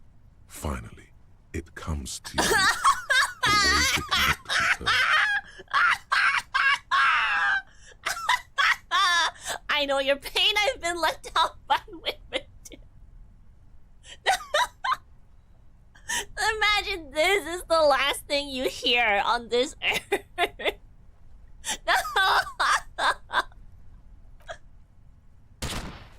She flashes you. No. Then she No. exhales, shakes her head, and pulls the trigger. You watch as her brains trickle out through her neon hair. Oh. Oh God. Fuck. Fuck. What did we just do? Our job. It went really bad. And now we need to clean it up. She died. How can you be so cold? We can ask her that later, right? Yeah, I mean, we can question her once we arrest her, was my line of thinking. So, like, I mean... I literally went, women, am I right? To her death. The last thing she heard was, women, am I right? I failed to talk her down. Lieutenant Yefreitor Dubois, control your emotions. We did our job. This won't be the worst thing that happens on this case, believe me. You can't let this break you. There is no coming back from this one. It will stay with you in nightmares. Okay. What do we do now? We clean up. It may take days for processing to pick up her body. We need to move it somewhere. Oh, the ice fridge again. That tent there. Oh, how convenient. Yeah. Okay. Yeah. Well, that just happened. Well.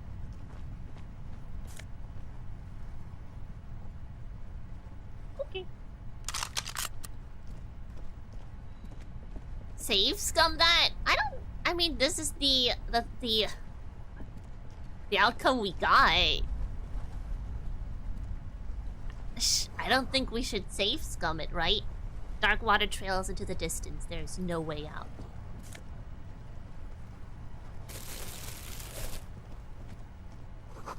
Cooking utensils. She has prepared herself porridge with bananas. Almost. We can almost afford our room. Yeah, wing it. Yeah, I'll stick with it. The plain red tent stands by dispassionately. You see a rolled-up sleeping bag and personal belongings. Yeah, if we have time after this game ends, we can always come back here and see what happens. We should put her in the sleeping bag, so the rats don't get to her. Okay. The lieutenant nods. Well, Revachol is cooked. There she lies, cocooned in the sleeping bag, surrounded by empty cigarette packs, books, and half-read magazines. Magazines. You should look through them. Okay, Logic. Oh, yeah. I'll read magazine. Assorted soft covers, Yeah. mostly pulp horror. A motor carriage lies buried in the snow on one cover. On another, a ghost airship. You also see a collection of radio enthusiast magazines. See anything? Rager Monthly, Journal of Material Science. More Technological Digest. One of the magazines doesn't have images on the cover. It's not a magazine. It's a leather notebook. You pocket the worn brown leather journal. She watches by, motionless. We should read this immediately. Like, right now. Thank you for clarifying, Kim. Shit, bar slash. The No! plain red tent rests. Read it, read it, read it. Whoops. Oopsie. A thick journal. The cover is worn like someone used to carry it around in their back pocket. Examine It's made the of cover. full-grain leather. The lower left corner of the back cover sports an embossed brand name, Schneller. Schneller. This was important to her, when it was still hers. Unwind the strap. The journal falls open. About 2/3 of its ruled pages have been filled. Study the handwriting. The large cursive of someone who writes quickly and confidently. Time to read it. It's a mix of logistical notes, diagrams, and personal reflections, all dated. We could learn a lot from this. What kind of logistics? Hard to tell exactly. It's mostly noted down in code. Looks like contact information, quantities, directions. There could be useful information about local operations in those notes. We have a junior sergeant at my station who's good with codes. I can give this to her after we finish this. Okay, Professionalism is his coping mechanism. I see. What are the diagrams? Esoteric radio technology. The most recent ones probably pertain to the latitude compressor, sketches, calculations of distance and density. You make out a familiar spiral shape. Anything personal? Short, wry observations of people and places. Probably a way to pass the time on the road. Also, what appears to be attempts to sort through some difficult decisions. There are a few passages with many questions in them. How far back do the entries The go? first entry is from August 2nd of last year. It reads simply, I know my position is precarious. All I can do is make myself as useful as I can while looking for a way out. Remember, no one is indispensable. What did she write the day Lily Nothing died? on March 4th. March 5th, though, well, that's bound to come back and bite me in the ass. I'm bad at this. Loyal to a fault. But that's another matter entirely. You have no idea what she means. These are personal notes. Don't expect to understand all of it. What's the most recent entry? The most recent entry is from today. It reads, even when I leave here, if I leave here alive, what's my next move? Staging a lynching is a crime, even if I'm not accused of murder on top of that. Forever on the run. Not really my idea of the open road. Man, I was really looking forward to winning. I don't think she killed the mercenary. It looks like she might have been framed. Too bad we didn't really get to hear her side of the story. So look, I thought we could ask her after stop, kid. I thought we could ask her after we arrested her, cause I'm so too bad, I guess. Sorry. This whole thing was a detour, and a fatal one, he thinks. Oh boy. Don't get emotional. She killed the merc, then turned the gun on herself. Case closed. It's so tidy. What do you mean framed? By the Hardy Boys? By Classier? By us? Then who do you think killed the merc? Classier was the one who pointed the finger at Ruby. Perhaps she was trying to steer us away from herself, or... I don't know. Either way, we need to keep an eye on her. One thing is for certain. We have business back in the whirling in rags. Questions to ask. We should get to it. Damn. Well, that just happened. Ugh. Yikes. Well.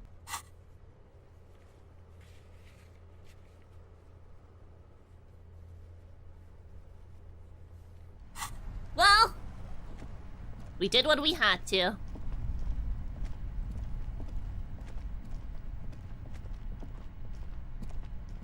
Take off authority debuff clothes. Oh, okay. Do I want authority? I suppose I do.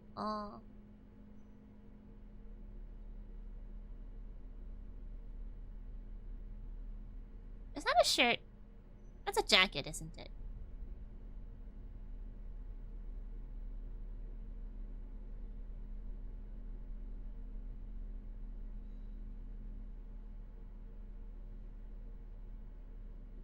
It's a shirt? Wait, hold on. The armor. I do have the armor. Pain threshold, volition, empathy. Okay. Authority. Do I have authority? Authority. Not really. I don't have a lot of authority, you guys.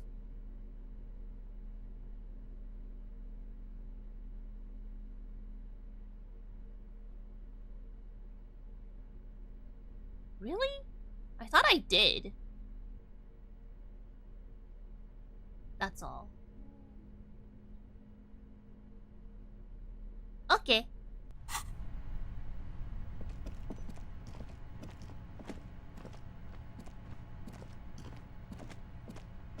Kim, do you want to talk about it? Yes? No? It's fine. We all process things differently. Maybe later, right? Maybe later. Ha ha ha ha.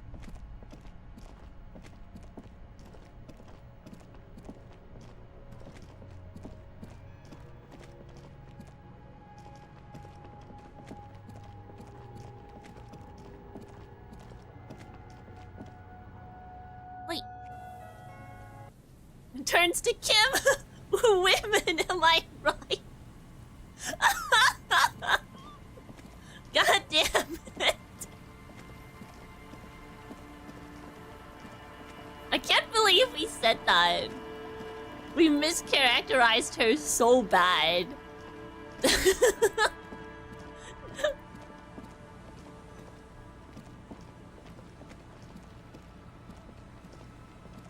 And that was the last thing she heard. Just getting mischaracterized. But I'm a feminist! Please!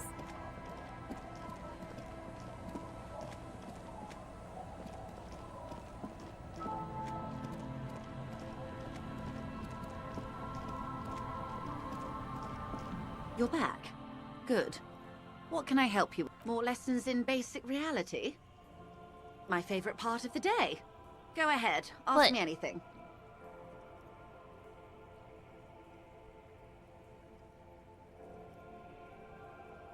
About the case? Oh, okay.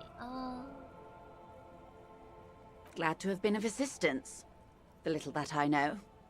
Anything else? Of course. Anything to help. I am sorry to have been the bearer of bad news. Oh? Ma'am, this whole thing is a takeover. Is what you're about to say when a cold streak runs through your heart. Once said, there is no going back, Harry. Shouldn't you report this to your boss? Nah, I don't think they want to hear from me. Kim can handle it.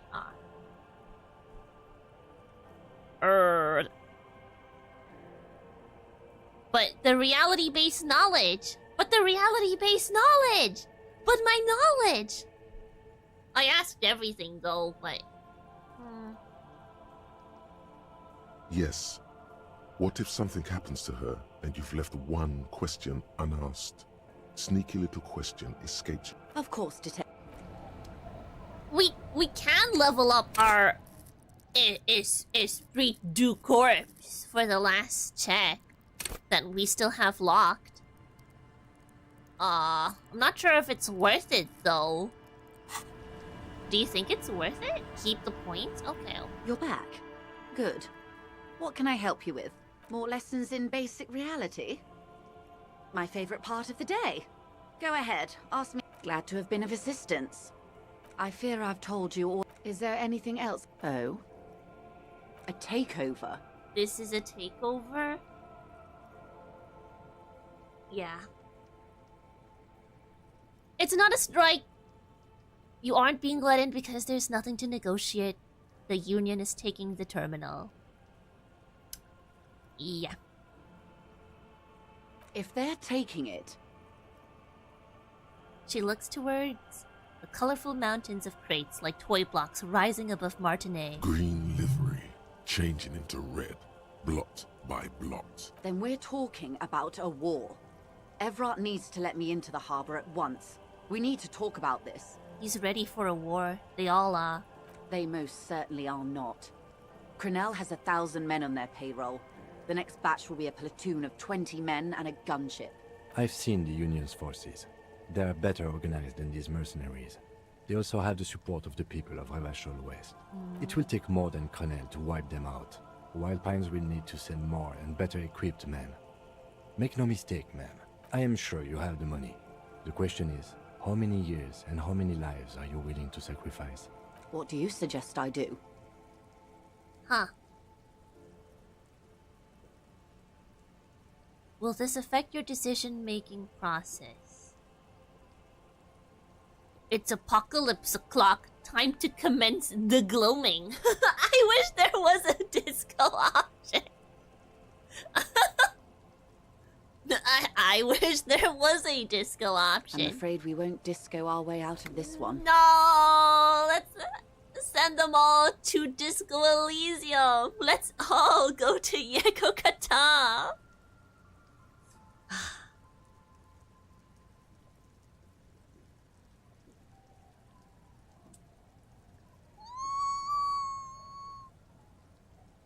It's apocalypse o'clock.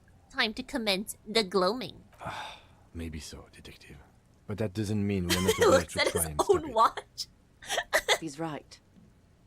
There will be slow, simmering, hideous civil war. The beginnings of a failed state.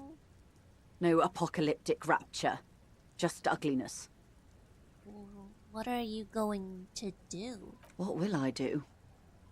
She says, slowly looking around. Did I ever tell you how they discovered this Isola?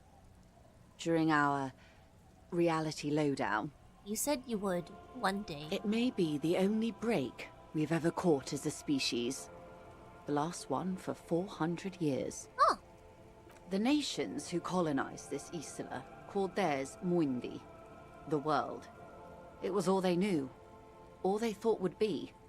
That there would be something more was a gamble, akin to another world, or life after death. The Pale was thought to be impregnable, perpetual. Irene la Navigateur, the Queen of Suren, sent 8 expeditions, one after the other, into the mass at the edge of the world. 5 of the crews did not return. 2 did, but had lost their minds. 8. Is that a normal number? It was anything but normal. There was no precedent. People thought she was punishing the admirals, or had gone mad, or both.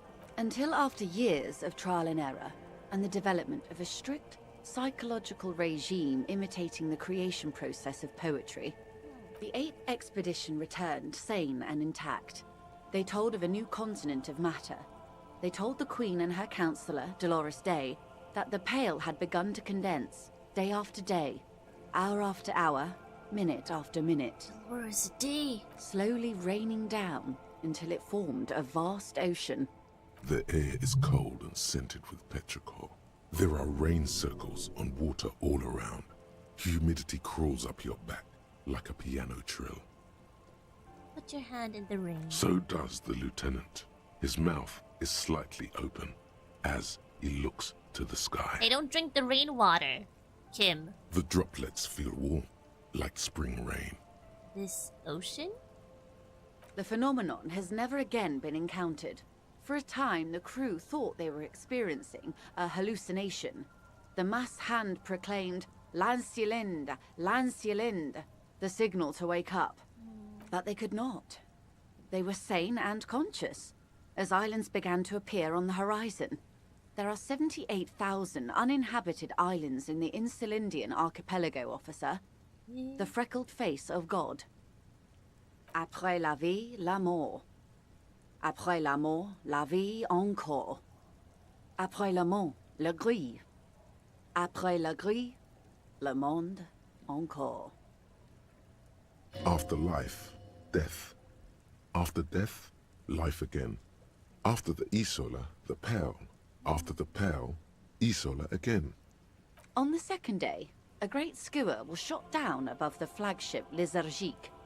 The bird was preserved and brought back, along with pollen. The skua! The taxidermied skua! 4 years later, the Queen's Counsellor was proclaimed Her Innocence Dolores Day, the elected world spirit. The age of humanism, internationalism, and parliamentary rule followed. We were high. I killed Dolores Day because I destroyed the skua. Nah, surely not. The first living, autonomous organism. Proof of reality. It's the symbol of Insulinde, detective. The coat of arms of the suzerain and the wings on the crest of the commune. I seem to have it in for me. Or it for me. I broke one. In your defense, it is a nasty creature who plucks food from the throats of lesser birds. Yet much like Revachol, it is also magnificent. And rare. Imagine the suzerain of seagulls. There was a sting in your heart at the mention before, when she said its name. And this was the last break we got? The nations of Mundi proceeded to discover 5 more Isolae. Or they discovered us. All in the rush of the great inter-Islary reconnection. But these others weren't uninhabited. We had to kill people there. Wipe out indigenous populations. Gunboat economies. Or they came to do the same for us. Or had done to each other. But here, there was no one but the skua, the Liliat Sea, and the Blood Beach, and the River Esperance. It was the new world. The Mondials used it to amass the greatest concentration of wealth mankind has ever seen. Revachol, the suzerain. What happened? Revolution, poverty, and the mercurial rise of capitalism. It's raining. It is. Soon it will be spring and everything will blossom. The gangs will run wild, jacking motor carriages, ferrying amphetamines through Coal City. Spring is tough in Revachol. On Caillou, the Pebble, the largest of the fertile, uninhabited islands of the northeast Insulindian archipelago. 4 centuries and 2 revolutions later. What will you do? I will surrender Terminal B to the Union. Is that within your means? She puts her hand in the rain. She's silent for a second. We will see. Ma'am, this may well unravel property law this side of the river. If that occurs, we may never see the end of this kind of confrontation. The next time there will be 2 strikes, then 4, then 100. What happens will happen. She takes the end in her rain-slicked hand and starts untying the knot. The age of capital has only begun. Yikes. I will talk to my employers in person. We will amputate and cauterize Martinez. If you handle the situation on the ground. Yikers. Yikers. Our rhetoric is so garbage, dude. Yikers. You're going now? Yes, Mr. Clare has a 2-month head start. I can't let it grow any bigger. And I've exhausted all my options from here. Well... Forget about that. What was that about age of capital only beginning? You need to talk politics with this lady. What further plans do you... don't forget to purge the world of degenerates. What further plans do you have for the Age of Capital? Nah, we exist on this world, and if you're a degenerate, if you're a gooner, you deserve to be on the world. Unless you're harming other people with your degeneracy, then maybe reconsider. But if you're degenerate on your own, you're allowed to be such. In short, Harry, money! We will revoke the pigment standard. Your money will no longer need to be black like chitin, and there will be so much more of it. I know. Wow! Keep the peace, and I will keep my end of the bargain. Money! How far along is Cronell's investigation? The confrontation is I imminent. can afford my room again. They have followed in your footsteps. Ah. As your investigation reaches a climax, so does theirs. They are your shadow. Arm yourselves. Armor yourselves. Oh. Protect their targets. Violence may be unavoidable, but we can limit the casualties. When will they make their move? Where? Soon. I do not know precisely. They have cut off all communication, you see. They know I've been feeding you information. One last thing, Lieutenant Dubois. I've given the matter much thought and come to this conclusion. You're not an amnesiac. You're insane. I know, because I, too, am insane. I just hide my illness better. And I'm rich. Okay, fine. I have 20 real. I'm practically also rich in Revachol. Okay, I'm insane in the membrane. She could have just called you a drunk. We're not drunk. We haven't drank anything in a couple of days. So, you can't call us a drunk. We're insane. Isn't everybody a little insane? No, Detective. No one's as insane as you. Thank you? Don't worry, madame. I am very sane. I mean, you have to be a little bit insane because you're putting up with me, Kim Kitsuragi. So, yeah. You're over-radiated? I'm overexposed, baby. Baby! My travels take me through the Pale dozens of times a year. I've got the longing. And I've got it bad. She would die to return to it. The Pale, the past, anything one can return to. How do you keep your shit together? The same strict psychological regimen the 8th Admiral developed when he crossed the Pale and discovered this Isola, the Volta do Mar. It's used by inter-Islary travelers and other troubled souls, even to this day. You could use a little of it yourself. Goodbye, Joyce L. Messier. Another woman gone. You don't have to say it like that. What the hell? How many women have left me? Jesus. Watch out for yourselves. Look out for yourself. They will strike soon. Look out for yourself. The lieutenant watches her boat grow smaller on the bay, its white sails fluttering. With worry in his eyes, he does not know if it was the right thing to do, but he doesn't say anything. Still discoing? Yeah, I still am. Because we're trying to finish it. Objectively speaking, how much longer am I from the end of the game? You wonder what Everard has to say about this. Slowly, the sails turn grey-blue as more oxygen gets between you. Make sure you're taking eye breaks as well. We will, after we're done with the game. Still a couple of hours away, roughly an in-game day. I see, I see.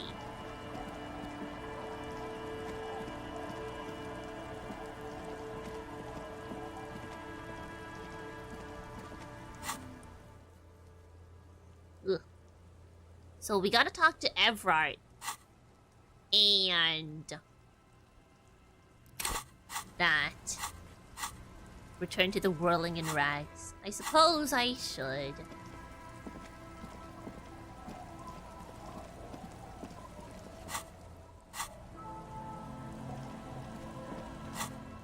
Can I teleport? What?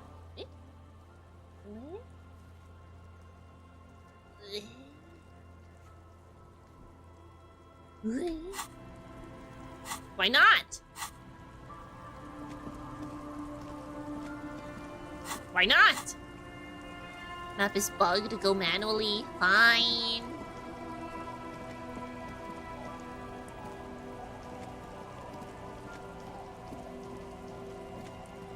Not a bug. Ah, I see. Oof, footprints. Are they? Are they? Were these? Oh, these were here before, the party people. I guess I just never noticed. Were they? Were they here? I feel like I would have noticed, but... Eh. I think I did notice, but I probably forgot, considering it has been a week.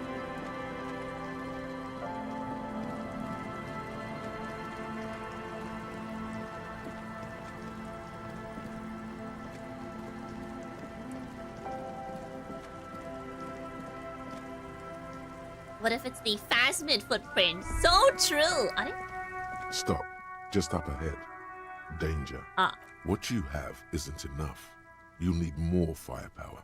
Ah! A ranged weapon. Water streams down your Kavulzun KR2 multi-tool. It looks impressive. What? But what can it No! do against military-grade weaponry? Give! Be prepared.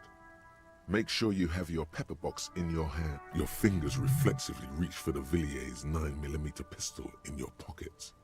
Not sure I feel ready for what lies ahead. I prefer hand-to-hand combat. Based. This is not the time to discuss Oh, okay. It's not just your own life that will be at stake. Oh, true! Kim! Kim, no!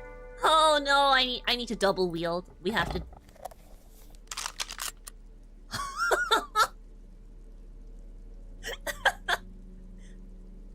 Alright, do we have any hand-eye coordination? No, we don't, because it's a jacket. Oh, God. Oh, God. Pain threshold. Sure.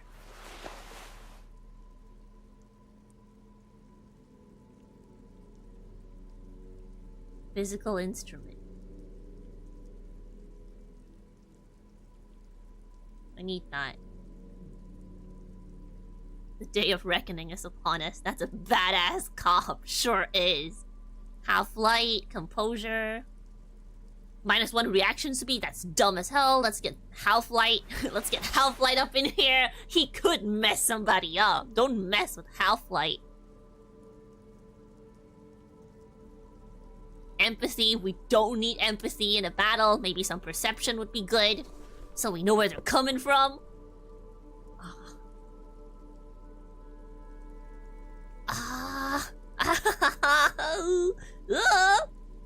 Logic? Who needs logic? Do we have a better hat? Reaction speed. Put it on. Glasses. We don't need empathy. Logic. No, we don't need logic. Visual calculus? That's dumb as hell. Encyclopedia? Who needs that garbage? Oh god, oh god, oh god. Savoir-faire. We don't need savoir-faire, but it's fine. It's fine. Half-light. Half-light. Pain threshold, volition, half-light, all this half-light. Surely we can mess somebody up. Alright. Holding the gun feels natural and satisfying. It's like an extension of your arm. Dual wield it. Wooden handle almost fusing into your palm. I think my hand recognizes it. It reminds you of the day you first held it, with fear and respect, hoping you don't have to use it in vain. The sun was out in Jamrock. It was so long ago. This gun, Sunrise Parabellum, will be the only thing standing between you and the all-consuming nothingness that threatens to eat the world. Sheathe it and wait, Herald. It won't be long now. Let's heal up. Save the game. The day of reckoning is here. Guns akimbo. Fuck the world! I'm all out of shits to give, loincloth. Welcome to the fucking reckoning. Put your damn gun down. People are gonna get hurt. We need to talk this through. Oh my god, who is All right? she? Shut up! You're not gonna talk yourself out of this, loincloth shit fuck. Look at this aura farmer. Why is he... Stop aura farming, sniper. This is the mercenary at the gates. His chest rises and falls under the ceramic breastplate. His fingers reach for the butt of his sidearm. There's something very wrong with him. Let's state the obvious. He's dangerous. Sorry. This is a misunderstanding. Nothing irreversible has happened yet. You can just return to your unit and forget all about this. The Kipt is merciful, Ooh. willing to spare us if we just forget about our murdered and humiliated commander. I think we should just kill everyone, Corty.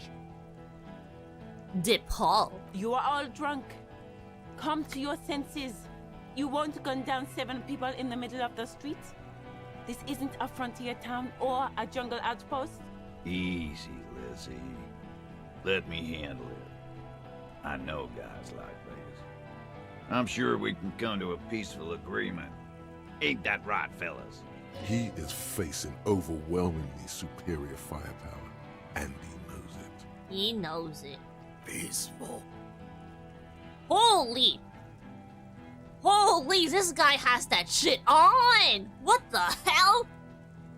Rude Horn Clowen.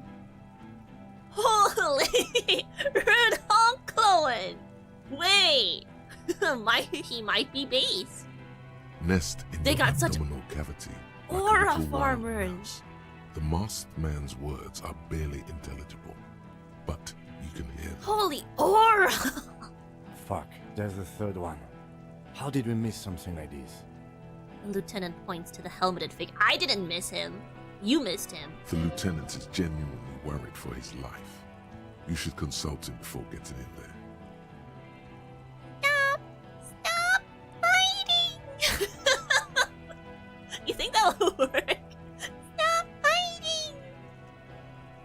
The big one is the mercenary at the gates. The scout leader. If this turns into a firefight, we should take him out first. We're out of time. This is... The mercenary tribunal. What do we do? My plan is not to get killed, but we have to intervene. Ah, fine. Stop fighting!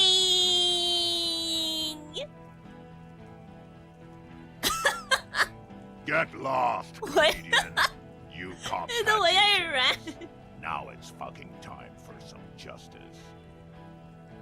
No. I think he's calmed down a bit. No, he didn't. He's about to open fire. No, he's calming down. I can talk to him. So which one is it? Who's right? He is. I was wrong. Pig fuck! Eh!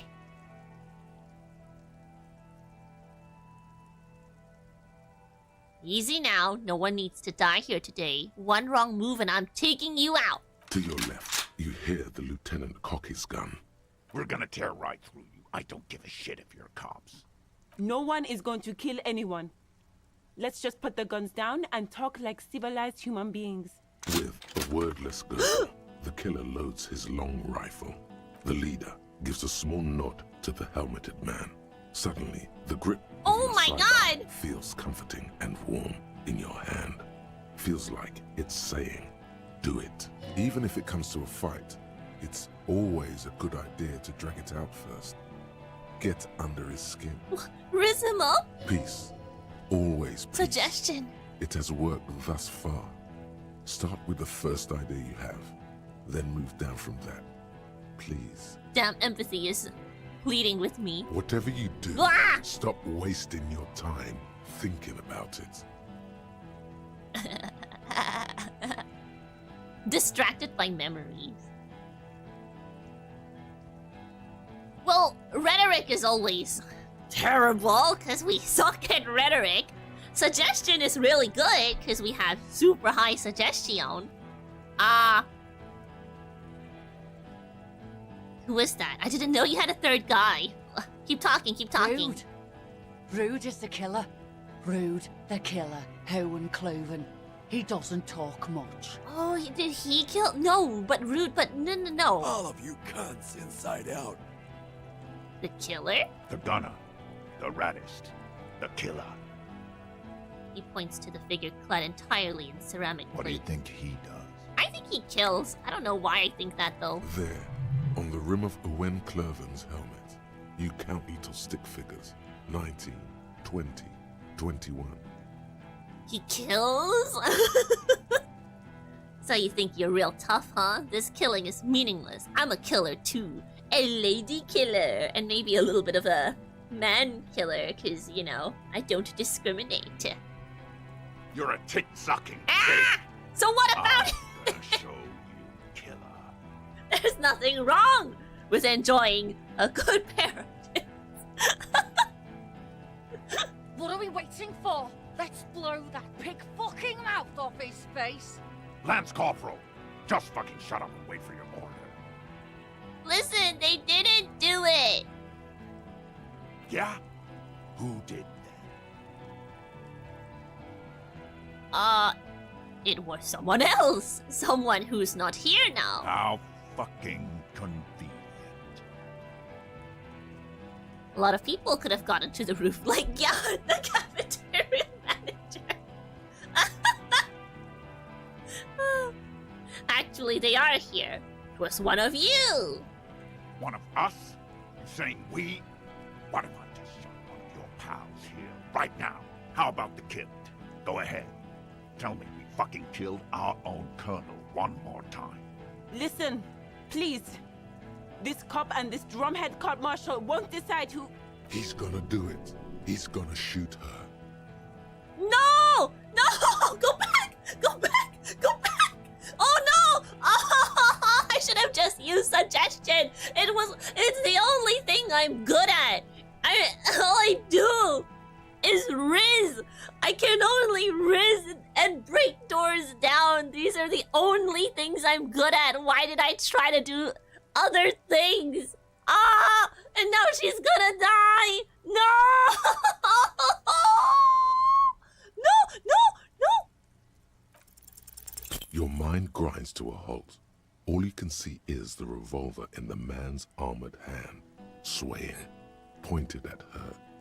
You move your mouth like a fish gasping for air. She's a woman. I feel like this guy doesn't care. She wasn't even there. He pulls. No! A plume of smoke erupts from the muzzle. The shot rings in your ears. No! A low, tinny ring. No! Then the My heart suggestion! reveals something. I'm okay. I'm okay. She's not. She's bleeding out. If she doesn't get help in 10 minutes, she'll die. Fuck this! There's a coarse shuffle against something. Is it a gun? Gene! Cancel Lizzie! Now! I have a suggestion. Dangerous. Ask about him first. You don't want personal facts about his dead friend coming out of your mouth. He has to start it. No, you weren't a goddamn scab leader. Yeah. I don't fucking act so well. Laylee had a hard-on for making faces for you natives. Fucking food aid shit. That shit is done now. Trigger time. Who are you, Cordy? Sergeant Major Raoul Cortiner, reporting in to burn this fucking mud hut to the ground. No! No! As he moves, the interlocking pieces of his armor click softly. She's annoying. She's supposed to be. She's a lawyer. That's how you know she's a good lawyer, okay? She has to. Lawyers are supposed to press you, and they're loyal to their client, even if she was doing it for free. Look, she has to do her job, okay? You can't be annoying for doing your job, even if it's your job to be annoying. Okay, does that make sense? It makes sense, and I'm a feminist, so yeah. For killing, maiming, and humiliating our commanding officer, you're all sentenced to death by lead. Why didn't he, your colonel? Your colonel had blue eyes! Stop fighting! Your colonel had blue eyes! Baby blue, yeah. Like someone fucked up and put a baby's eyes on a grown man. He smiles, pulling his face in a strange way. It was creepy, but bitches like that shit, I guess. Or, I don't know what bitches like. I just know how to mow down cloths. You're Lily. Everyone says good things about Tim. He was a talker. Fuck do you mean, talker? We've heard testimony. People say he was charismatic, a nice guy to be around. Yeah, unlike you. Yeah, he liked to chat up the natives. Share leaflets, squeeze a bit of kit ass here and there. Great fucking idea that turned out to be. He points towards the yard. If Laylee was here, he would spare the lot of you. Maybe shoot one for sure. But me, I'm not a big fan of public affairs, clay monkey. I'll gun every one of you down for what you did. Ready to open fire, Major. At your command. This one isn't used to being suited this long. She's uncomfortable. We'll open fire just to hurry things along.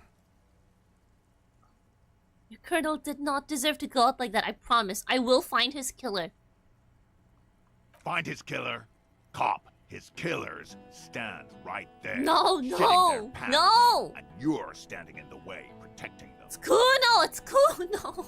Please, it's Kuno! They didn't... Shush. Blood's all gone out now. Not long to go till the rattle starts. 1 down, girl. 7 to go. Going for the girl first. Some killer you are, Cordy. This did nothing. You think you were onto something? You just wasted time. Please, act. Stand there quietly, hope nothing bad happens. Where's Classia? She can explain this. Who the fuck is that? Classia, the woman upstairs. Where is she? She left! God, what the hell are you doing here? What am I doing? My fucking establishment is under fire! You know how much windows cost? What do you mean she left? She left! Her room's cleaned out! Right before these assholes showed up! I thought you were just the cafeteria manager! We should have arrested her. The lieutenant whispers, his eyes still on the armed You mercenary. can feel how upset he is with I'm himself. Just for a sorry! second. Then the fear takes over and he's back in the moment. Hey, Bushman! Your little cunt isn't gonna help you out of this one! She's gone. Forget about it now. Concentrate on this. Bruh! -1 gardener is dying. Hand-eye coordination. Oh my god, I can't shoot Cortiner. I'm gonna die. I'm gonna die. I'm gonna die. I'm gonna die. International something. International law. This tribunal is against the law. The international law. It's worth a shot. Look around, you livestock! We're about to butcher the lot of you. Where is your international law? There will be ramifications, but there don't need to be. Let's go inside and discuss what our investigation has uncovered. We have important... We're not fucking coming anywhere, Sailite. It's a miracle no one got shot this time. Stop attempting to use Stop. your head. I'm It sorry. won't work. I'm sorry. I can do it mid-dialogue. Hand-eye coordination. Bro, but it's such a low percentage. Are you sure we can do anything with it? We're gonna die. We're gonna die. We're gonna die. We're gonna die. We're gonna die. Try it anyway. Take the shot. I'm cooked, chat. Chat.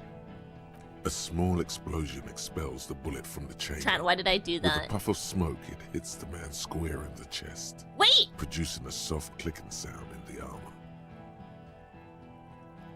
Like dice rolling. Go ahead! Give it another... No!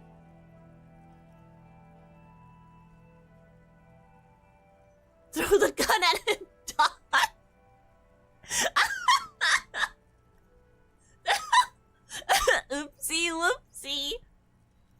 3%, very low. It's not impossible! You fools! 3% is really good odds in gacha games! We can do it!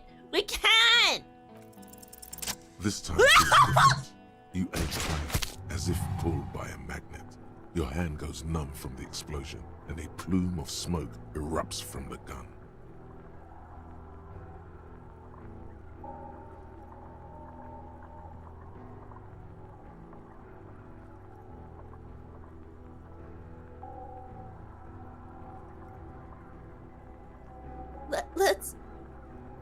Let's go! I get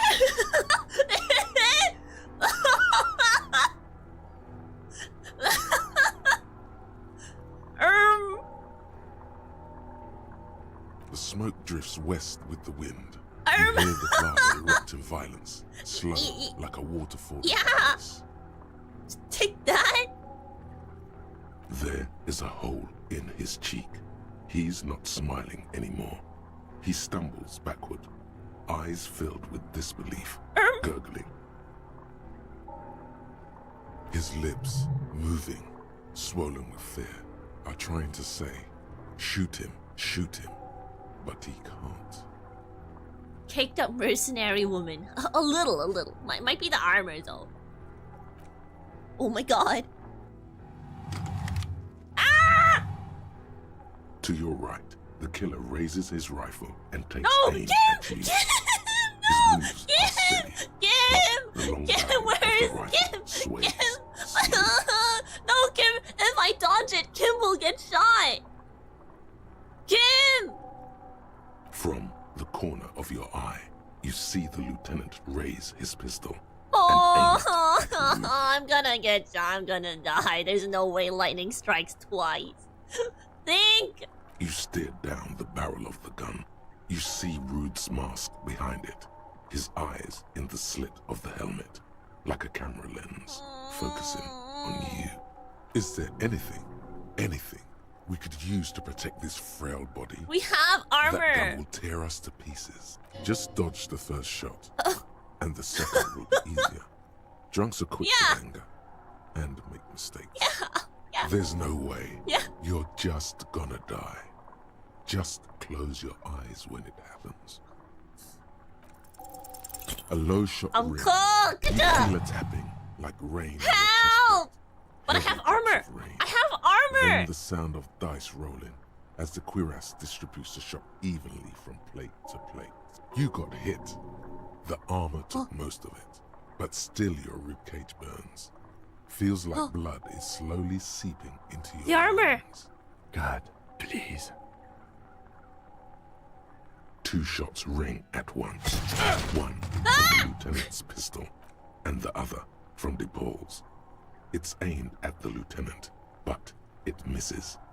You hear a scream behind you. Who screamed? I screamed. Kim hit him! Obviously! Use your eyes, Harry! Who screamed? Glenn, dying. No! A puddle of blood behind you. His mangled torso has 2 gunshot wounds. Blood gushes out of them like red geysers.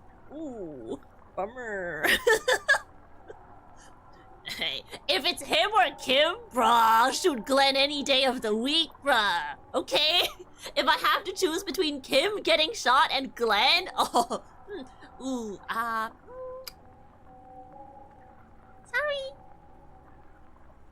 Oh God, watch out. You see 2 crazed eyes stare at you through all the No way, smoke how and many the shots do I have With to blood dodge? gushing from his face, the man raises his pistol. How many shots? Then he squeezes the trigger. How many shots do I have to dodge?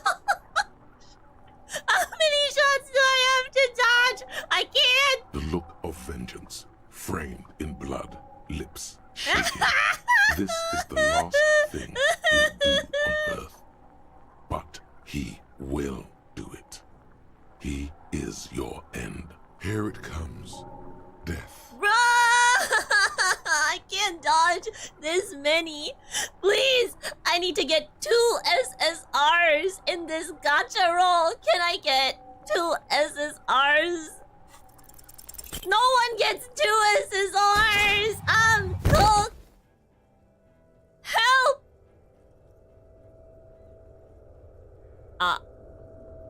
You can't. There is no time. Something inside your pelvis explodes. Your entire lower body is on fire, and your legs can't support you. You fall down like a rag doll. My pelvis. Warm blood pools underneath you. It's sticky, and there's so much of it. Don't go into shock. Hold on. Parts of me are missing. Most of what's down there. Oh God, I don't care. Fuck me. You can also feel the bone where the bullet went in. Something very sharp, like broken teeth under your fingers. Listen through the darkness and The Hardy Boys are screaming, fighting, dying. Someone jumps over you. Oh my God, is Kim okay? Please! Stop! The cop! Protect the cop! He's down! What do I see? Nothing. A persisting darkness. Dancing lights of pain. Distant shadows cast by them. Like a hellish play. No! You're bleeding out. Help me, Kim!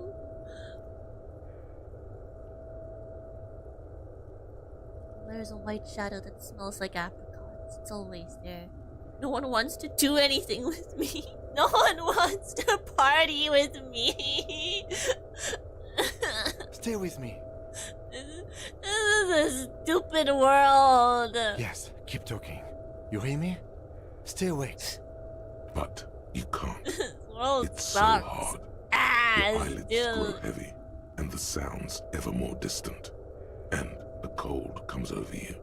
The lieutenant, too, No, is somewhere Kim. far away. Kim. Almost gone. When suddenly, you sense something behind him. Kim. A slender white shadow towering. No! Someone stands there, raising her pistol at him. The lieutenant does not see it. He's pushing down on your wound with both hands. No! Kim! No, you scream. Behind you, from your bloody Thank lips, God! your eyes Thank are God! full of fear. Thank God! There is no room for hesitation. The lieutenant turns around and fires, his body falling on yours in the course of the motion. You hear a faint scream, a woman's. Then the sound disappears, like someone pressed stop on the tape. The woman is gone. So is Kim. Then the whole world.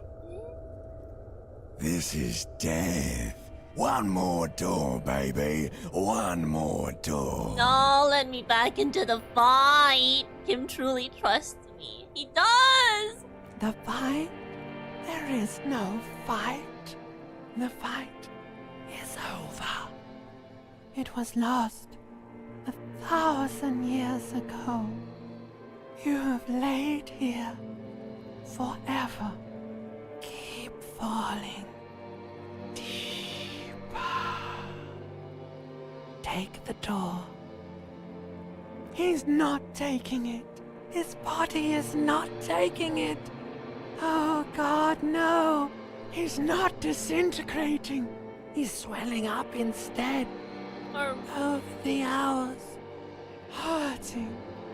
Moaning in his sleep. Well, people don't disintegrate that quickly after dying. And rotting. And being disinfected. And smelling of drugs and feeling saliva in his mouth. Drifting in painkillers. Thrashing in his wound sleep. He can't go. Not before the case is solved. Yeah, I can! There is a radio in the distance. A radio of the world. Playing sounds. Good morning, Elysium. Soon you will return to the world. You're thirsty. Reach for the glass of water by the bed. The world is still there. Sleep some more. Hours turn to days. Soon we will get up again and go through it again. Finally, we know what the infernal engine was outside. The Clarion Core. It was him. He is the infernal engine. He never stops. He only gets worse. No, I'll get better. I didn't take any drugs or alcohol in the past few days. You see the lieutenant's familiar shape in the orange jacket. It turns double, then triple, from the pain. Why are we here and not a hospital? It's nothing. You're alive. That's what matters. Sunrise, Parabellum. The lieutenant says he's in the middle of a freshly cleaned room, with a fan above his head like a halo. His face is covered in bruises. The piss jacket, Kim! You took it off!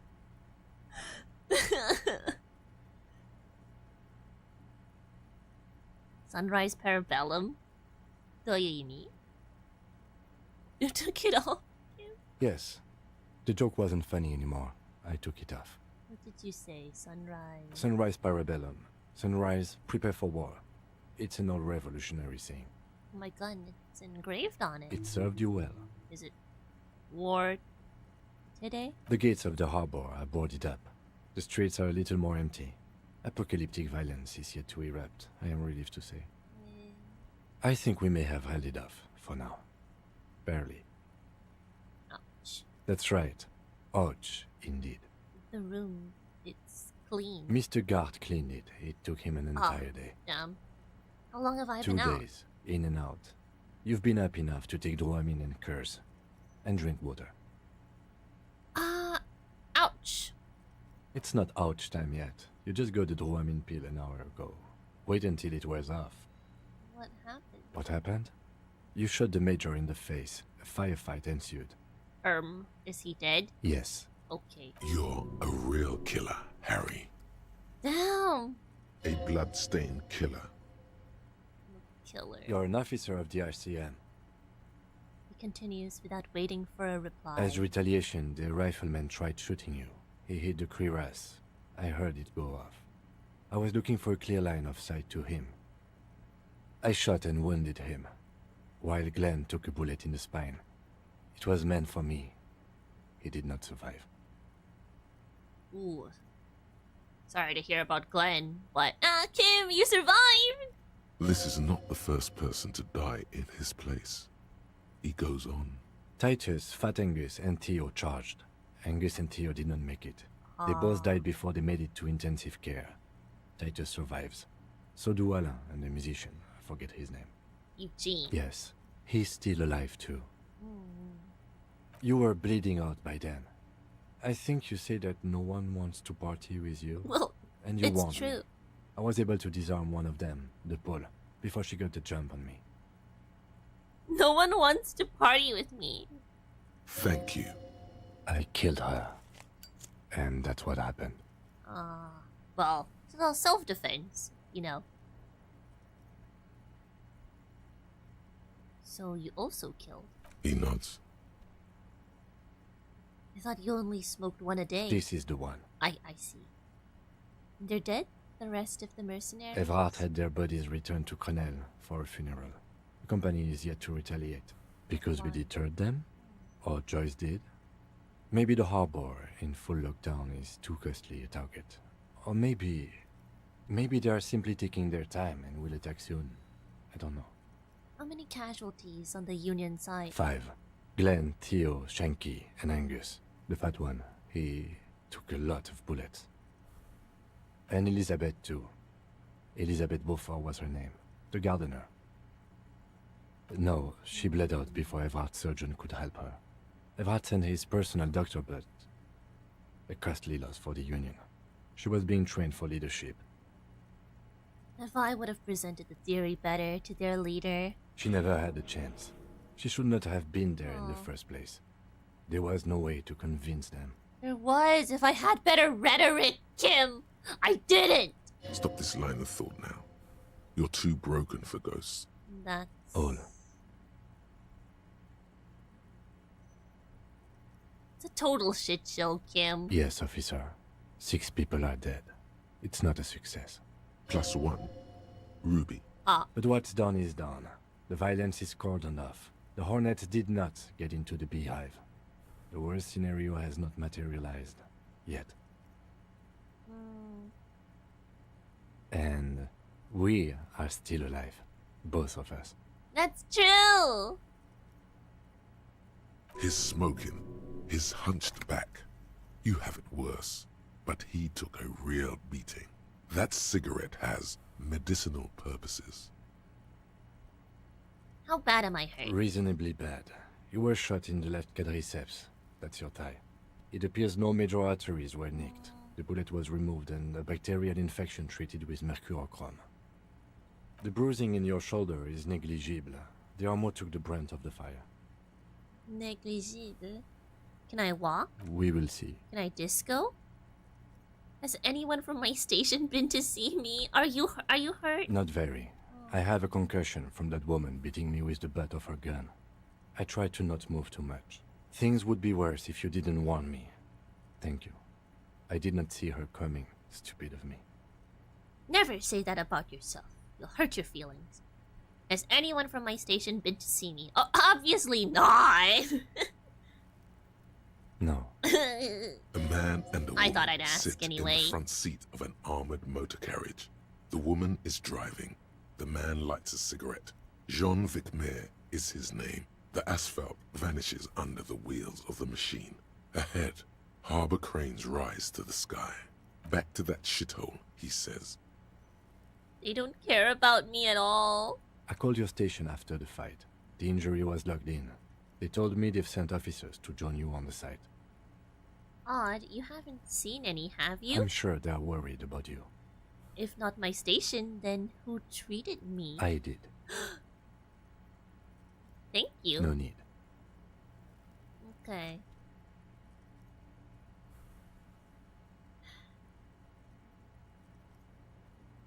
Yeah. Easy now. The lieutenant turns double again. Before your eyes, an orange hue of pain. You can take it. Just don't lean on that leg of yours too heavily. How are you? My disco days are done. Your disco days should have been done quite a while back, Lieutenant Freighter. No, have you seen my moves? What the hell, Kim? What happens now? I honestly don't know. You don't know? But I don't know either. We can't talk to Everard. The harbor is in lockdown. Everyone in there is outside our grasp now. Joyce has left too, thanks to our meddling. You don't think it was a good idea? I don't know what to think. It might not have been a bad idea. There is a pin somewhere in the machine. Something is keeping Connell from sending in a death squad. Maybe it's her. Maybe she kept her hand. Either way, Ruby's gone, and Classio too. We really should have arrested her, you know? Who did it then, Kim? Who killed the hanged man? Was it Kuno? Was I right all along? I don't know. I think the theory you presented, it's someone else, outside our circle of suspects, was right. It better be. Everyone within the circle is either dead or gone. Honestly, I think our investigation has not produced a single credible suspect. The fucking Maybells, Kim. The flowers. What about the hole in the wall? Someone was checking her out. The goddamn footprints. There are all these old bunkers and weapon caches. Revolutionary era. The miracle hasn't happened yet. It's not over yet. The flowers. What? They were on the roof. I did not catch them. Fucking butterfingers. Every piece of garbage in the city is not connected to the case. You don't have to catch everything. What about the hole in the wall? I don't know. That's been there for years. The goddamn footprint. Yes. God curse the footprints. Not solving the case for us. Au diable. The bunker. We could find thousands more if we wanted. All of Revachol is full of them. But they seemed so mysterious. I can't believe they're fucking useless. No need to be melodramatic. The miracle hasn't happened yet. It's not over yet. He does not know what to reply. Looks out of the window, then back at you. It's morning outside. You think. You know what I think about solving crime? He arches his brow. The ceiling fan patiently spins overhead. Solving crimes is hard. Solving crimes is hard. It really is very hard. Yeah. That concussion must be making him dizzy. You're not ready to give up, are you? No. Are you ready to limp? I'm ready. Good. Where do you want to limp to? Disco Elysium. A gust of wind blows in from the bay. The duraluminium box around you vibrates imperceptibly. A familiar cold, a red thread on the roof upstairs. Oh. Plucked like a string by the gust. Let's check her room. 14 à la sieste. Why not? Yeah. Hey, don't just throw that there. Yeah, just clean the room. Another look at the window, perhaps? The one he was shot through. I don't know. I can't think of anything better. They really should be sending more people to help us, but oh well. Newly replaced glass is shining in the morning light. You hear traffic outside. Back in the world again. Ooh, music.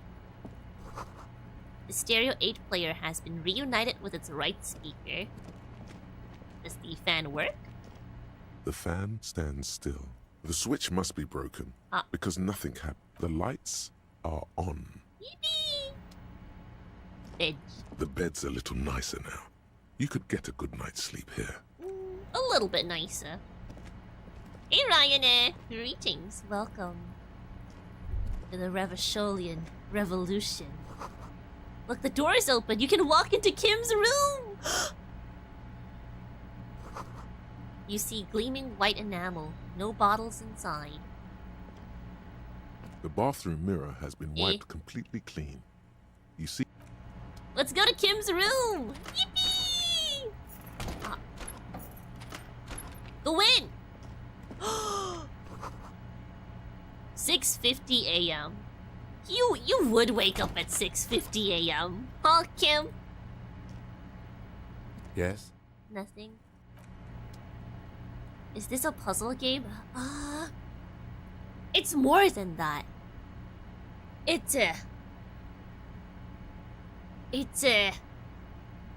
an experience. Yeah. These papers bear the stamp of the RCM. They appear to be fragments of the lieutenant's paperwork, half finished. You make out notes on this and other recent cases. I had Garth open the door to your room. You were running a low bacterial fever the first night. Thank you for keeping this thing alive a little longer. It would have been easy were it not for my concussion. We both got lucky, considering the odds we faced. Let's go? No, I want to snoop around your personal belongings a little longer. 1 second. Medicinal supplies on the cupboard. Mercurochrome, a scalpel, antibiotics. I am sure neither of us feels solid enough to keep loitering in this room. Let's go. Okay. Combination of RPG and visual novel. That is correct. But also, what else? There's dice rolling mechanics in this, so there's that. But it's so peak.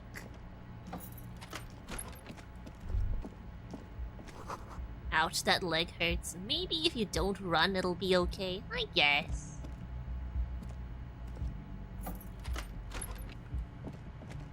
But I have to run. Oh, I do run like that, huh? Absolute Kinema! Looks like she left something on the table. Oh.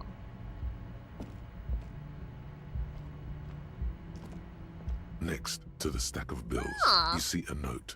A few lines jotted down in large, uneven handwriting, just as the writer was about to rush out the door. I'm sorry. I fucked everyone over. P.S. I didn't kill him. PPS. Gift upstairs. A gift A upstairs? gift.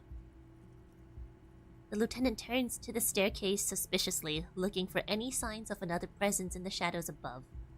What could this gift be? I am not drawing my gun yet, but I don't like gifts. Well, whatever. Just don't walk into I another like radio it. trap, okay? Relax. Not everyone is out to trap you. Seems she left in a hurry. It's hardly surprising. It's hardly. There's punch and cookies by the door. I wish. EPS. A red thread made of nylon. It leads out of the room and onto the roof. Oh. Oh. Oh. The thread is tied to the antenna. And what about it? Am I not noticing something? Is my perception ass? Hold on.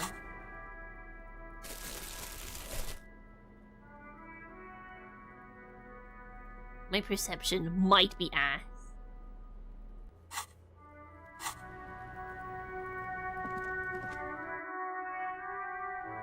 Ooh. This window is pristine, at least on the inside. A red thread has been taped to the glass using adhesive tape. It trembles ever so slightly in the cold wind. Oh, it's from the antenna? The pail killed him! The pail did it! The waves, like, shot out and killed him. Unless it was Kuno, which is still my #1 suspect. This is ballistics. She's left a trajectory for us. Oh. Got shot angry. Golden light melts away into the blue, glassy darkness of your mind. In it are two neon-lit shapes, a man and a woman on the single bed.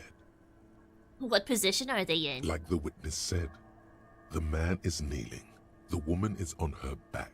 It's the night of March 4th and a shot has just been fired. The man looks directly at the woman. The shot's possible directions converge in his mouth. A ray cast from somewhere outside, entering his brain, ending him. The red thread bisecting the room shows the trajectory of the bullet. From the roof outside, location A prime. The glass fractures around the bullet hole. Shards face inwards like a corona behind the woman's back. Have a look at point A. The ray cast from the man's mouth unravels into a fan of possible directions, all on the roof at first. The shot could have come from any of them. This is composite location A prime, most likely of the origin points. Shouldn't there be gun residue left They outside? could have been. Then the rain and slush and wind washed it away. This was more than a week ago. So I'm what, 80% sure the roof is where the shot was made from? 72%. With a weapon that's good for medium range, like a rifle or sports pistol. This is a good short distance, but not too short. The perpetrator aimed with their back against the railing, or possibly kneeling for precision. This would explain why it only took them one shot. The lights were on in here. Outside it was dark. It was like shooting fish in an aquarium. A well-lit aquarium. The victim opened his mouth to let the bullet in. Neither of them would have seen anything outside, in the darkness. Too busy with their own bodies. Could it have come from inside the room? Oh, from the hole? The Point peephole? X The would barrel of a contradict gun? the woman's testimony, Oh yeah, rendering that's the true. entire proposition void. Sorry. These figures would be wiped out, detective. Okay, sorry. None that you've found thus far, but that doesn't mean there aren't any. That's a 28%, yes. In this model, the shot could have come from a greater distance. Nothing excludes the possibility. Should we extrapolate to include every possible point of origin in Martinez? Well, no, but extrapolate the radius to include all of the Martinet. According to your map of the district, this shot could have come from a wide angle of locations, starting with the northern edge of the abandoned boardwalk, ending with an islet in the bay. Let's call them B prime. B prime for Boardwalk, B double prime for Land's End, and B triple prime for the Islet Detective. There may be smaller points in between, but those are too fine to zoom in on. Inspect the ghostly The figures. man does not know the bullet has entered his brain. He never will. Death comes faster than the realization. The boardwalk. 700 meters away. The likeliest of these B positions, 20% chance. A skilled sniper could have made the shot, provided he had a safe sniper's nest. I guess. Even with the light on inside, we're talking military training. At that distance, the perpetrator would have had to take wind direction into account. Land's End. 1.2 kilometers away. The least likely of these positions. Let's say 3%. A truly skilled sniper could have done it. Possibly from a tent. No, too far-fetched. Hey, 3% is doable, as we've seen. Very doable. 1 kilometer away. A point beyond the docks, on an islet in the bay. The fort is ruined, but the perpetrator may have found a stable spot on the beaches surrounding it, where the concrete crumbles into the sea. As you saw in the coin-operated viewer, the shot would have been a small miracle, 5% likelihood. There is an extremely narrow field of view from the bay to the window, between Rue de Saint-Ghislain 8B and 33A. The angle would have been extreme and access to the islets is questionable, but it is a possibility. Then there's the thread the witness left. She did have a first-hand view of the event. Perhaps she found something in the outer reaches of her memory of it. It suggests the bullet came from the extreme upper quadrant of possible angles, from a point beyond the roof. B triple prime. The island in the bay. Is she trying to tell us the shot came from the islet? Unless she thinks the perpetrator was standing on the ring antenna. That is where the thread seems to point. But, yeah. There are ruins on that islet, a sunken sea fort. I saw it through the coin-operated viewer. I remember. How did she know how to... Well, she told us she was part of some spy group before, so maybe. So it is. For a second he seems tired. You seem unenthusiastic. I just haven't gotten a lot of sleep these past few days. Understandable. He doesn't really believe this will yield anything. Maybe we need to go to the island? He doesn't want to go. He is trying to justify it to himself. He sees danger. Another trap, perhaps. He must be cautious for a reason. This man has decades of experience. Oh, I felt that sigh. I felt it. There, across the grey water, amidst crumbling concrete, a birch tree, and the half-sunken ruins of a flak tower. I remember an anti-aircraft gun. Or the ruins of one on the island. From the coin-operated viewer. Kim, let's go to the fucking island. I'm going to the island. Are you in? Could be the makings of a sniper's nest. Are you in? Of course, of course. I'm in. Yay! How do we get there? Joyce Messier had her sloop, but she's gone. Don't we have a boat? Yes, but it'll take them days to give it to us. We could ask around in the fishing village. They had boats. True. Yay! Kim!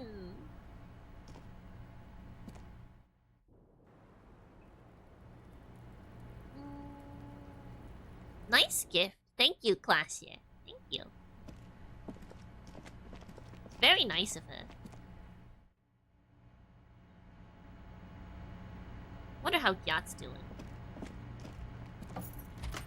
Let's just not go out with these guns in our hands. Whatever. Better be safe, you know. Oh, you're up. It's good to see you back on your feet. Did you like your room?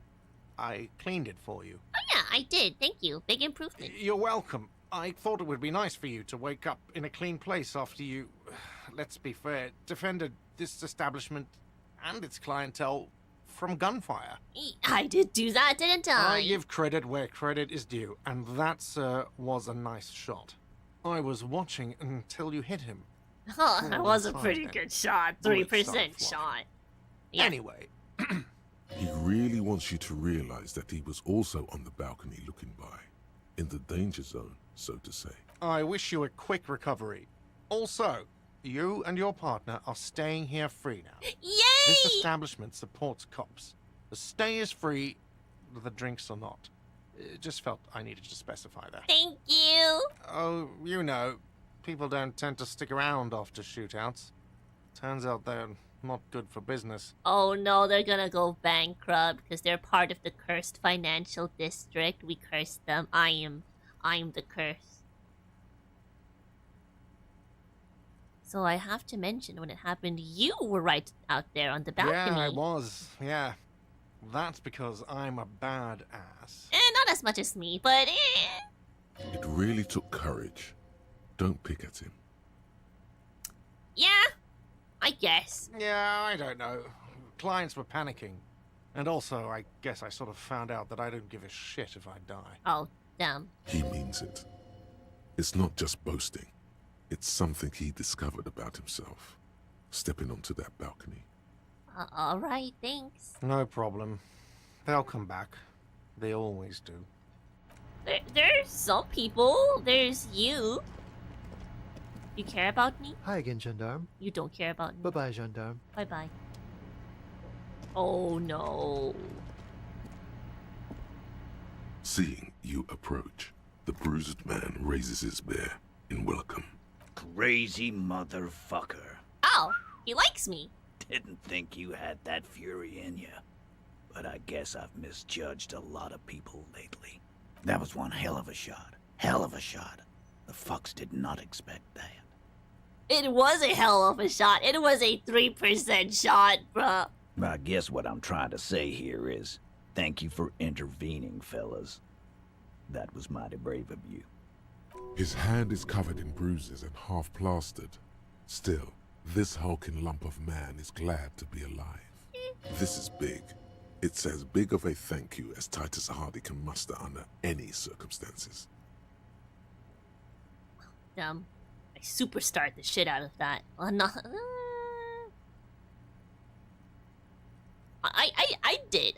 did superstar that, you know? Just doing my job. I superstarred it. Dick Mullen on steroids. I superstarred it. Glenn would have liked you had he gotten to... Never mind. There's a lump in his throat when he thinks of Glenn, lying on the plaza mosaic, bleeding. I'm sorry about the people you lost. Theo was old. I think he'd be pretty happy with the way he went. Never could imagine him withering away on a sickbed. How the hell did you do that? I'm just that big of a superstar, Ryven. But Lizzie and Angus, they were just stupid kids. Didn't realize the shit they got into before it was too late. I feel responsible for both. For all of them, really. Here it comes. The last one is the worst one. He only deals with it by drinking copious amounts of 8% beer. An honest tactic, and effective. And Glenn was my friend. Best I've ever had. I'd love that crazy homo like my own brother. We're all fucked without him. But what do? This job is shit. Where's that shanky fella? Dennis, that poor little rat is dead too. I always thought he'd run. But no. He stayed. Stupid, brave fella. He didn't like him. That only makes it worse. We were born to die. We were born in this world to die, it seems. Maybe there's redemption in that. At least it ends one day. Man, getting shot has really squeezed all the funk out of you. Oh, come on. Mark my words. One day we'll look back at this day and remember their courage, not the death. I'm still funky. Right. But today ain't that day yet, is it? Well, do you know what happened to Klaasje? Don't know? Don't care. I'll be glad if I never see that fucking woman again. Even after all that hell, he's still bitter about her? Level with me. You really liked her, didn't you? Nope. Okay, got it. He nods and takes another sip of whiskey.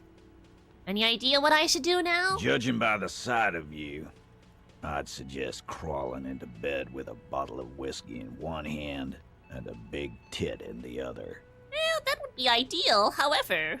Yeah, go pay Monica a visit in Janro. She's got a knack for making men forget about their worries. Biggest pair of milkers in all Rebacho. Oh my god, Monica. Hell, you both look like you could use some feminine company right now. Well, you see, my friend over here doesn't really prefer feminine company. Thank you for your advice, Eugene. Yeah. And you too, Alain. I do always appreciate a good use of the expression milkers. You're welcome, Bina Claude. You're all right in my book. So long, fellows. Be good so I don't have to come back here again. Take care, coppers. You two look after yourselves now. Death passed on you today, but men don't get that lucky twice. Sad that Lizzie didn't make it. Copo I'm loco. sorry. And normal cop, I guess. Good luck in Shamrock. Scars made the best tattoos, they say. Copo loco. Thanks for getting involved, guys. Not a lot of cops would step into that line of fire, but you did. And if you ever feel like the uniform is holding you back, I've got a few vacancies.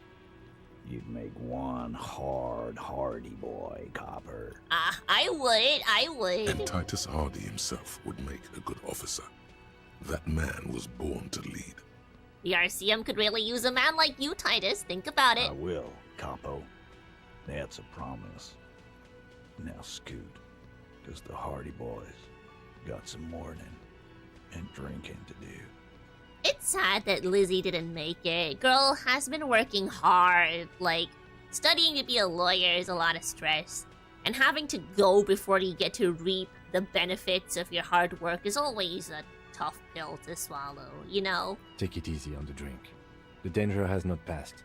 This town needs you on your feet. So remember to take it easy and enjoy things, even if you might have to work really hard. Yeah, enjoy some things, you know? Good point, Bino Claude. We'll keep the vol under 12% tonight. Fantastic, fantastic. Everyone is friends now. Yippee, everyone loves us now. Superstar. Aujourd'hui serai de toi près de toi. The graffito has been painted over the traces of the fight that took place here. It smells of blood and heavy fuel oil. Désolé. Looks like Cindy the Skull finally found the words for her masterpiece. The lieutenant crouches, touching the fuel oil with his finger. Looks like it, yes. This is still fresh. It wasn't here yesterday. I hope they didn't take it from your kinema. And blood. Some of it is even yours. I see. Heavy fuel oil. Isn't that flammable? Step back, Lieutenant. Huh!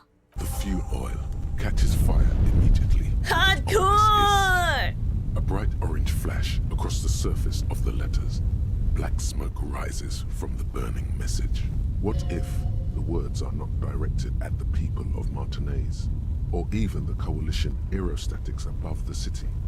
They're meant for something above even those. Disco Elysium! The lieutenant has taken a small step back. He looks at your face illuminated by the flames and nods silently. Then the fire falters. The flames warmed him too. Not at all in a bad way. Let's go to that island. Slowly, the flames subside, the fuel burning out. The air still smells of mazout and springtime. Sunlight for life! Yeah!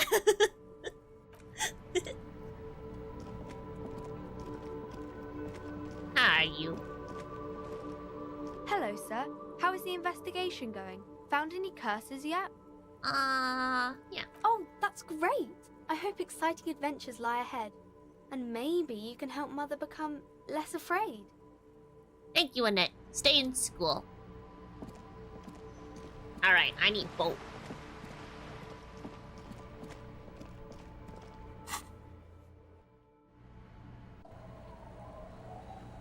Hello, may I have a boat, please? Officer, what happened? You're limping. Why are you limping? You look terrible. She No sounds big deal. almost disappointed with you, reprimanding you for falling and hurting your knee. I got shot in the foot. It was pretty badass. You would have liked it. Is this from the shooting in town? We heard gunshots. Not that we don't hear gunshots all the time, but they were closer than usual. There was an exchange of fire on Rue de Saint-Guylaine. It's nothing to be worried about, madame. You should see the other guys. 2 dead, 1 in the hospital. So you're a killer? That's good, I guess. Better than being dead. She just looks at you, her tea-length skirt flapping in the wind. Question for you. Of course. We need Can I to help you with something? Sorry for interrupting you, madame. We need to get to that island. That won't be a problem. It's wind still and the tar just dried. We've got 2 days of relative sunshine ahead. Can we borrow your boat? If you promise to bring it back. And no scraping the hull. I just got it nice and yellow. And no drinking on the boat. And no joyriding either. Okay. Of course, ma'am. It's only for a day or two. Official police business. Aye. What if I want to rock? See, that makes me not want to lend you my skiff. On a boat, rocking leads to capsizing. That there is an absolutely 100% rock-free skiff. You got that? Okay. Please be conservative with the fuel, will you? Just filled her up, but it's a small tank. Okay. Be seeing ya. The game ends after the island, so not much left. So we should probably explore everything else, right? Measure head, box of sunglasses, stained glass window, backyard wall. We didn't do any of the other things. Wash basin. What? I want to check on Egghead. Will they say anything? Let's see if there's new dialogue. Our tenant, the policeman. I hope the waves don't keep you up at night. What can I help you with? I got shot. Even I can see that. I told you not to bring your trouble with you, policeman. Sorry. We've got troubles of our own here. Though I suppose you took the worst of it. Turns out you were your own ill omen. Not funny. Guess you were right. The men with guns were coming for me after all. I'm not sure those were the loss of the men with guns either. Eh. There are always more coming for your kind, officer. That'll take ages. That would take ages. So there's that. Let's just go talk to Egghead. Let's see if they say anything. Do they care about me now that I can, break it down on the dance floor? Please tell me you care. Oh, the god of dance is back! I'm Damn dancing it! with the god of dance! Oh, I am the god of dance! Goodbye, officer. I am the god of dance! Good morning! Yeah! Yeah! Car. Thank you. Thank you, Egghead. Thank you. I need to set that as my morning alarm.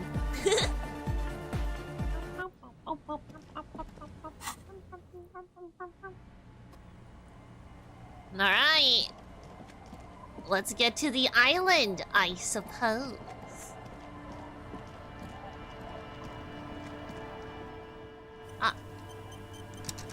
Quick save. A proper save. Let's get it. A skiff with a small steering engine in the back floats on the calm mirror of the sea. Its 2 seats are empty. Ooh, 2 seats. We're 2 people. Me and Kim. 1, 2.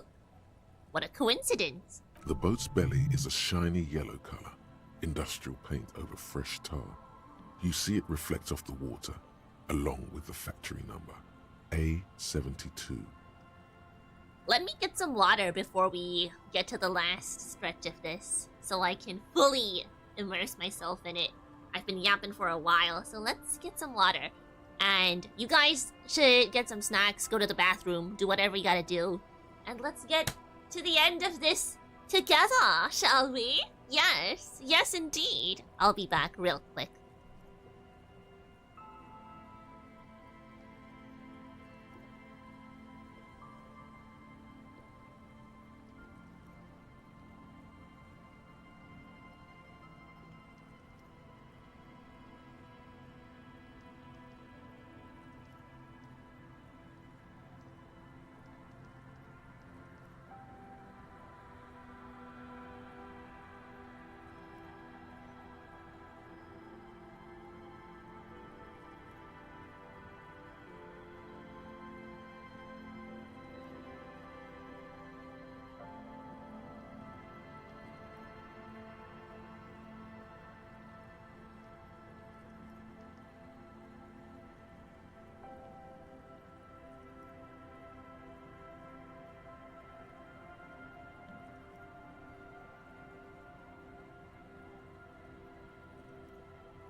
But I am back. No, I'll always come back. And my roommate bought me a banh mi from my favorite banh mi place. That one banh mi place that I've tried. That place is so good. Just after a day that it opened, it had to close because they ran out of ingredients because they were just that poppin'. I haven't eaten it yet, and it's been out there for as long as the stream has been going on. But as long as I heat it up, it should be okay, right? Because that if you heat it up, then the bacteria dies, right? So I can still eat it, yes.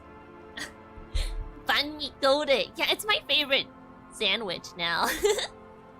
Subway? What is that? I only know banh mi. Welcome back. Thank you, Cronoa.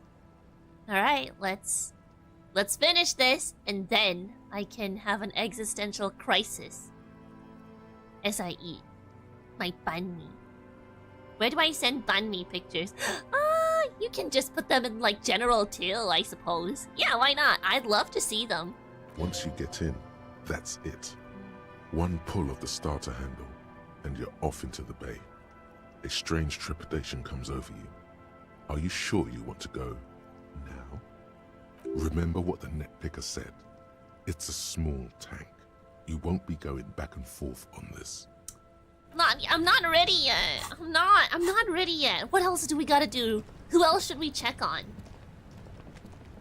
Kuno? Nah, fuck Kuno. Let's go.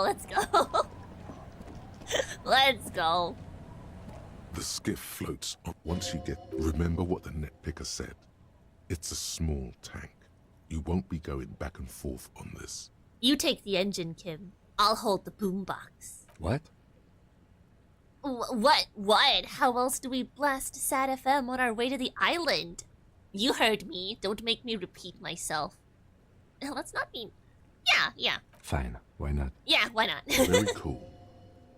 Now tune it to Sad FM. You know you want to. Very cool.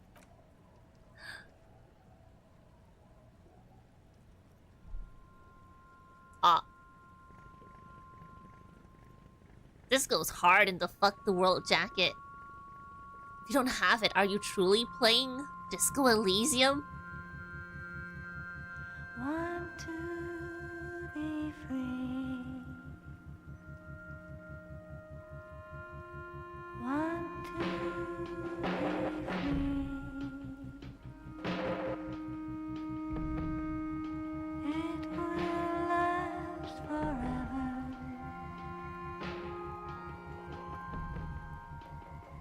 Eternally.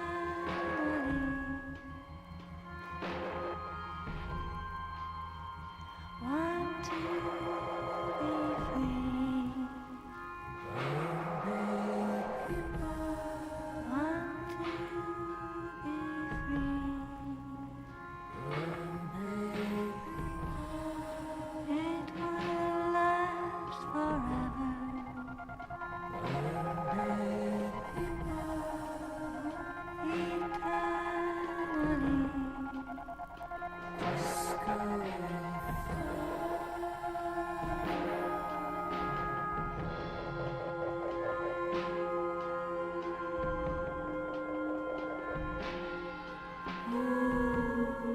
You never get to see.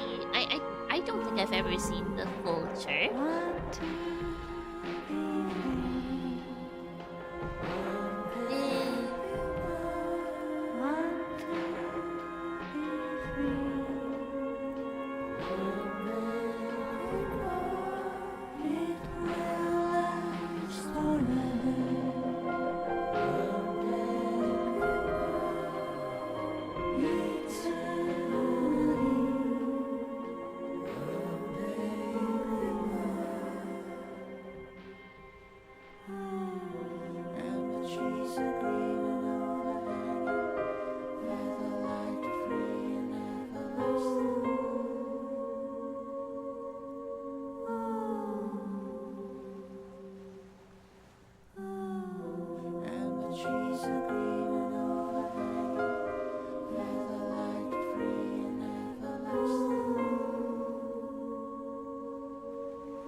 The boat comes to a slow stop.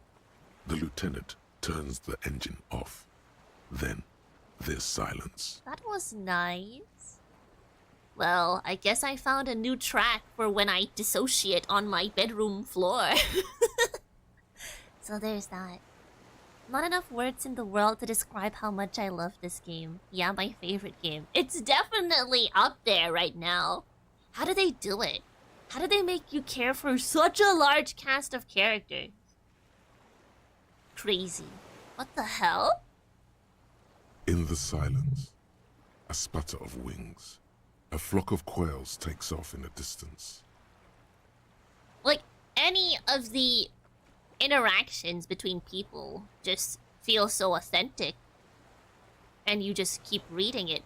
The drier segments of writing are just like, you know, the history, but that's just world building, so you can't even say that's bad writing. It's a little drier, yes, but I think to be fully immersed in the world, it's necessary. And you get a better picture of Revachol with it. So yeah, really nice. But how do they make you do this? Care about so many characters. You feel things. Let's go. Let's go.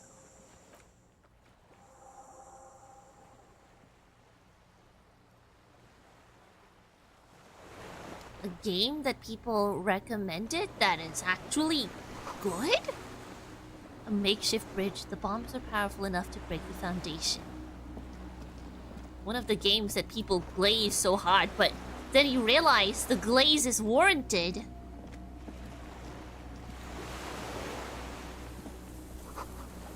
These tires are falling apart. They're at least 50 years old. Can I move? I can't. Okay.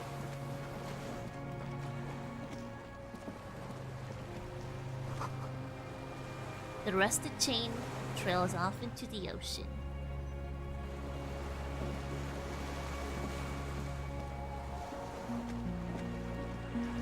What the hell? There's a lingering trace of mazout in the air. Attention, inflammable. Some fuel has leaked out of the barrel. Black, viscous.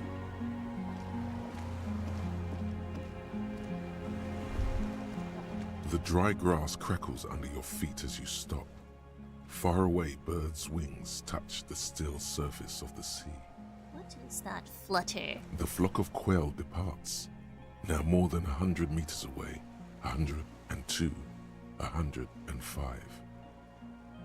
Underneath the flutter. On the islet, there is almost no wind, just the light movement of air through the reeds. Bulrushes swaying on the waterline. Long dried leaves chafing against each other. The great ghost of the air is holding its breath. Kim. Yes? This is where a lesser man would stop to think about the pain shooting up his right leg and into his groin. Not you. You're concentrated on how. Have you noticed how quiet it is? I have. Is that why we're stopping? Wait, I have to listen to one more thing. The lieutenant nods in silence. To the west. A silent hiss. Sea air moving through the needles of a pine tree. To the east. The faraway roar of the city, distant like today's dream. Before it, the sound of sand. The low tide filtered through its grains. A bird tending to its feathers. Ahead? A low hum. The air slowly moves through a concrete box, through its ancient slits and cracks, resonating, hollow. A big building. Beyond that, further north. Air flows out of a pillbox window. There is very little there. The air cossets flowers on a meadow. Absolute silence. Reeds motionless. Bulrushes motionless. Below the silence. Col de Mamadakwa. We are way out now. Way out in the west. Col de Mamadakwa! I knew it would come to play! It's the Col de Mamadakwa! It exists! It's real! Lena! Col de Mamadakwa! The barrel says ICM. You see a star with little specks in it.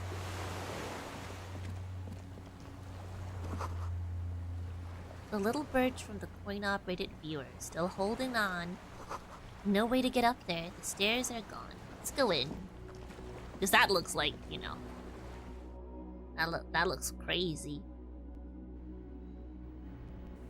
It's bigger than I thought.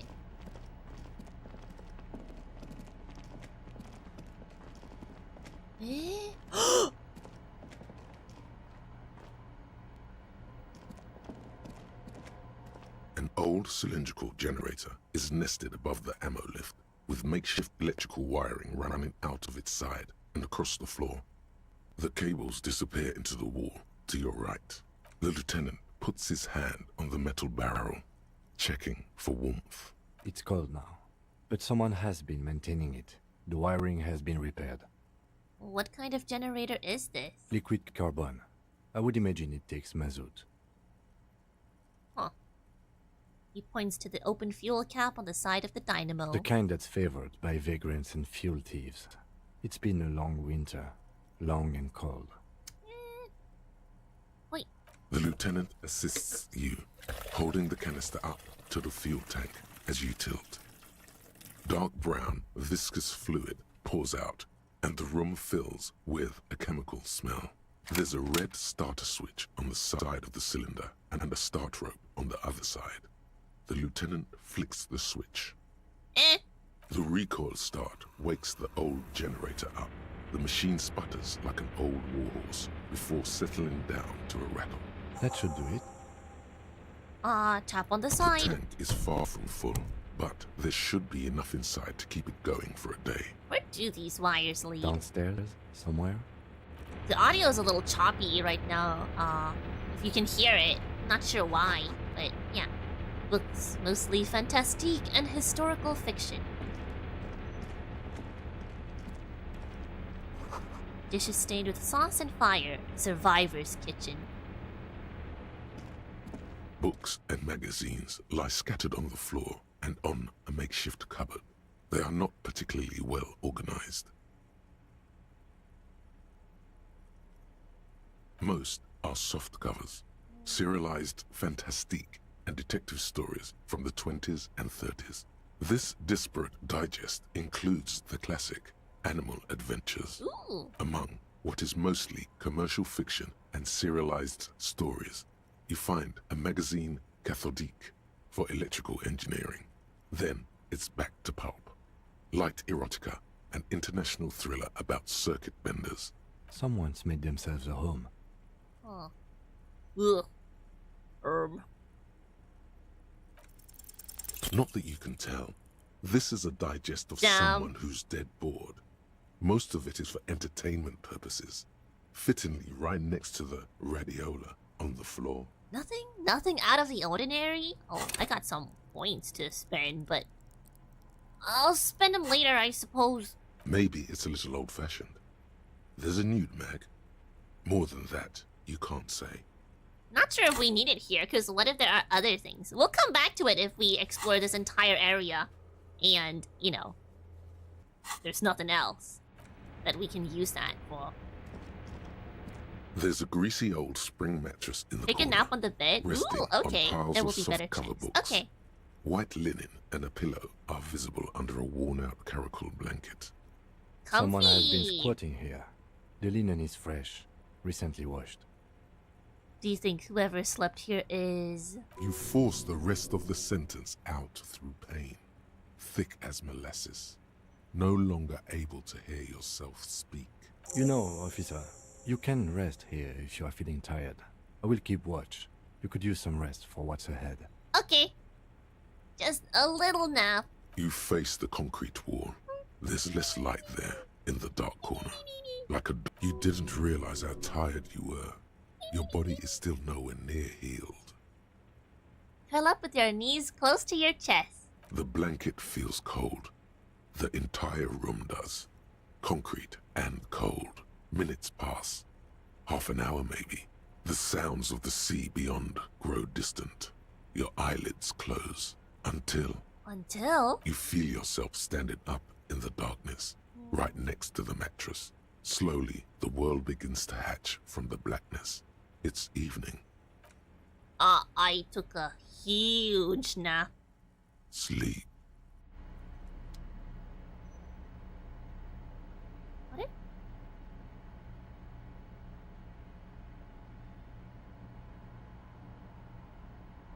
What else?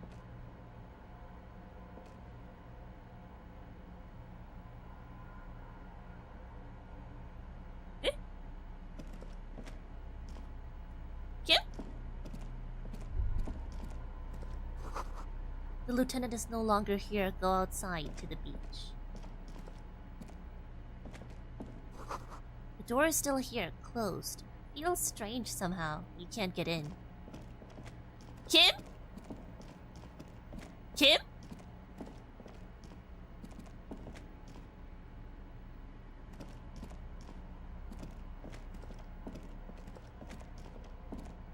How do I get out? Wait.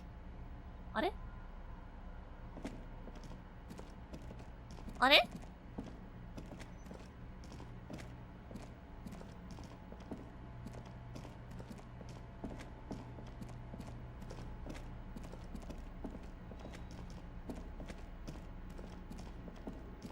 What it?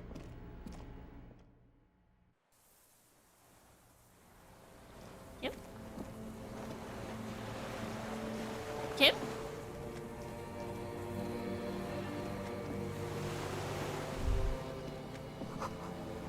Go down to the chain, there's something there. What chain? Where's Kim?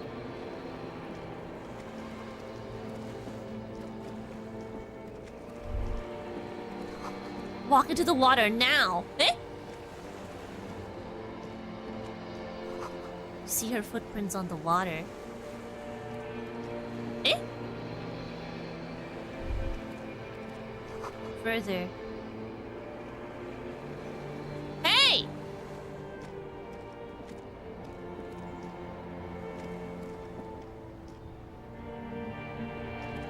Dolores Day, the innocence of humanism, internationalism, and the Huh? welfare state turns around to face you. She has an airship airbag in her hand. She seems to be in a hurry.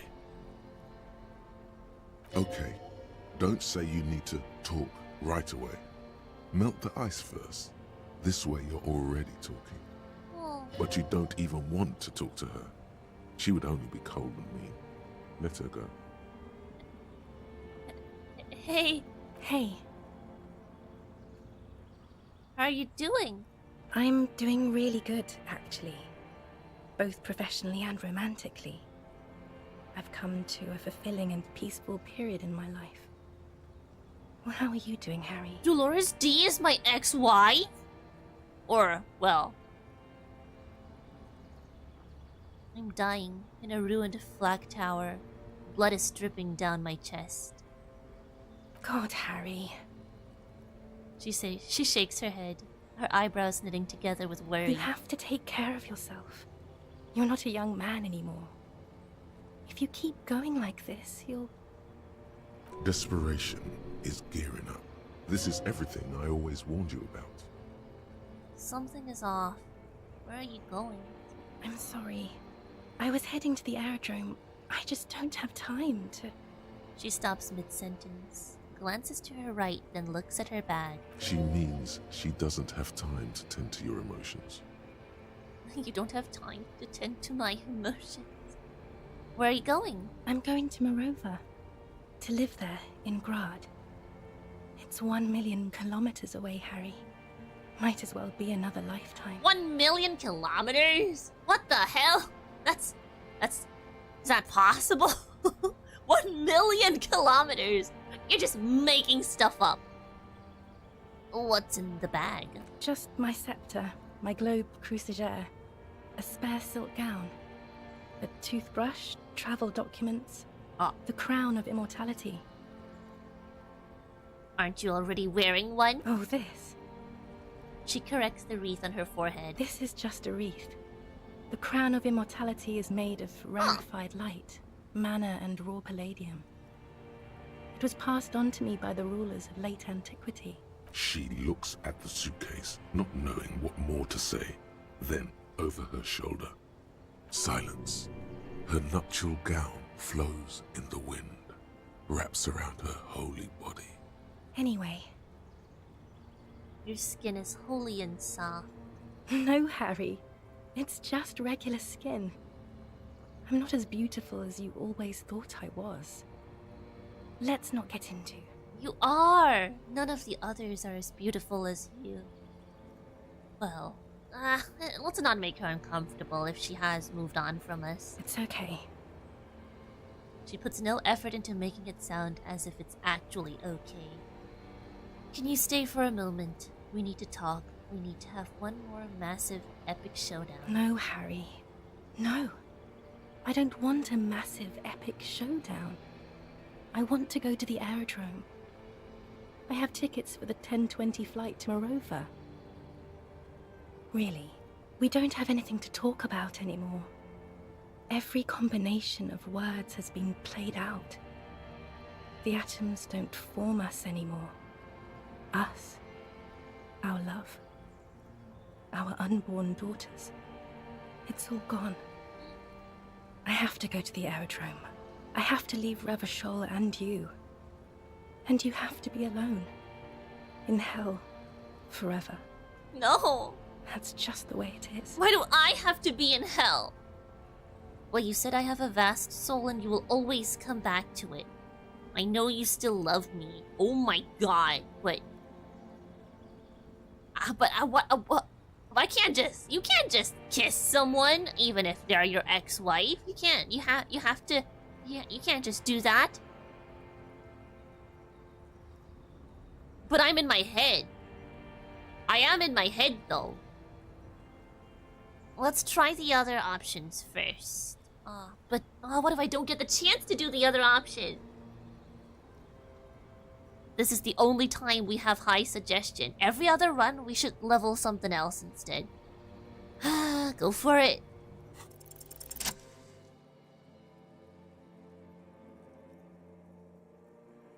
There's always a part of yourself deep down inside that holds love for past loves. I should With your feet trembling change from my the steps you clothes. took, tepid and fearful, you stand against her, her body close to you, radiating warmth. With your eyes closed, you move your lips on her mouth. She is not kissing you back.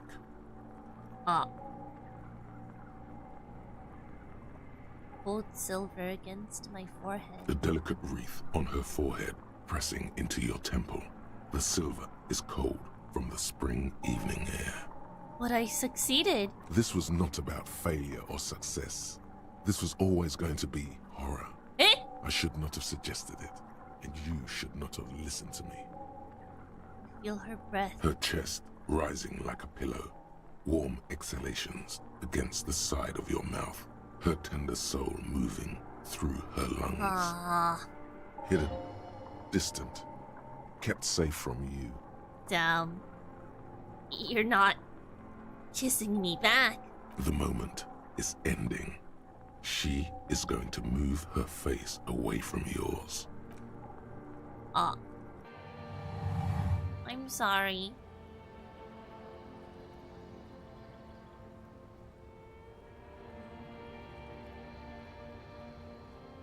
Trying hard not to look at you. When she withdrew and you held on to her hand, she tried not to look at your face and see the expression there. Brother, you should put me in front of a firing squad. I have no words for how I failed you. Suggestion!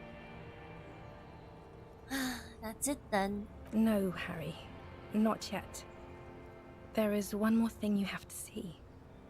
She slides her hands down her chest and onto her lower stomach and smiles. I'm pregnant. It's his? The man I heard on the phone?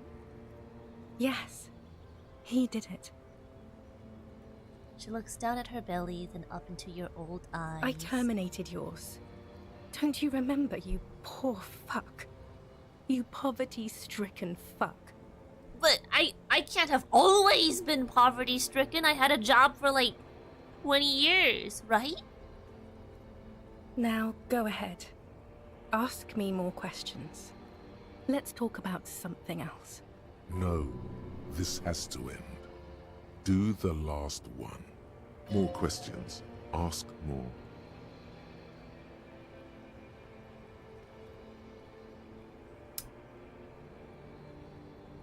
Don't go. Do the last one. I have a vast soul and you will always come back to it. We both said a lot of things. We were very young. Actually, you didn't say it. You wrote it in a letter. A handwritten letter. I kept it in my paperwork. As Queen Regnant, I write a lot of letters.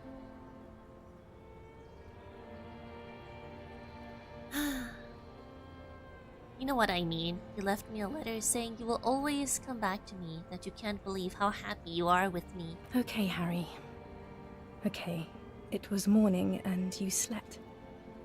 The room smelled of cigarettes and Rowans. There was hoarfrost on the ground when I left. It was autumn, the first one we had together. But you have to understand, it was 1,000,000 years ago. No, it was 100 million years ago.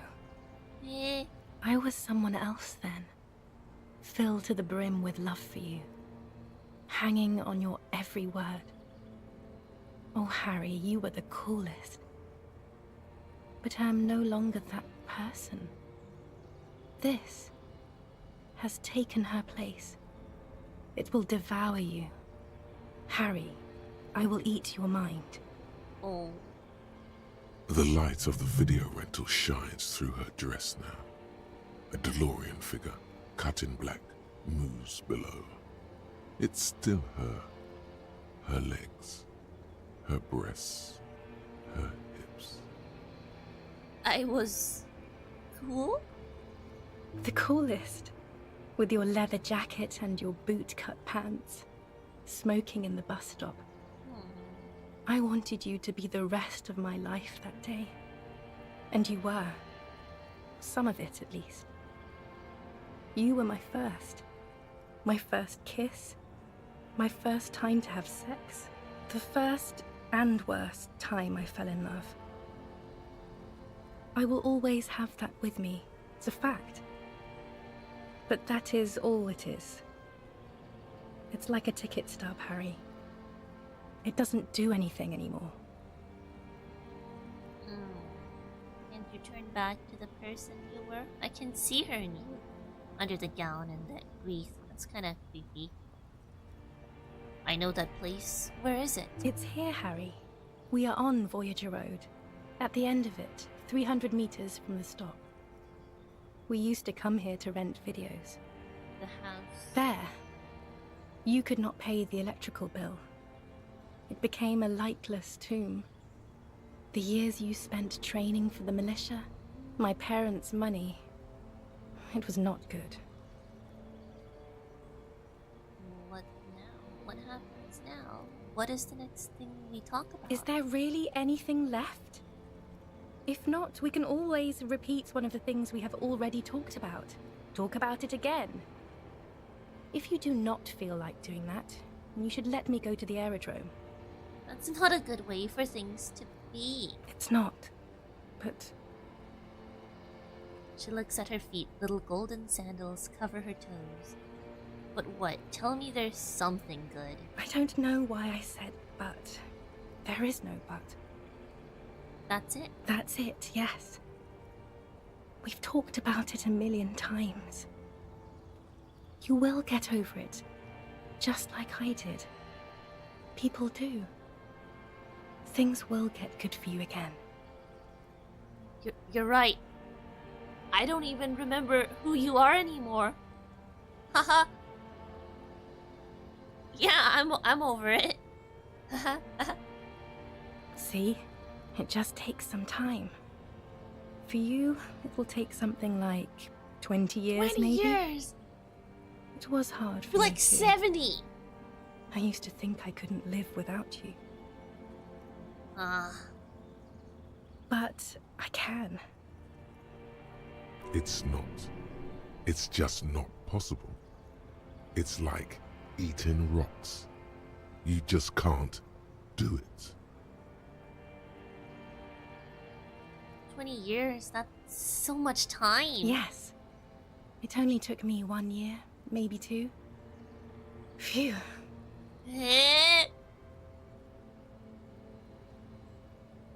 Okay then. Super okay. I still have other things I need to know. What other things? We've been through all the things, Harry. Yeah, well, we obviously know that I'm just... Yeah, this is an idealized delusion, and she's not Dolores D. Don't go. I have to, Harry. Really, I've already missed the 8:30. I'm gonna go now. I was wrong. You don't have power over her anymore. You shouldn't have said that. I am wrong about everything. You should go on without me. With the... What?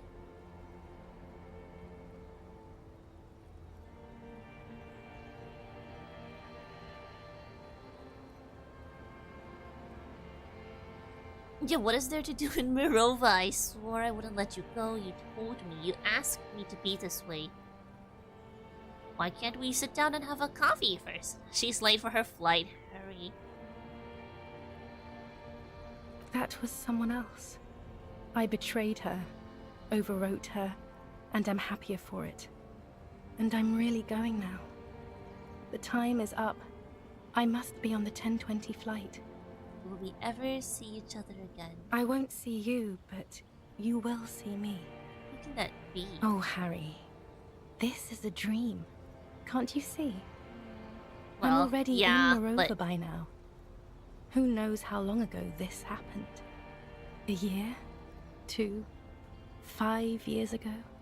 How will I see you again then? Right here, tomorrow night. Once this dream starts happening, it keeps happening. 3 times a week, at least. And Harry, it really, really looks like it started happening again. There's the video rental. I'm suffocatingly beautiful and young. And I smell of tutti frutti chewing gum, like I did that time when I asked you for forgiveness, after leaving you the first time, so long ago. But this is intolerably bad. Oh yes, this is real darkness. It's not death, or war, or child molestation. Real darkness has love for a face. The first death is in the heart, Harry. See you tomorrow. No, I don't want to! I need to get over you! I can't! It's been like 4 months or something? I'm not too sure, but like, they did say I was losing it for like 4 months. So maybe? Kim.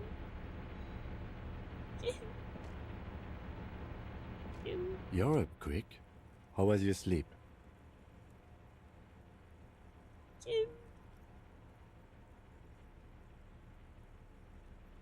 My sleep was deep and invigorating. Actually, it was total annihilation, Kim. I did not want to wake you.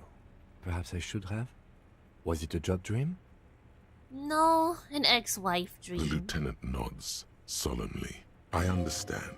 We've all been through similar things. It can be overcome.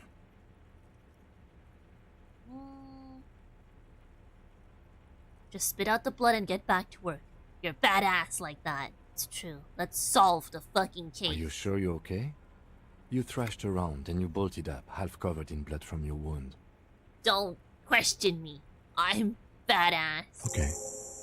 Yeah. He's still worried. Yeah. You must have really thrashed and squealed in your sleep. I wouldn't say squealed, but okay if that's what you want to use.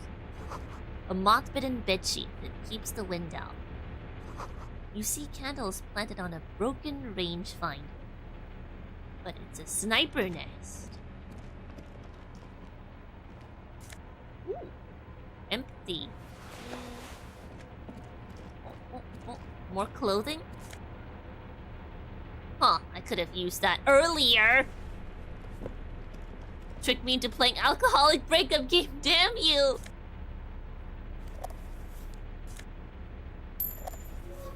Damn you. Not the alcoholic breakup game.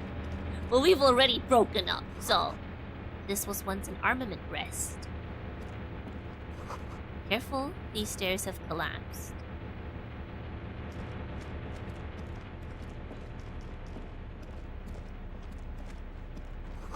The great blast door must weigh over 10 tons. Rust peels off of it.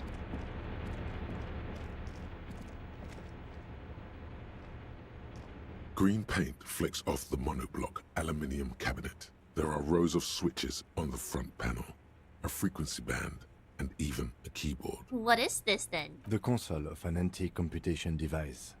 The generator upstairs, with wires coming out. They terminate here. Could this open the blast door? I think, yes. Let's see. Turn. Emergency. That one. The emergency open. Open! The blast door opens with a series of clicks. A shaft of light appears, then widens as the light shines in.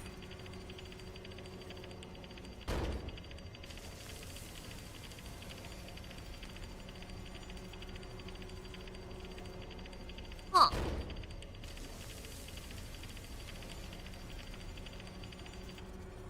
Huh. A sudden wave of anxiety makes your skin crawl. After you. I'm scared. Don't be. I have a gun. My gun is out of bullets, by the way. Then it's extra good that mine is not. Yeah. I don't know. A thin wisp of smoke rises from a charred black fire pit. The wind picks up, then dies down again. Let's go. The hatch is jammed shut.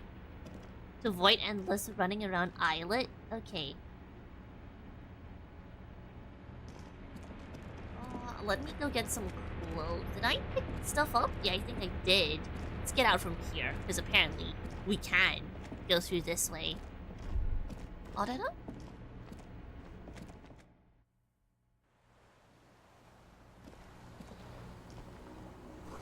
Firing slip. You can't see inside.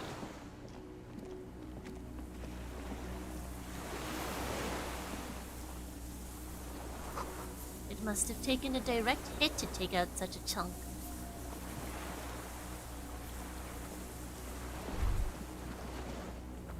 Distant sound of cargo ships, signal horns echo on the water.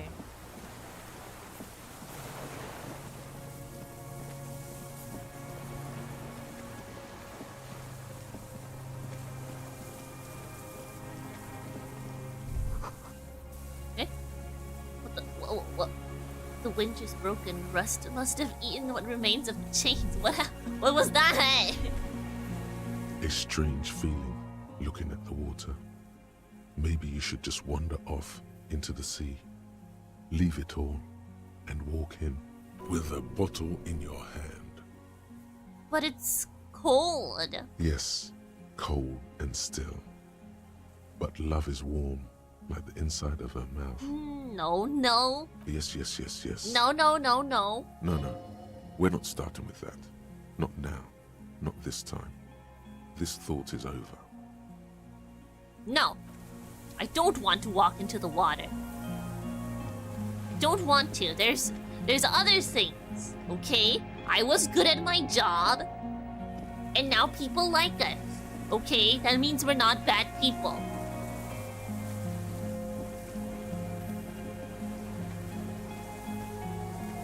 We could be a hardy boy. Joyce says we're insane, which should be a compliment.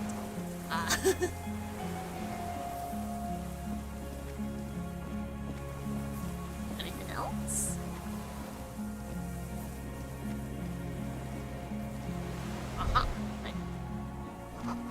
The pain in your pelvis makes you wince, then you continue. I'm fine. I'm badass like that. The inside of the fortress. You make out the console and the blast door.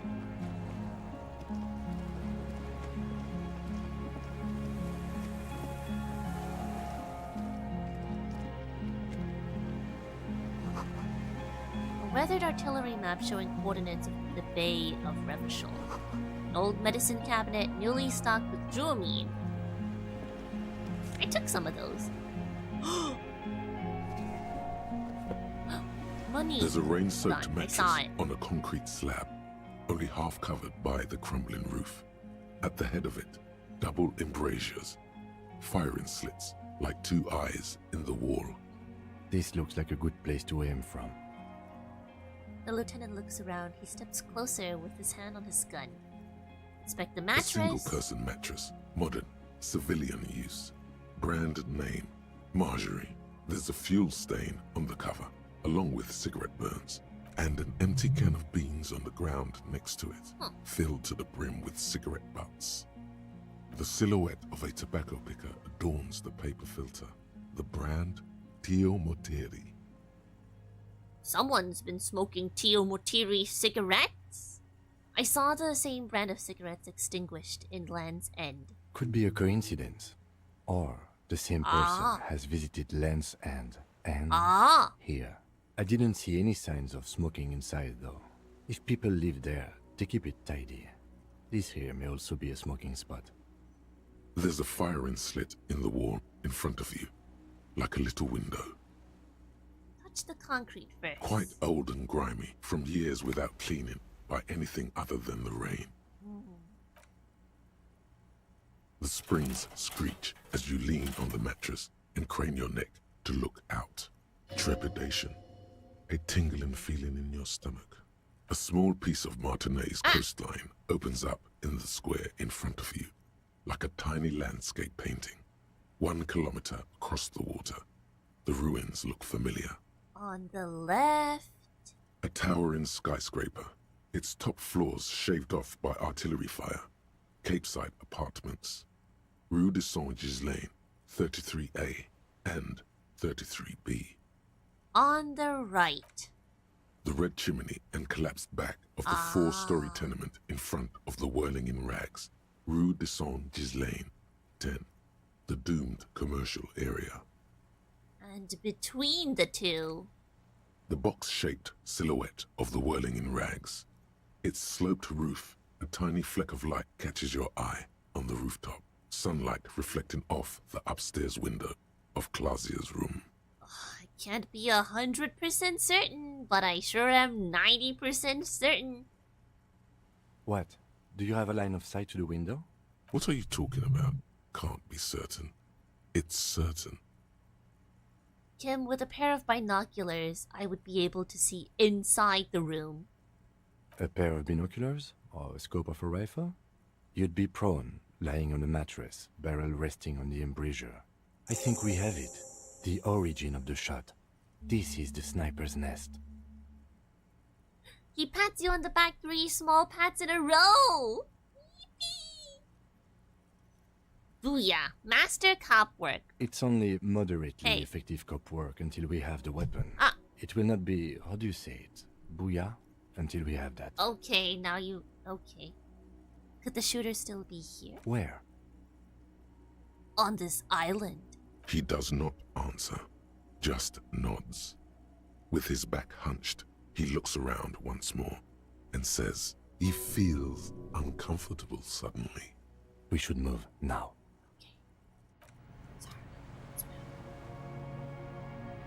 Money! There's a rain-soaked mattress on a concrete slab, only half covered. This looks like a good place. Oh, whoops, I've already examined that.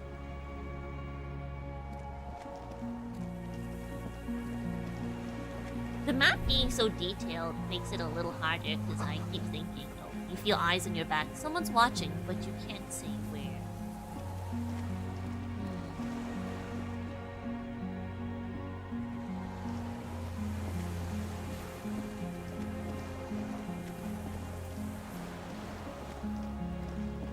It feels like I can walk there, but I don't think I can. Unless I have to go through the blast door to get it. Got it? Got it? Water rushes down, far down below. Come on, Kim. Walk slow. Might be dangerous.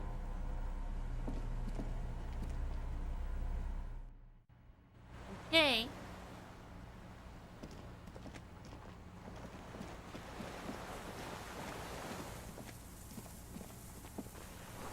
A rubber dinghy. It's deflated. Broke. Small white flowers blossom all around you.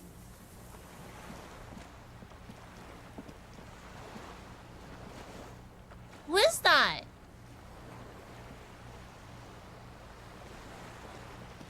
Uh-oh.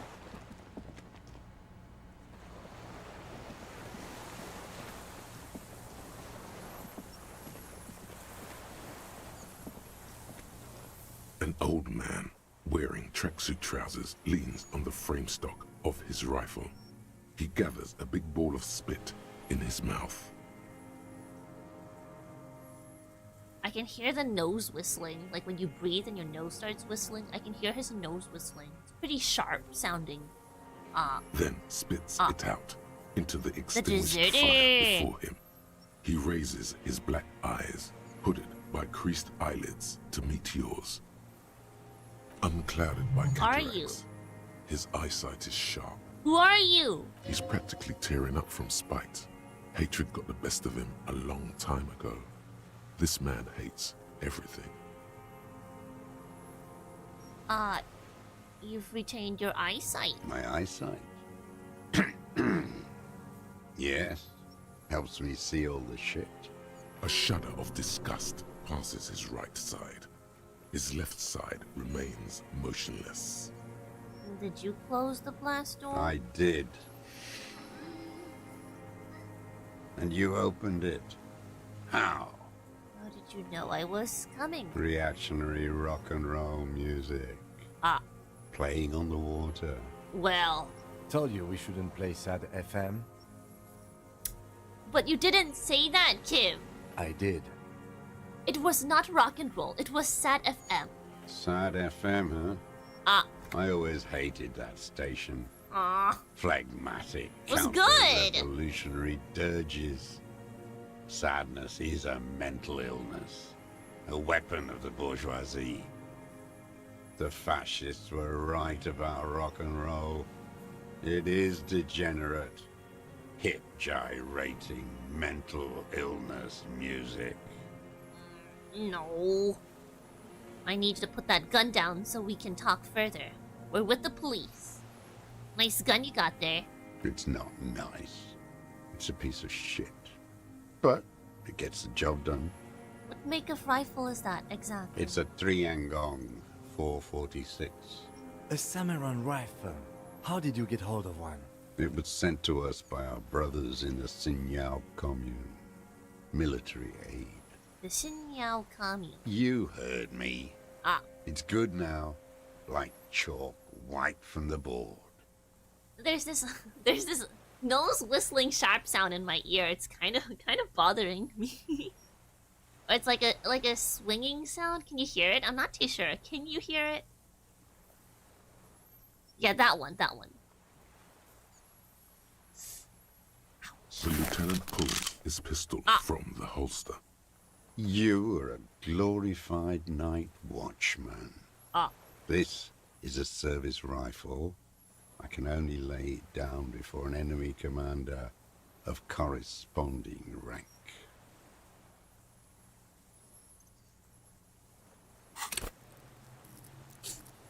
Well.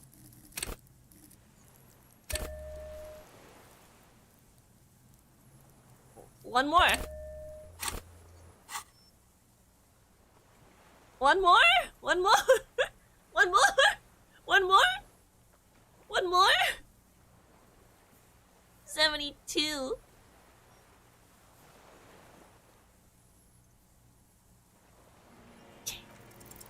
It's a good line, but your voice slips on, Commander, producing a little squeak. Sounds like you're afraid. I'm also the commander. A big-time operator of the pederast army. How about I keep it, huh? Hand it over to a real killer. A Briskar. Well. The lieutenant aims his pistol square at the man's forehead. Calm down, Kim. Put it down now, sir. Or you're gonna blow my brains out before you question me. To hell with it. It's a walking stick anyway. It's out of bullets. The man lays the rifle down carelessly and looks at it lying there. Like an amputated limb in the sand. Who are you? Well, free gun. His gaze follows your motions. The rifle feels surprisingly light in your hand. Frame stocked and patched in places with tape and wire. The rifle's in a shabby state, like a crutch that's seen too much travel. Hieroglyphs are embossed into the forearm, made of walnut. On the butt, you see Vespertine writing, burned into the wood. Triangong, 4.46mm, made in Xinyao. It's as he said. Yup, he wasn't lying. Worn. Personalized even. Looks like this weapon has seen a lot of use, hasn't it, sir? No response from the old man. The plastic cape around his shoulders rustles in a small bout of wind. This uses jacketed ammunition, 4.46. Jacketed. Military-grade ammunition. Stable in flight. Good for hitting something that's very, very far away. As he speaks, he stresses every word. He's liking this. Stow the gun. The old man keeps following your motion with his gaze. His right arm twitches suddenly. Who are you? My name is Josef Lilianovich Dross, Political Commissar of the 114th Anti-Aircraft Division of the 4th Army of the Commune of Revachol. I am a deserter, a partisan, and a prisoner of war. This is my terminus surrender. His eyes turn to the reeds again, dead and dull. The commune of Revachol? Do you mean the ICM? You're a holdover from the From the Insular Indian Citizens Militia, the army of the revolution. I was recruited in Jamrock in '07, trained in the École de Contrôle Orient, and consigned to emergency defense duties in '08. I left my unit on the eve of the landing. When I returned here on May 14th, the Commune had fallen. Still armed and ideologically trained, I wrote a criticism of myself and resumed partisan duties. How long have you been on this island? 43 years. Eh? No. I've been on other islands too. Okay. I was an resurrection until they turned it into a spa in 18. Then I was an E-48, a nameless sound, until the sea washed over it. Then I came back here. That was 22 years ago. He's been hiding here for 43 years. 43 years and 10 months. That's... I don't even know what that is. It's inhuman. It's sick. It's not how a human being should live, but I had to. I couldn't just forget. I couldn't just forget what I saw. What have you been doing during all this time? Hiding, fishing, waiting. He looks across the water. Where the afternoon grows late, on Rue de Saint-Ghislain, people walk home. Street lights will soon be lit. Further inland, the streets are alive with workers, men, women, children, street hawks and migrant laborers. The temperature is steady. Alto cumulus clouds form above Precinct 41. 2 police officers step out of the Whirling in Rags cafeteria. Satellite officer Jean-Vic Mayer inspects a series of burnt black letters splashed across the plaza mosaic. Patrol officer Judith Minot points west. The fishing village. She glances at her watch.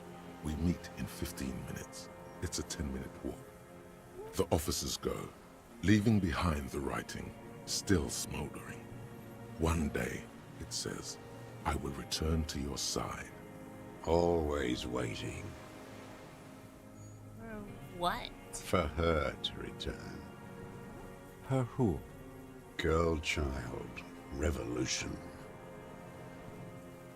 Girl, child, revolution? Always. She better come. I too have given my life to the Mazovian socio-economic. A waste. The material base for an uprising has eroded. The working class has betrayed mankind and themselves. The historic opportunity for a revolution has passed. It will not come back anymore, however hard I try, whatever I do. What has he done? Perhaps a confession will lighten the load. What have you done then? Yes, what? To get things going again? Fan the flame? There is no flame to fan.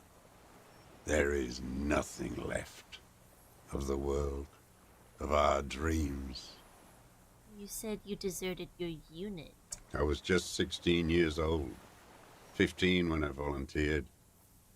I had a lapse of faith. And of courage, too.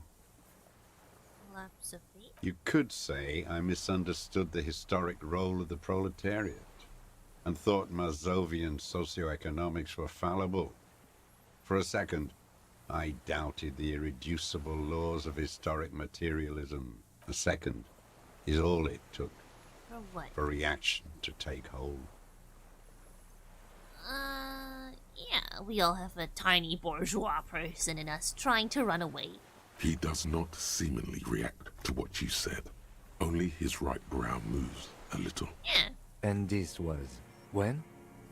The lieutenant instinctively looks to his notebook, but does not take it out. May the 13th, 08, 44 years ago. The horizon was black with coalition airships. Their petroleum rose to the sky, and it looked like like it formed the clouds. Storm clouds. When they started shelling, it was dark magic. Dark magic. Well, we have supernatural shivers, so it's not too out of the equation. The combined might of international capital.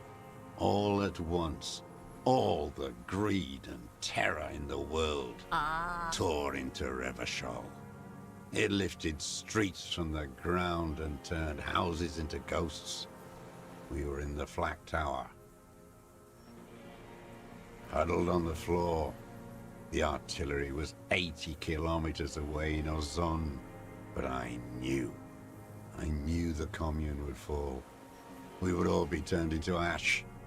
So I said I was going to the map room. A terrible shame still within him. The lobes of his ears are red with it. The shame and smallness of what he became. You didn't go to the map room. Nah. I climbed the chain link across the water and hid inland. In the bunkers there, like the weakest of the weak. A mouse, frightened at the ordnance all night, and the sound of the rotors in the morning, whirring. What was that? Airships. I climbed out into hell. The landing was complete. The chain was submerged. I had to swim back. The fortress was half submerged too, shattered. They'd all drowned in the lower levels, or got torn to shreds above. The anti-aircraft gun had malfunctioned. So had I. I left them without ideological direction. It was real. I'd seen it. I'd seen it in reality. So he said he was 114?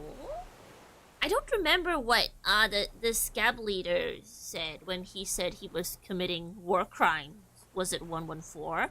Is that why he killed Lily? Some kind of great terror.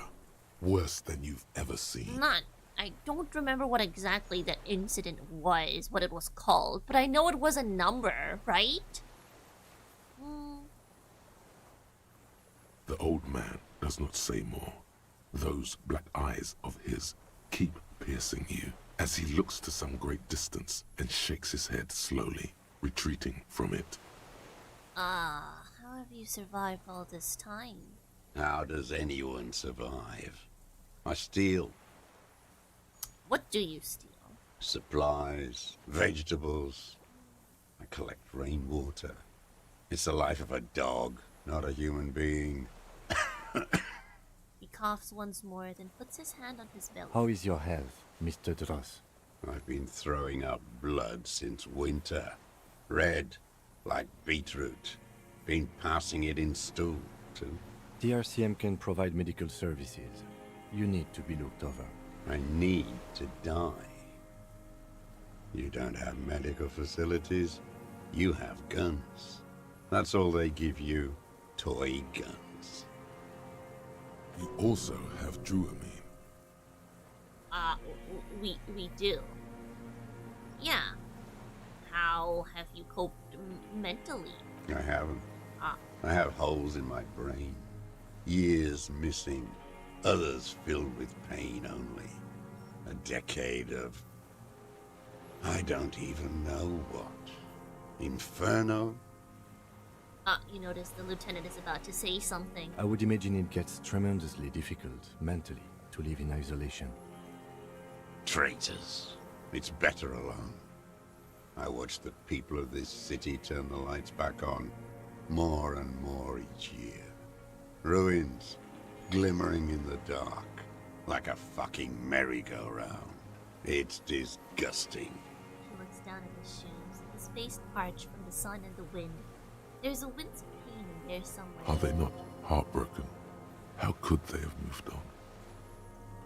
You said this was your termless surrender. You're with the RCM, the coalition-appointed mob that enforces bourgeois morals in Revachol.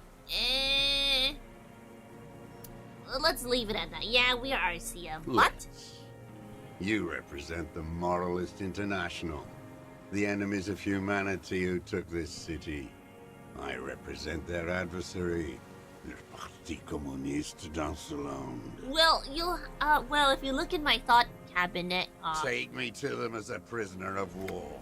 I have relinquished my weapon. I can no longer serve. No superiors can relieve me of my duty. You bulldoze them all to a mass grave for trying to free humanity. His hand shakes and he breaks into a coughing fit. A spray of blood from his mouth on the black charcoal in the fire pit. So you're a communist soldier in the communist army? No, I am not a soldier. I am an ideological officer. I belong to the party, not the army. Yeah, but you said you were trained and assigned to the defense. Trained in historical materialism, then assigned as a political commissar by the party. These things used to mean something. What does a political commissar do? The old man does not answer. He tilts his silver head and looks at the reeds. You see a small tremor pass through his legs. His job was to assure the army answers to civilian control and follows the ideology of the commune. Ah. Scientific communism. A commissaire politique is a knight philosopher of the revolution, a future human. He was like a cleric, a shepherd. I'm sure. Really now? Oh, yeah, really now? Okay then.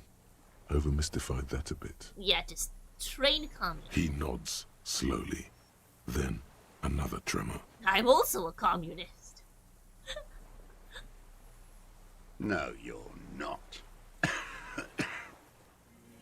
You're a liberast. No, I really am. I have communist thoughts in my head. All the real communists are dead. Oh. They died fighting for communism. Are you dead? Well. No. You're an inert lump with a gun. But my thought cabinet. Detective, we have not come here to discuss ideology. Sorry, my bad, sorry. We have come to ask questions regarding a murder investigation. My bad, Kim. The old man spits into the fire pit. He does not say anything more. A jitter passes his lower body. There's definitely something off with his body. Something more than just metabolism. I have another serious question for you. There's nothing serious in this world. It's a farce. What have you been using this gun for? For murder? I've used it for killing people. Well, yes. Thank you for being honest. Here we go. A trail of blood. The lieutenant smells it too. Killing people? It's a gun. That's what they're for.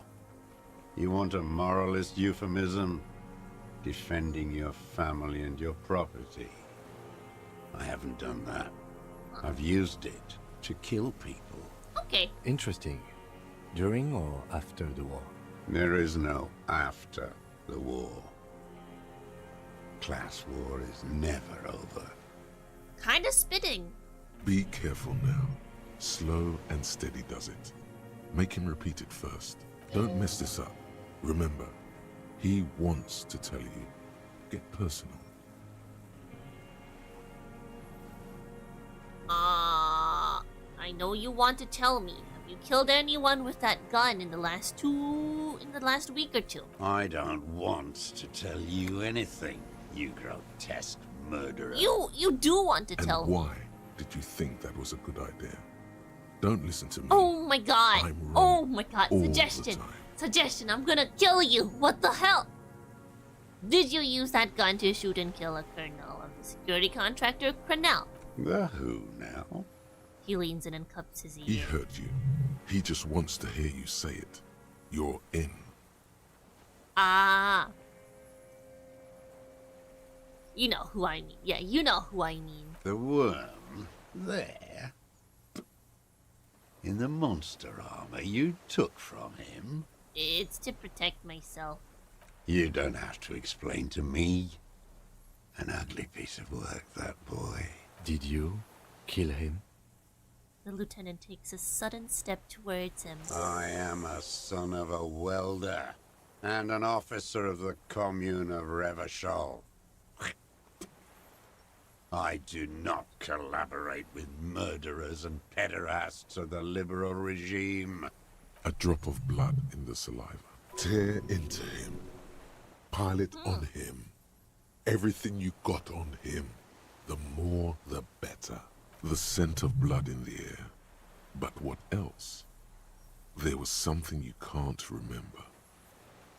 Hit yourself on the side of your head. Wait, here it comes. The goddamn Maybells. The dried Maybells on Clausia's roof. Oh, yes. There were Maybells in the grass when you got here. And Maybells on Clausia's balcony. Huh? And nowhere else. Nowhere in all of Martinez have you seen them. Wait, don't forget the footprints. Okay. The diagonal prints in the dust in the secret space behind Clausia's bedroom. Okay. Now, they're gonna come up. But he sniped. How did the flowers get there then? You got it. Remember? The boot prints were like no modern soul. Maybe don't beat yourself anymore, though. You're not immortal. Maybells, behind the victim's window. I saw them growing here. Damn Maybells. The whole island is turning white with them. He seems tender suddenly. Nostalgic even. A strange mood swing. So many this year, too? The spring is coming. No, it's already here. Wash the filth away. A young woman called Clausia. Ring any bells? Flowers like these were behind her window. Clausia. He repeats the name with care, as if it were at risk of breaking. You like the name, don't you? She had intimate relations with the victim, the mercenary. With the victim? He turns his sight from the whitening field of flowers and falls silent. Then the muscles on his jaw twitch, spasm. Almost. But you need one more. Just one. Or maybe two. Wonder what brand of boots you're wearing. Everything is brands with you individualists. Who cares what brand my shoes are? Sansa. Some shit. Okay. Show me the soles, please, Mr. Dras. Fucking imbecile. The old man stretches out his leg. A black and white spiral pattern covers the sole of the worn-out old running shoes on his feet. The maker is Sensorique. The model is Cordobe, and the size is 43. The size fits, but not the sole. Maybe it's simpler than that. Drama. Damn it! We're wearing all the wrong stuff. All we're wearing is Half-Light. God damn it. I can't do it. Simpler. I can't do it. This is another loose thread you will I'm never so useless. Goddamn footprints everywhere. I hate The them. lieutenant raises his brow. Sorry. What are you doing? Sorry. He's thinking. We almost got him here. Not now. Stop yourself. People change shoes, detective. It was you. You were there, weren't you? Crawling and whirling in rags. What were you doing? Some kind of reconnaissance? Preparing the scene? Listening in on her? Trying to rack your brains. You're desperate to report something back to your masters. They must have really loved that dead fuck. The old man stares at his own prints in the ash around the fire. Silent suddenly, some strange process within him. A gush of wind. Seagulls in the distance. More. He's gonna crack. But you need a little more. We've done the ballistics. I saw you poking around there, looking for evidence. You're damn diligent when it comes to dead fascies. Did you like the view? You had direct visibility. There are embrasures in the concrete, specifically meant for a top follower to use. And you had a long-range rifle in your possession. The lieutenant softens his voice. You have been here a long time, Mr. Dras. Too long. You need medical aid. I'm ready to die. I've done my part. It's the best uninterrupted line of sight into that window in all of Martinez. Because it's a sniper's nest, you stupid. Okay. Radio Gosh is right. You have worms in your brain. Leave no stone unturned. get him on what matters most. I don't need your cooperation. Let's not threaten to shoot him. Let's not do that. You're lost, Dwat. You're lost.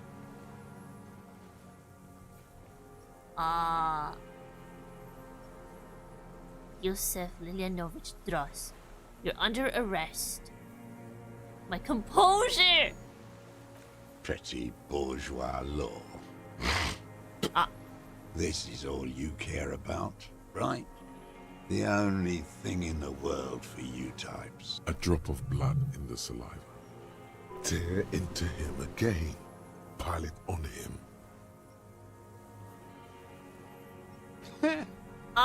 No! Not a lot of guns around that use military-grade ammunition, are there? That's true. It's a real gun.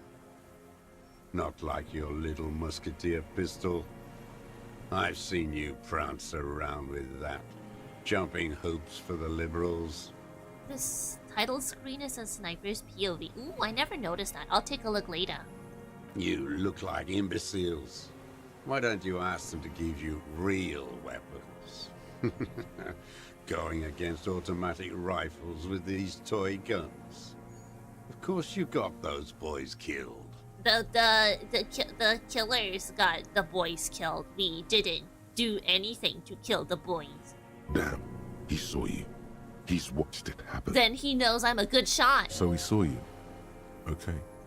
So what? Don't let it divert you. Yeah, stop changing the subject. We have the murder weapon. You know what? You're right. I'm convinced this made the shot. Should we call it? Dramatically ask. You think we have the murder weapon? 4.46 jacketed ammunition, modified for range. We have it. This is it. I'm calling it. We have the murder weapon. The lieutenant takes out his notebook and draws a single line. This feels good, doesn't it? Tearing things up like this. When you have the murder weapon, you have the killer. Murder. The old man does not say more. He just glances into the reeds and then twitches once more. You know who he was. A coalition-trained murderer. Armored and armed. He wasn't human. The blunt end of a hammer. Dripping with blood. He was a killer, but he was still under the protection of the law. He was a soldier too. He was a man. He was a soldier too. He killed, but you know, soldiers kill. Beating us to the ground. Moaning with joy. You hounds get so thorough when a company-trained killer dies. I haven't seen you on this coast for 40 years. You know, maybe I should have killed one sooner. He's a real last communist. While you were out partying, I was reading theory and practicing sniper shots. Got your attention. Now you stop beating druggies and prostitutes in your basement. Now you come to investigate. Not when they die by the hundreds. So you killed him. Oh, the inhumanity. One paramilitary less in Revachol. You can almost see him squeeze a tear out of his eye. His fists begin to tremble from anger. The lieutenant raises his right arm to hush you. Hush. He does not need to be pushed anymore. The ball is rolling. I had them in my sights. Both of them. Him and the whore. I was breathing with them. In phase. And I pulled the trigger and flew on the air until I landed in his mouth. I didn't think I had a shot like that in me anymore. I did. I saw him kneel there with his mouth full of death, and that stupid look on his face. And his dick still in her. Damn, he hit the 3% check. That's crazy. Nothing. I went to sleep. Next morning there were Maybells everywhere. The world So why was did white. Or what's left of it anyway. My last spring here. I knew the fascists would come to avenge their own. Why were there flowers from this island there if he just took a shot? from here, right? I guess he went over there for some reason, but he said he was here for 43 years. Guess he was exaggerating. And so they did. Mr. Dross, are you aware you're confessing to murder? The lieutenant asks after a second of silence. Yes. And you were looking at them, the victim and a young woman, having sex, through the scope of your rifle that night, before you shot him? The lieutenant takes out his notebook slowly, very slowly. The old man nods. Why? Because that's what they were doing. He shrugs, then smacks his lips. The motive. This is where the motive is going to come from. You can coax it out of him. The lieutenant's preparing the ground. I don't understand. Do you, detective? I don't understand this part. Why were you looking at them that night? I'm always looking. He cocks his head to the side, then turns his eyes to the city. Another tremor passes his right side, lower in intensity. Are you always looking through the scope of a rifle? I'm just trying to understand. A rifle scope has the best magnification. Helps him see all the shit. And if you don't like it? If it's part of the shit you see? Then you pull the trigger? Huh. Yes. Think of it as a form of critique. Start with when he first saw him. It will give him a chance to ramble. What specifically did you not like about what you saw the night of the murder?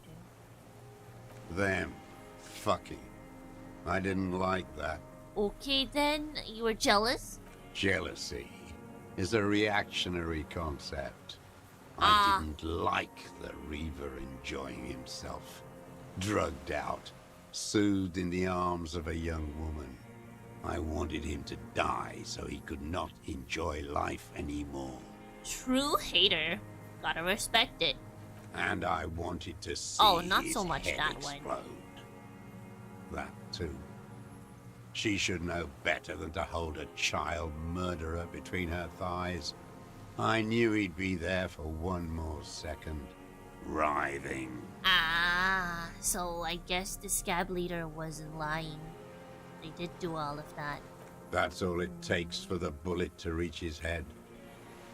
Now that I think of it, I wasn't aiming for his mouth. I wanted his brains to spill out on her. But you can't have everything. I guess not. This man has seen past her, like you did. And now he longs to see her covered in blood. To punish her. How long had you been watching her? Since she came to Martinez. I saw her sneaking in the reeds early in the morning, behind the Fell building. It was dark, still winter. She didn't have her skimpy outfit on then, just a spot in the night, moving. Past the Fell building on the coast? What was she doing there? Hiding something in the water. She had a fag after she'd done it. I was up in the ruins there. She couldn't see me, but I could see her, smoking. She was nervous, but not scared. And beautiful. What do you think she hid there? Her passport and tickets to Villiers. And from there to Cachet Brut. After she was gone. So he does just, like, go around. He's not just confined to this island, right? Did you keep what was in it? When we found the submersible, it was empty. No. Why would I do that? I didn't need tickets to Villiers. Oh. I'd put them back. If I wanted to extort someone, I'd do better. Okay. There was nothing there. I guess someone else took it. Why would I need that trash? I'm not going to Villiers. It must have been the cryptid. I did. The phasmid. She had a face like an archipelago, with those birthmarks. And a body hard and lean and bruised all over. Black and yellow. I could see she's taken a beating. I could see who she was, too. A spook. On the run. Revershal's the cloaca of capital now. All the bagmen and arms dealers end up here to do drugs and have sex like animals. You could tell she was a spook from the documents? She had different color hair on the photo, and glasses. Forged. Some sordid bourgeois affair. I've heard about this kind of thing on the radio. Yeah, how did you see all of this? I'm not blind, am I? Oh, he went there. He went there. It quickly comes to you. Any chance you've seen them through a hole in a wall? Oh, yes. Cutting those drugs of hers into little lines with a knife. Masturbating. Dude, you can't do that. Everything in him fills with impossible Oh, yeah. love, all at once. Did you make that hole? With a clip point knife. Good for listening in, too. For hearing the moaning and the snorts. Ever see her through a window on a roof? Like that, too. Yes. Bending like a bow against the glass. You've been through the secret route behind the whirling in rags. Those were your footprints there. You just changed your shoes. I've been through all of Martinez. Every nook and cranny. Like, why is it that for him we were like, yeah, he can change his shoes, but for the other Hardy Boys or Ruby, we were like, they only have one pair. I guess it was the size, probably, I guess. Yes, that too. The things they did in that little room. What she'd do to feel good. Funny the way light works. You turn it on inside, and it gets so dark out, you can't see a man looking in. I learned that in the 20s, when they were still hunting me. I've seen people do some shit, but... You hear the familiar scribble of the lieutenant's pen. A quick glance at you. One more loose end down. We're doing this, detective. We're doing this. Gabriel Dad, thank you. The egghead scream. Pain and suffering. No, a little bit of that in the dream. But we're solving case now. But this man sure has been through some pain and suffering. And thank you for the super chat. I do appreciate it. Thank you. And yeah, the emotes too. They're supposed to be animated. I'm not sure why they're not animated.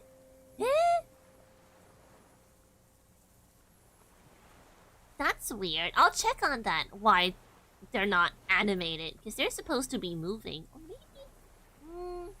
are they? I don't think they are. Well, thank you for using them. Because now I know that they might not be moving as intended. How did you get in there? The hidden pinball workshop. I can just walk in the hostel now after a good wash. They all think I'm an antisocial, a vagrant. Closing hour is a good time. The kitchen's empty. He just walked in. Okay. You had to open the steel door in the kitchen? How? God, what the hell were you doing? I got that open a long time ago. Some bourgeois game merchant lived there. I don't know, 15 years ago. He left spare keys all over, and I took one. Then I saw her turn the light on one night in my scope. Damn, dude, she's like a third of your age. There's nothing to hold on to. Only this. It's not enough. The coals of his eyes glisten suddenly, like stones dripping with water. Is he crying? Man needs to feel something else. In this fight, it helps if you have your eye on something there. It's weakness, I know. There have been others, I guess. Yes, over the years. It's not unproletarian to feel something. Did she look like your first love or something? Because why did you do something that creepy, dude? I guess if you're, you know, isolated for that long, you go a little crazy, huh? But it's not like he was isolated on this island. He goes to Martinet as well. He just walks in the whirling rags. So, No, why then? I don't really know. I was there one night and she was crying, like a child, in the corner of our room on the floor, like she does sometimes. When was this? The day after I killed him. You brought her Maybell? Yes. I don't know why I do the things I do anymore. You wanted to console her. Maybe. I told you, I have holes in my brain now. I wouldn't just sit here waiting for you. A little crazy. Yeah, a little crazy. A little crazy. A sudden pang of rage. I guess he just didn't talk to anybody. Self-punishment. If you came 10 years ago, I would have killed you. Okay. Well, okay. But surely somebody talked to him, because the Whirling in Rags has people. I guess they don't.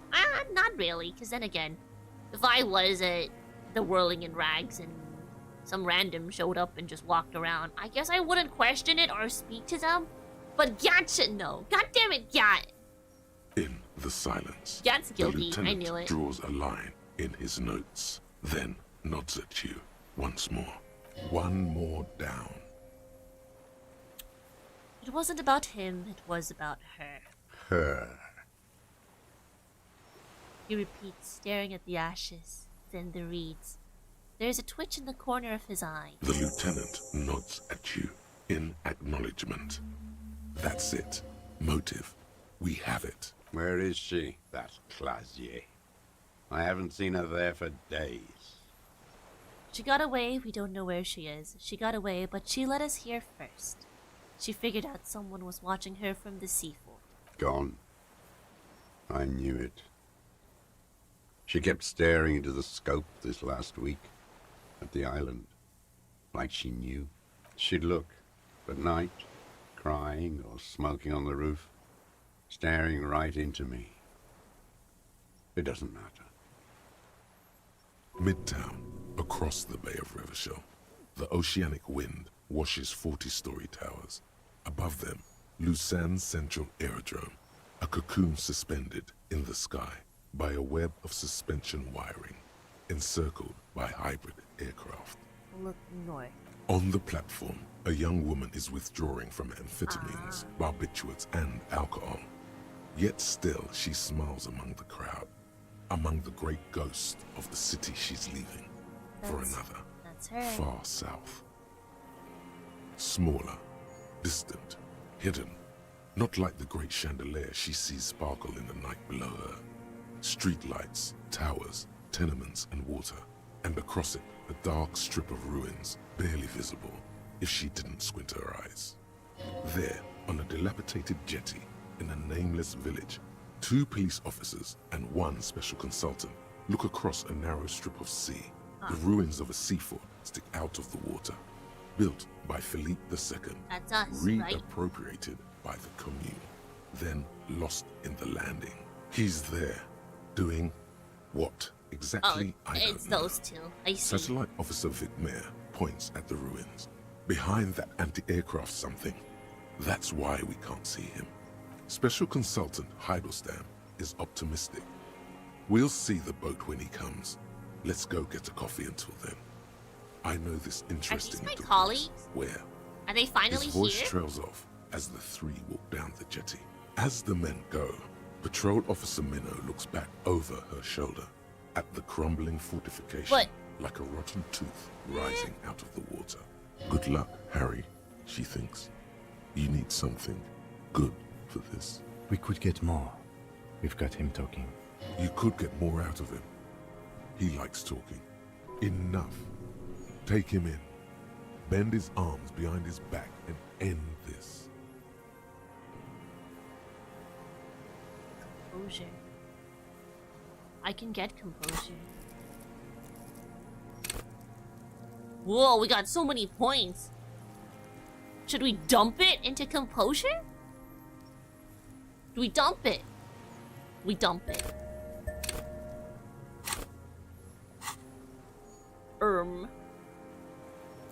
We dump it. We dump it. Should we leave one just in case?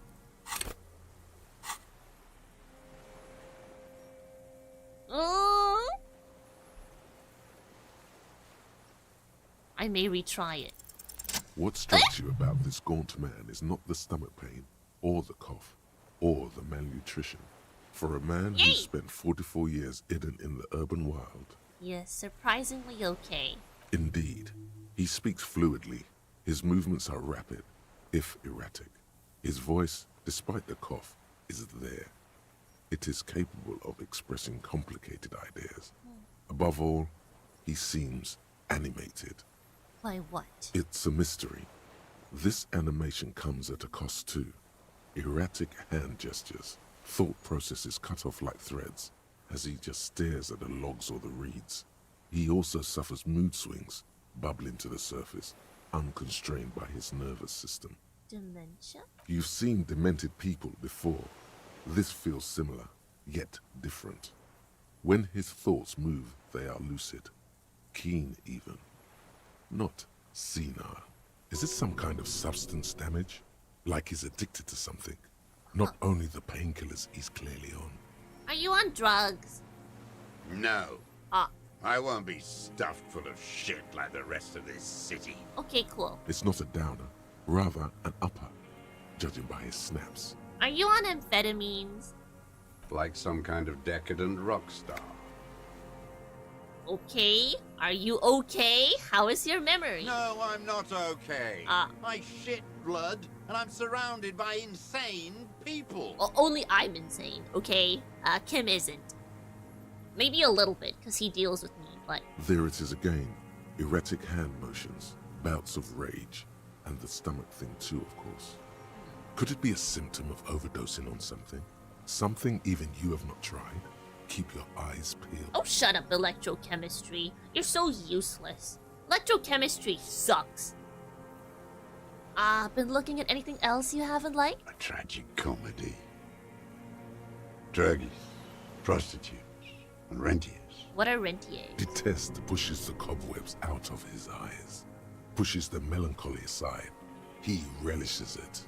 More specifically? Specifically, the whole city is a charnel house. Stripped clean and draped in neon.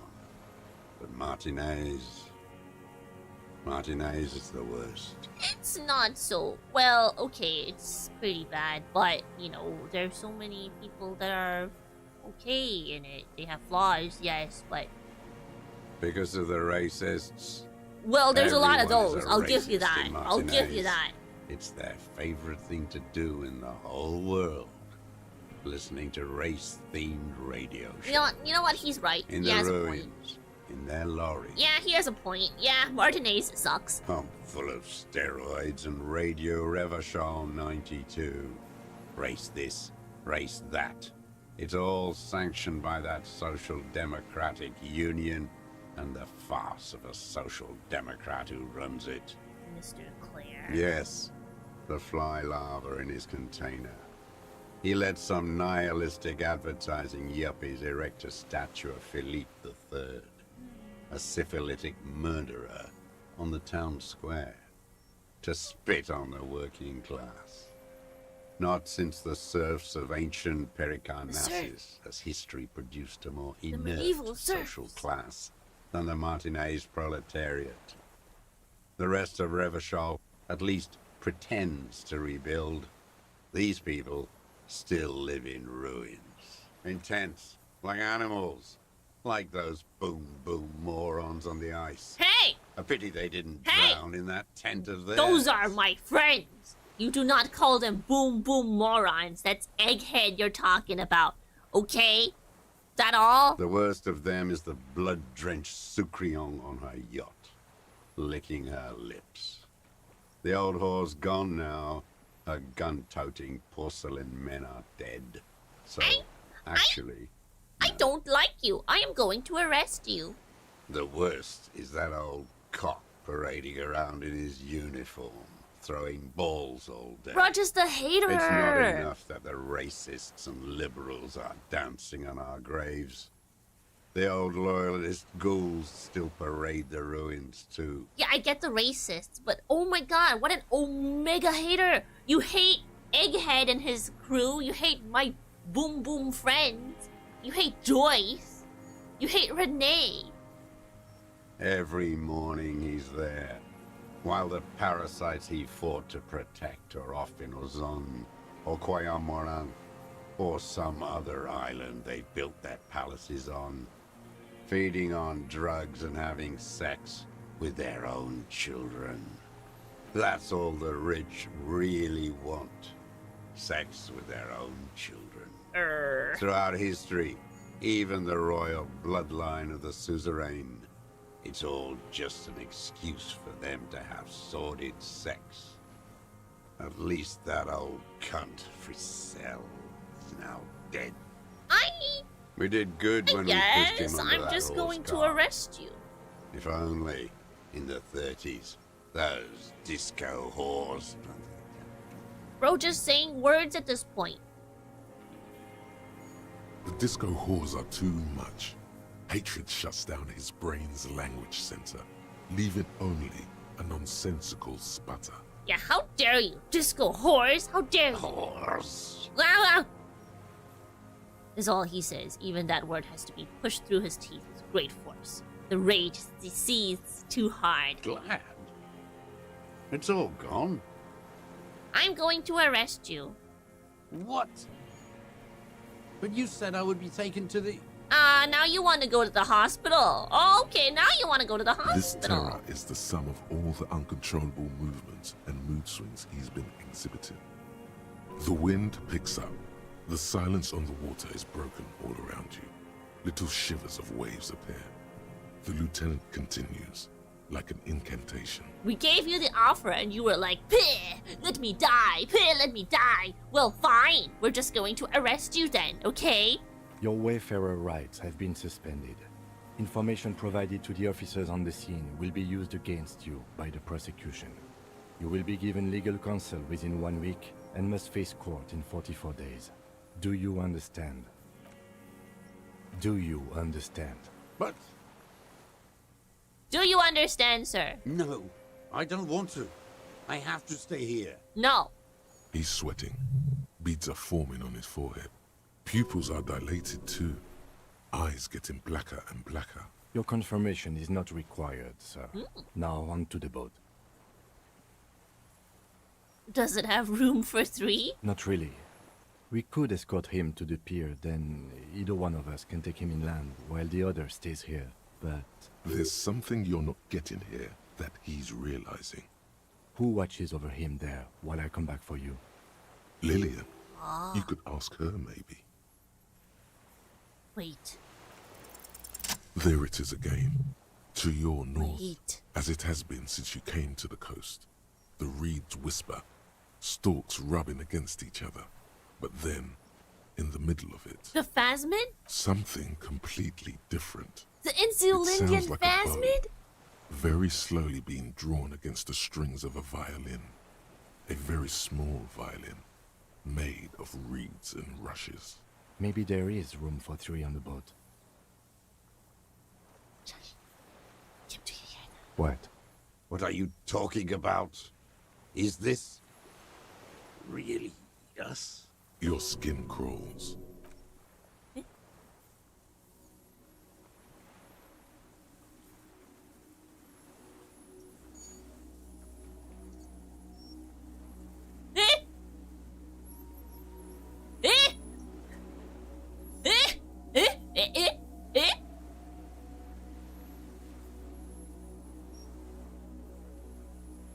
A delicate tangle of arms and legs unfolds from the reeds, limb by limb, to then just stand there, moving its scythe-like arms in ghostly silence.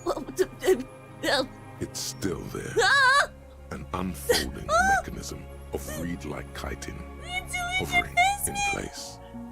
Linda! Linda! It's real! Like your love. It's real! What are you talking about? The giant stick insect. There's nothing there. The stick insect It's is there. over 3 It's meters right tall. there. It's It right looks there. straight at you with its tiny pinprick eyes But your and its eyesight was grotesquely good. small head. You feel your legs shaking under you and your gun hand rise instinctively. There is. I see it. Tell me what you see, damn it.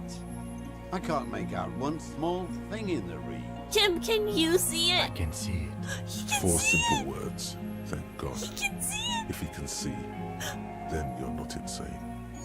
But that means it's really there, spinning slowly, in absolute silence. Its limbs long and slender. Be very, very careful. The lieutenant whispers, then takes a step towards the giant arthropod. It's a Indian phasmid! It's an Indian phasmid! Ah! The creature stands on long stilt-like legs, antennae hanging from its head like a woman's hair, white and curled at the tips.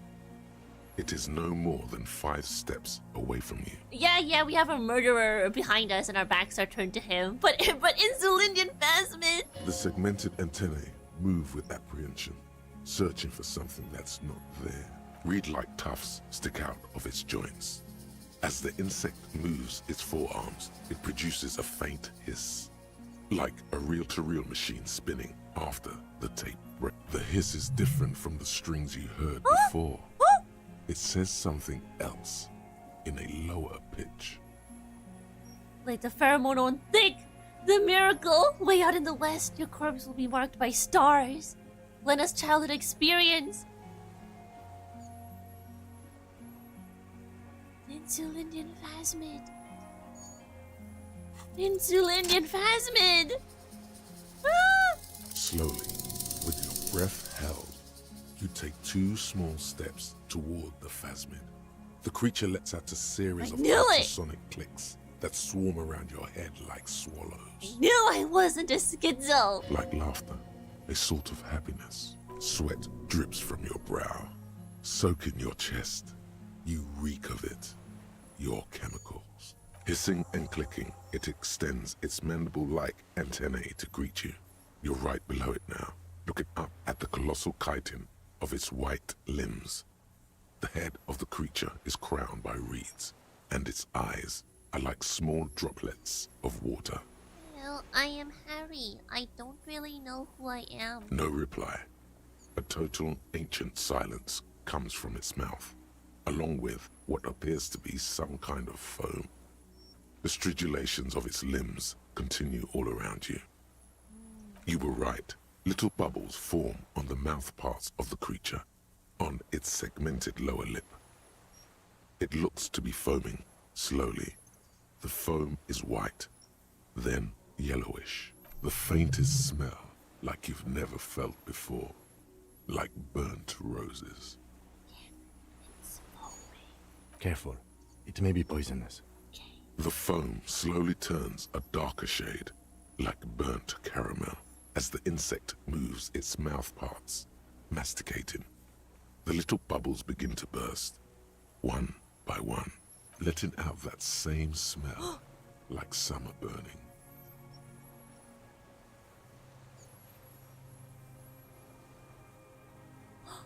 I did not give up on the phasmid!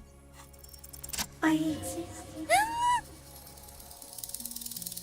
I exist too. Tell me what it's like for you. It's wonderful. Yes, holy is the Lord of hosts, and all the earth is filled with his glory.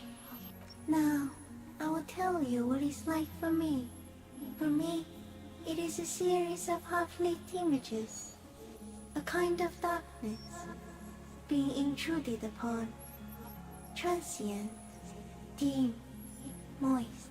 Intruded upon by what? Shapes of plants and animals, and internal sensations. A swarm of sounds, tiny vibrations on the inside of my forearms. All speak of complexities totally beyond my understanding. I am at the end of a narrow funnel, weightless, so light, it only feels like something to be me. In truth, perhaps I'm nothing. I certainly do not have a soul. And if I did, it would never ache. You're the type of animal I would like to be. Are you sure? Yes, I'm sure. Why do you ask? Sometimes, when molting, I will grow a lost limb. One time something went wrong, and a small leg replaced the missing antenna. Small leg? That's horrible. Yes, the leg tried to move around independently, making it hard to walk. You don't have a foot there now. Yes. Thankfully someone ate it. The next time I molded, I got an antenna again. Where does this come from? All this around us, the world? Not even the birds know that. Not even a water lily. Then all we can do is beat our fists against it day after day with no answer. You can also eat it. If it's a leaf, you can put it in your mouth.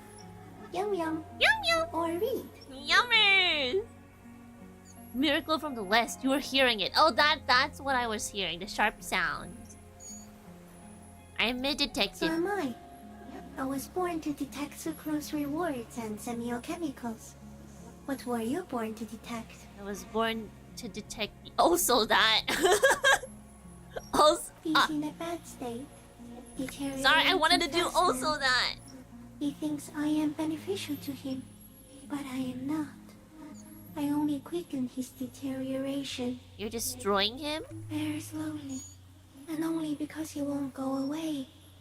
It is meant to keep them from noticing me, to interfere with the pictures in their heads. But he has looked at me for too long, and I am destroying him. What exactly are you? I am an unknown species of the order Phantasmodia, endemic to the Insulindian Insula. For the last 350 years, I have hidden in plain sight, masquerading as the reeds, molding, cloning myself, unfolding at night to play with trash bins and boys. It may have unknown, dangerous biochemical characteristics that help it maintain its camouflage. Just playing with trash bins and boys. Now this is why I fuck with you, Insulindian Phasmid. You always keep it real. No one unnoticed by the first settlers and the land surveyors of the suzerain. Also, by the soldiers of the revolution and the officials of the occupation. Even the Seminese islanders who came here first, but did not stay, have not seen me. I have stayed hidden through 4 forms of government and 2 scientific revolutions, until I was accidentally discovered by a detective of the citizen militia in Revelshore, district of Martinez, March 51. Ah! Well, are you poisonous? Are you the miracle? No. You are the miracle. The moral of our encounter is, I am a relatively medium life form, while you are extreme, all-engulfing madness. A volatile simian nervous system, ominously new to the planet. The Pale too came with you. No one remembers it before you. The Nidarians do not. The radially symmetrics do not. There is an almost unanimous agreement between the birds and the plants that you are going to destroy us all. The Pale is human-made? It is a nervous shadow cast into the world by you. Me? Eating away at reality. A great, unnatural territory. Its advent coincides with the arrival of the human mind. I don't have that kind of power. You're a violent and irrepressible miracle. The vacuum of cosmos and the stars burning in it are afraid of you. Give me enough time, you will wipe us all out and replace us with nothing. Just by accident. It's just how humans are.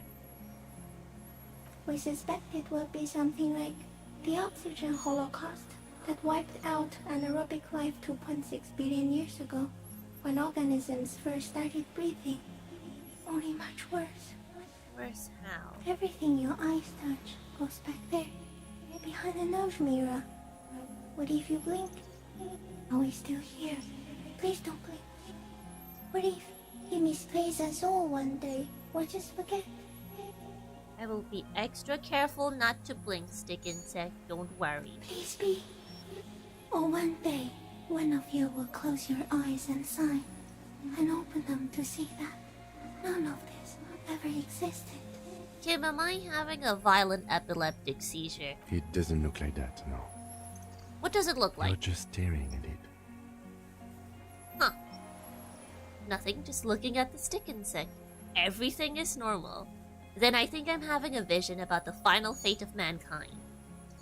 Okay. Is it somehow related to the case? The case? The case is meaningless compared to this. I have totally transcended the case. I think we should take the picture, and then you should back away from the unstudied species. No, there is one more. Of all the creatures I've met, you are the kindest. Thank you. I also have one more thing to say to you. That woman, turn from the ruin. Turn and go forward. Do it for the working class. Eh? What woman? You cannot lie to me. Behind you, it smells of fires. So awfully far you were prepared to go in her presence. And it. I will try. She was middle class. It doesn't take a 3-meter stick insect to tell you that. What? The woman from the ruin? Are Kim, take the picture. Okay. There is no change in the insect's motion while it's being aimed by the camera. I'm rizzing It the remains insect. fixated on you. In 3. If it moves, you jump back. I'll shoot. Here we go. 3, 2, 1. The shrill flash of the camera cuts the air like the blade of a sword.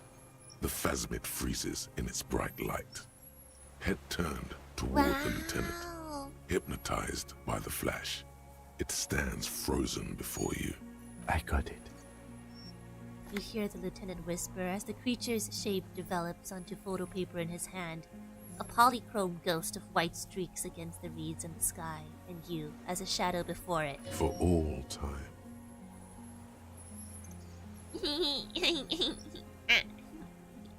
The limb before you is incredibly light, like eggshell. It's much lighter than a reed. You feel a soft push could tip the creature over. Its hollow exoskeleton collapsing. It's about to move. You can sense it. Touch creature. A small shudder passes the creature's arm. High above you, Touch its creature. black pearl eyes still glisten, mesmerized by the light passing its nervous system. Touch creature. The antennae hang from a great height. With your hand shaking, you barely touch the tip of the left whisker. On contact, the chitin curls into a spiral, like the tip of a poison ivy.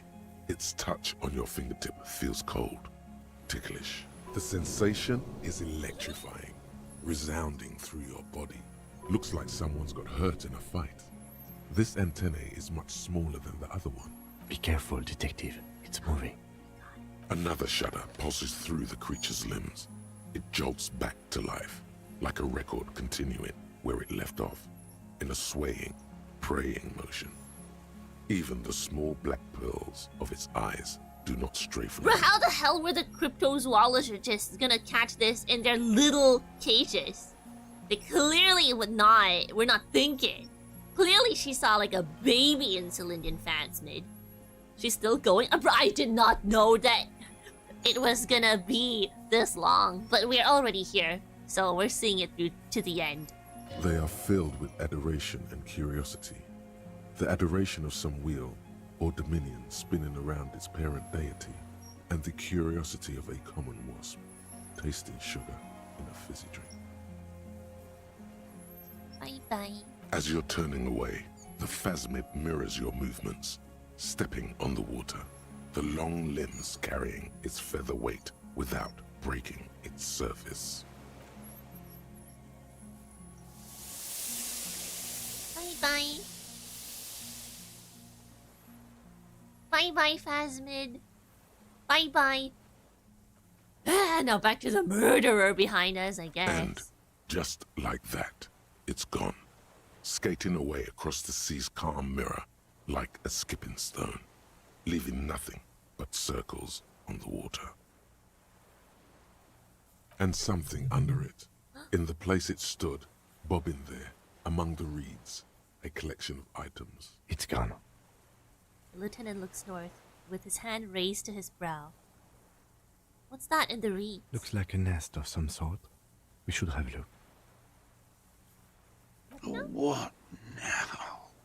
The old man behind you repeats suddenly. He's put his hand into the ash. It's dirty and black. In some kind of strange, semi-catatonic state. Our suspect is not looking so good. We need to check on him. Fine. But stuff, though. Can't wait to send a copy of this to Lena. Class's passport. Ooh. This passport, issued by the Sovereign Republic of Oranje, is issued to a black-haired woman called Katarzyna Alazie. Classia's hidden documents from the empty boy. Look at the photo. Well, I mean, the Phasmid already said that it likes to play in trash bins and buoys, so... It's Klasia, with short black hair and glasses. She looks boyish, younger somehow. Okay. Alright, sorry for the wait. You are now arrested. What is it? What do you want from me? I can't go. Sir, how could you not see the Phasmid? He stares at the reeds and falls silent. Mr. Dras? The man does not respond. He keeps staring, black eyes glazed over and bulging from their sockets. His gap-toothed mouth shaking like an addict of some terrible substance. Wave your hand in front of his eyes. Wait. A light shiver passes him, followed by nothing. His hands are trembling, and he breathes slowly. He's going into some kind of psychomotor immobility. The good news is, this solves our transportation problem, doesn't it, Mr. Dras? True! The trembling mouth appears to sigh. Between this and the broken tire he's used for a boat, I think it's safe to leave him here, while we go and get help. It will need to be medical first, I'm afraid. Hang tight. We should think about getting back to the mainland, to get help. He'll be safe here, if we don't take too long. Oh, I gotta go back to the mainland? Okay. Do I do that? Ugh. I see something. Oh, it's the bed. My bad.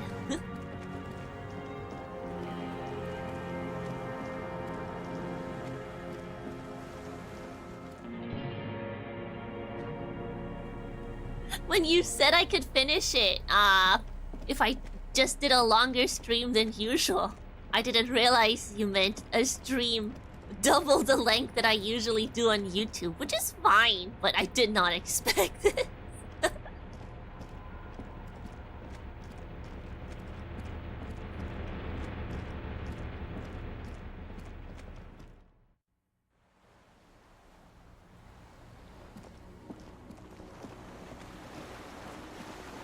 The last stretch, we have been saying the last stretch for the past 5 hours. The chain trails off into the ocean, connecting the island to the supply depot on the coast. This leads to the depot in Land's End. Ah, yes, so it seems. What do you think it for was bringing used for? munitions to the island, maybe? And supplies? You could also lock the bay when you raise the chain. Lock it from who? From enemies. I guess. Enemies of the commune of Revachol. This sea fort was a revolutionary fortification, I believe. You weren't that wrong? Well, I mean, technically you can finish any game in one sitting. The skiff is swaying on the waves. If you... if you try hard enough, right? Yes, we are done here. The skiff rocks gently under your weight as you get in.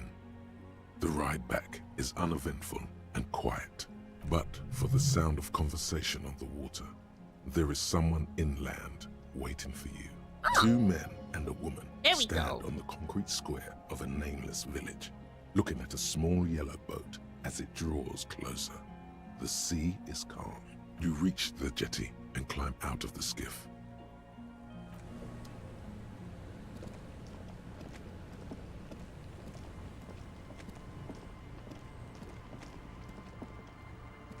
Oh.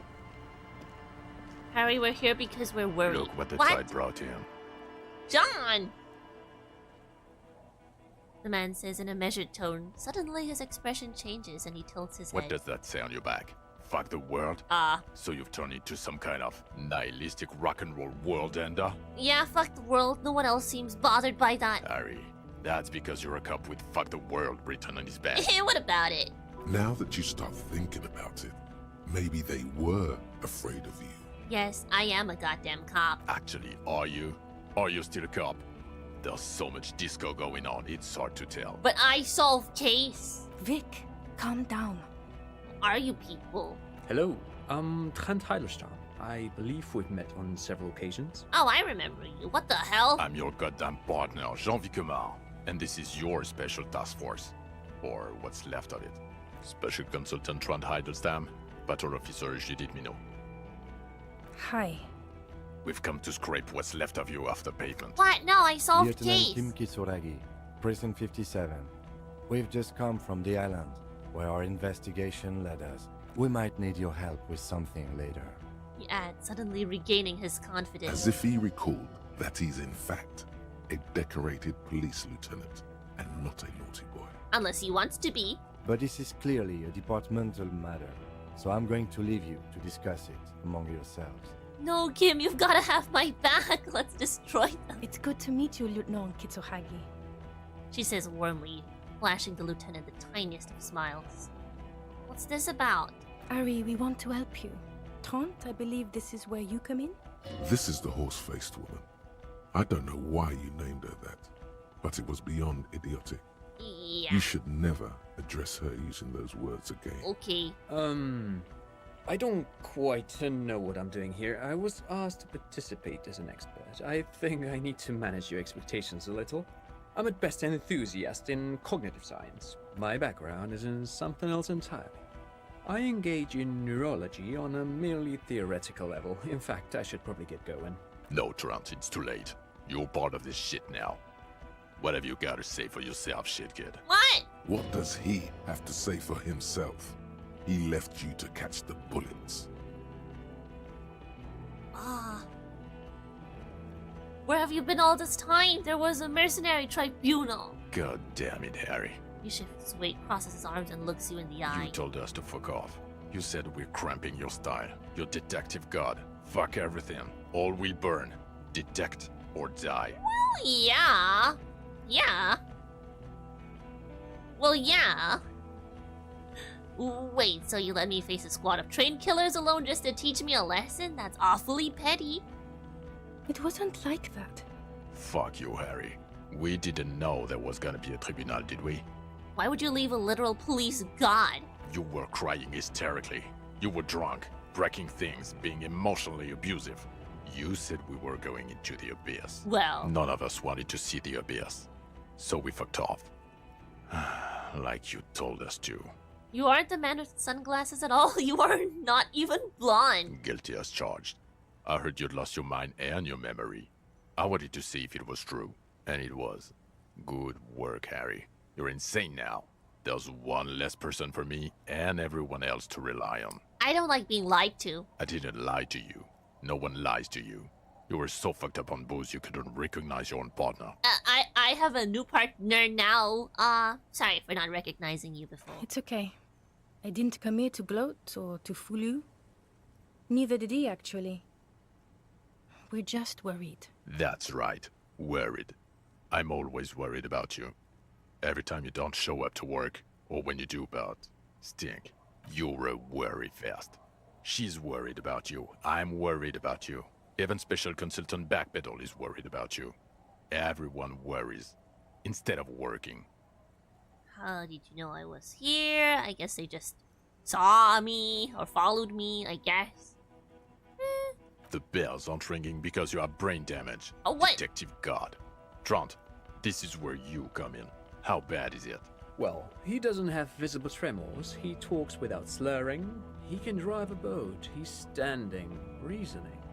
All good signs, but complete retrograde amnesia, episodic and semantic. As displayed in the station call, our interactions with him, and I don't want to be a snitch, but also mine with him before when Harry did not seem to know who I was. It's all very interesting. You had a kid with you, dude. Interesting? Yes, interesting. I have my theories, but I would like to hear Harry's thoughts first. Harry, what do you think happened to you? Neurologically, psychologically, and why not socioeconomically? You think I'm so poor I lost my memory?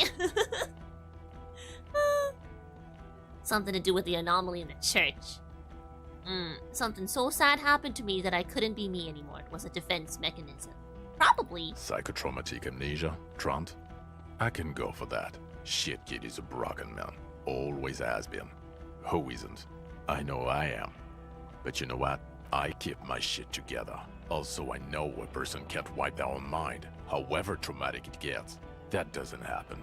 You're lying, or insane, or both. But Detective Vigmer, he has blanked out before. I have. Yes, a couple of times. After some of the more serious benders. One was after the two drunks case, the other when we looked into that mural. Interesting. So at first he dipped his toes into it, prepared. That's where he would have gotten the idea, yes. Practice. And then he used alcohol to get there, so to speak. What do you mean? Well, here's my theory. What if this is an absolutely normal reaction to the world we're living in? What if this is not a significant anomaly at all? Something to be explained, approached as a defect? Look at the sensory input here. Look at the ruins, the neon.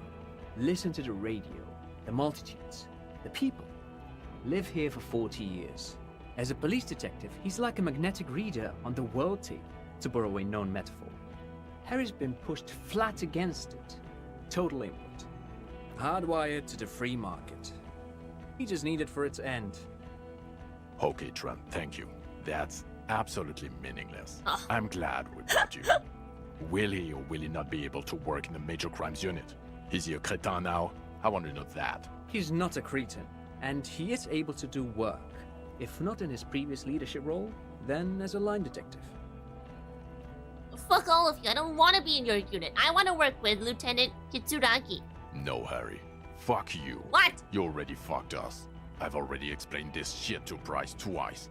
To Berdyayeva 4 times. I'm your partner. I answer for you when you're not there. When you clocked out, I became responsible for your cases and your special task force. Well, I didn't ask you to do that. They can keep that pension. You're rock solid. You can put your clothes on hard. Yeah, what now? Now nothing. Now we're just going to stand here. Really? No. Now we discuss that. What the fuck did you do to a motor carriage? Why is it there, Harry? Hold on, in the ocean? I thought the killer would be underwater. He wasn't. Yeah. Yeah. Ha ha ha. Ho ho ho. Ho, ho, ho. Underwater killer. So funny, Harry. Thank you for fucking me. Thank you for destroying 45,000 real of police property that's coming out of my payslip. You know that, right? You're gonna get fired, and I'm gonna pay till I die. It doesn't matter. Your badge, Harry. Show me your badge. Here you go. I have it. In a rush to demonstrate your badge, your eager fingers can't sustain a grip on the smooth plastic. God damn it. God damn it. This is not helping my case. This is not helping my case. It's gonna drop into the water. Oh no! Oh no, it's gonna fall to the ground. It's fine. Whatever.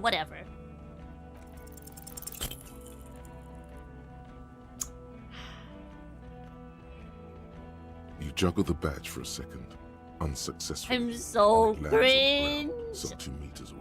He found it. Yeah. He found it, Jean. Yeah. It's his badge. Yeah. And your gun? I upgraded my gun to a rifle. Gun? Behold all of my guns. I don't care about your collection, you hoarding freak. Is one of them your service weapon? I only want to know about that one gun. Yeah, here. He has it. And he didn't drop it.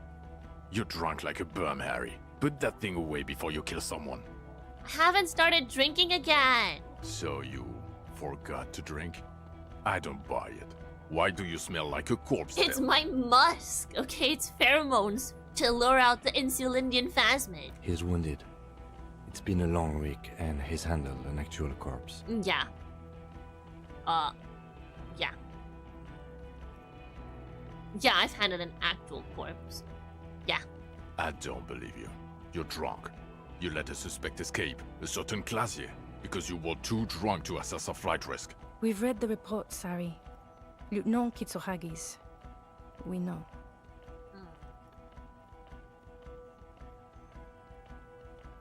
Oh, more detail in a huge case that you know nothing about. Sure, if it's part of your master plan. Let's not even get into the other suspect, the one who shot herself in the head. Another detail, or the fact that you're Everclear's little peony now, doing I don't know what for him. That's small-time stuff. That's nothing.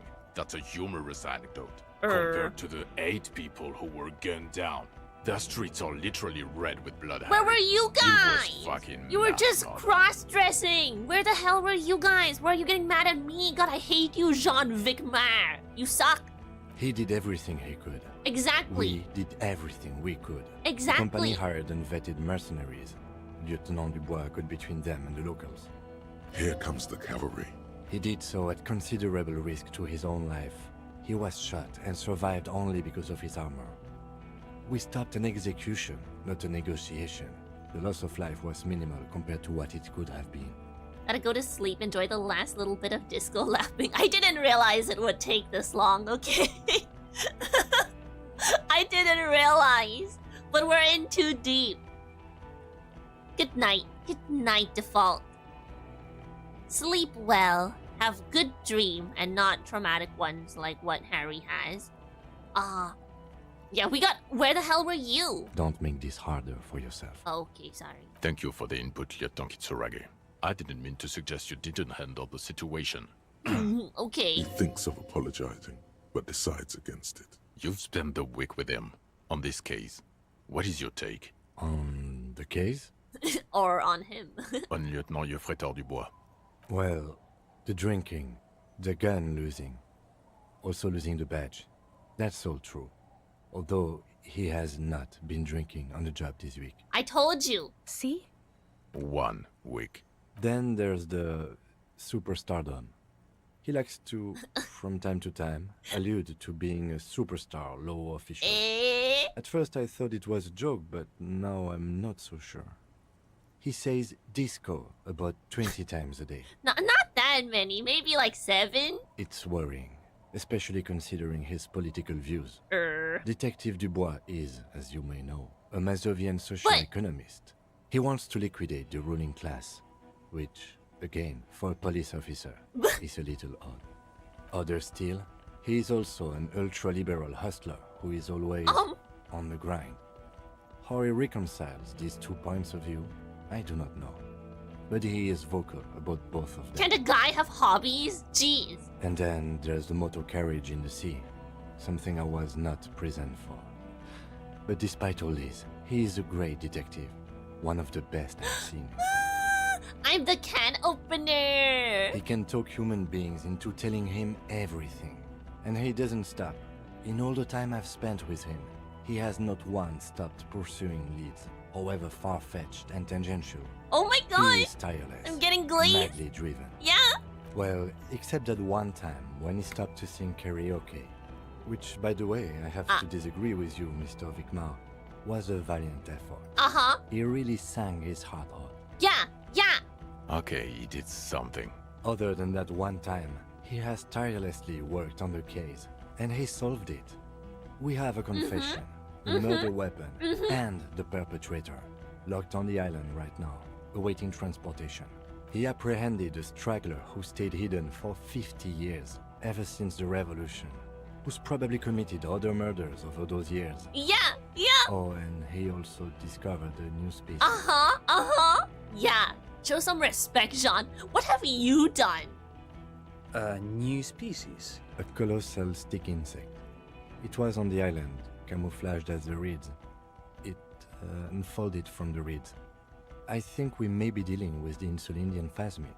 He takes out the photo of the phasmid and shows it to the officers across the yard. We got photographs too. Flapping the glossy rectangle. You have to believe it. There's no Photoshop back then. You hear gasps beneath the howling of the wind. As you can see, it's about 3 meters tall.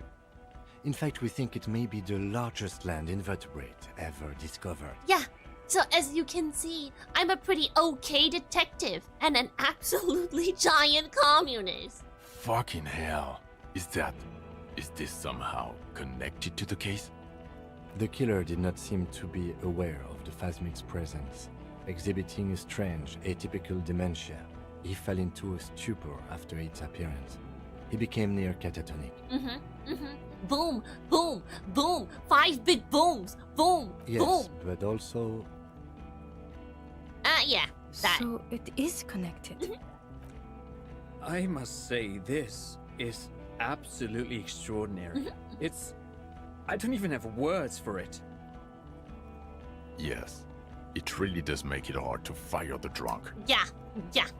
This is a very, very sad man who has just seen something that's made him forget his sadness. I also started a nightclub in the chair. What was that? It sounded like you set up a nightclub in the church. Yeah, I did.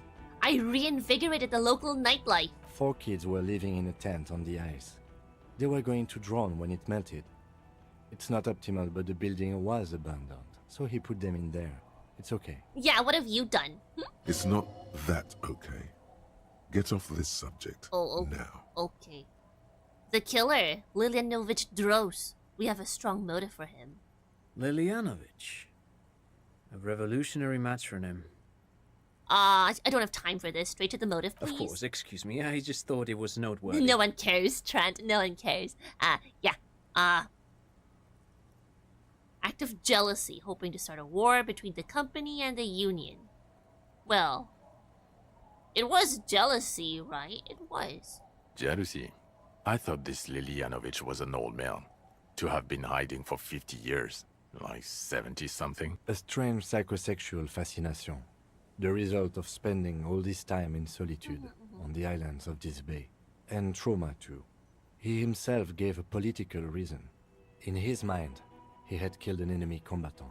Also, we have a sniper's nest with full view of the room in which the mercenary died.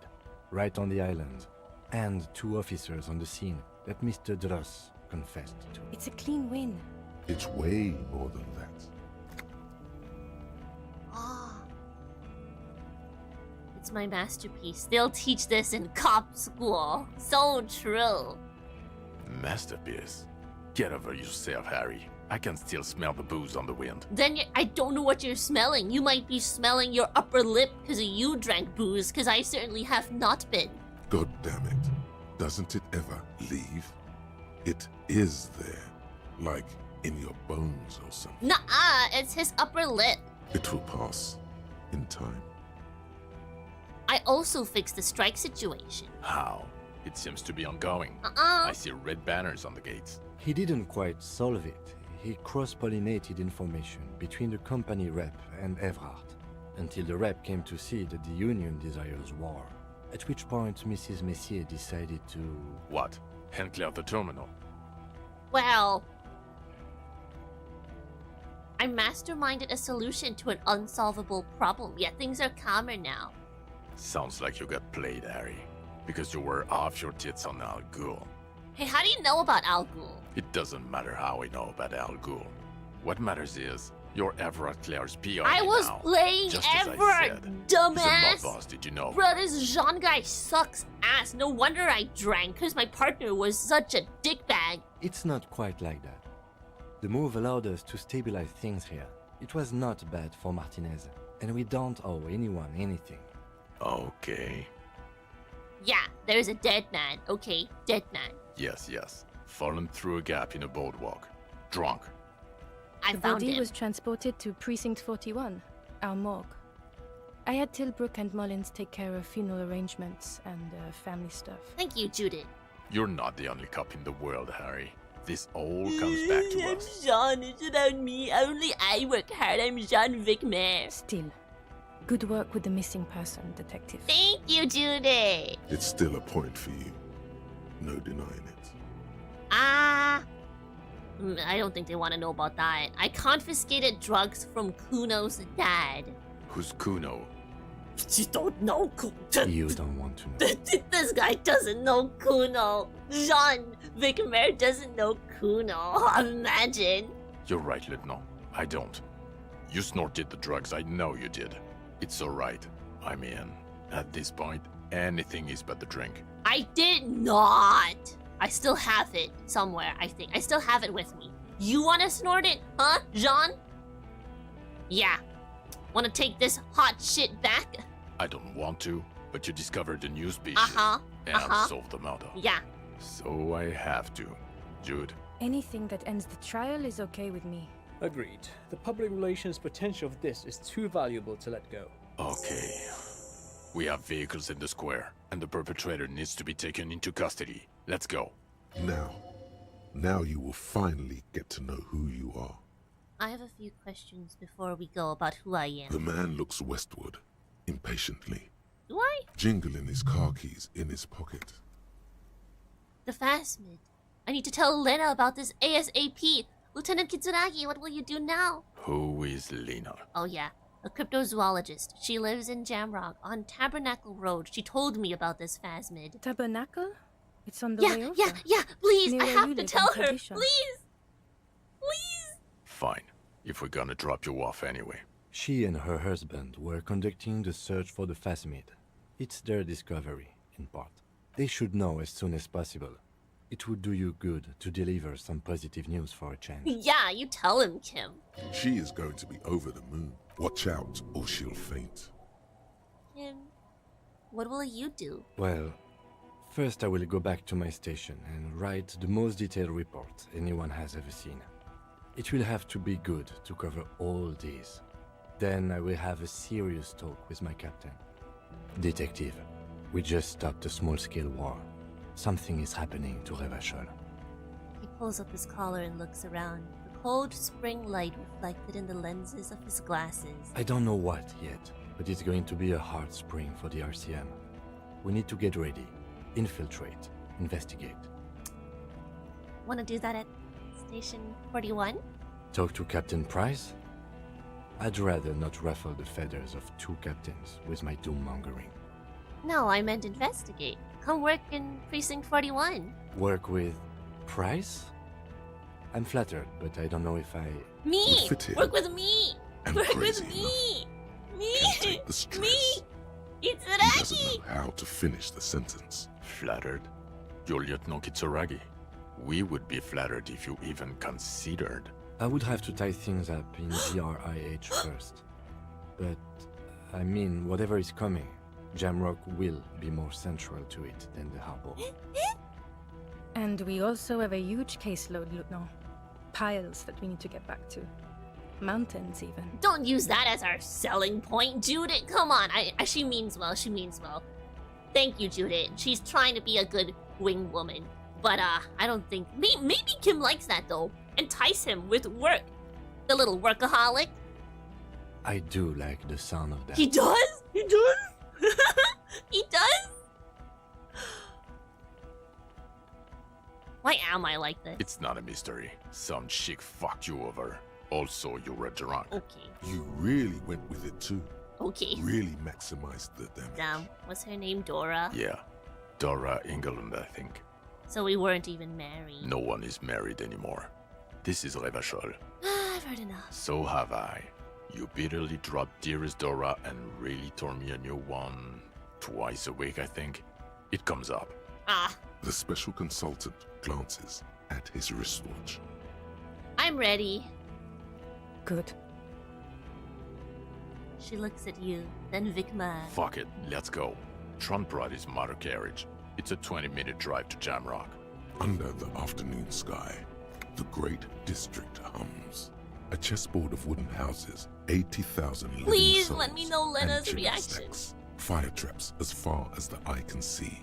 From Main Street to Precinct 41 to Boogie Street, forking into the snow-swept horizon. You close your eyes and hear the dogs bark. A lone woman sits by a factory window, dreaming of meteorite strikes. On Rue de Saint-Jérôme, a square bullet slides into a square-shaped chamber. Goes in the square In hole. Old South, a man without eyelids smiles. Spring has come. It's time. Dawson? Yes. McLean? Yes. Heidelstein? No. Vicmere? Yes. Dubois? Of course. Of course. Really? Nick Gottlieb looks up from the list. I hear he's unstable. You say that like it's a bad thing. Captain Potomny Price gestures with a ballpoint pen. It's dim in his office, and the curtains are drawn. Harry's our man. He'll pull through. When he does, he'll side with the people. Understood. Gottlieb returns to the list. Minnow? Of course. Yeah, Heidelstein. Go away, Heidelstein. Wonderful. Then can we please just go back to Jamrock now? Please, I need to know Lena's reaction. Ah, Kim! Just a pat on the shoulder? Absolute Kinema. I thought it was like a 20-minute walk. But the Kinema's right here. Wait, no, is that your... No, that's your Kinema. Is that his Kinema?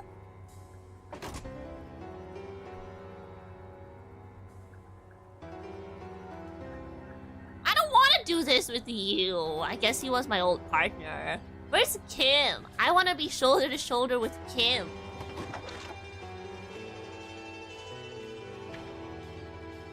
Absolute Kimima. I guess this is his Kinema. Eh? Eh?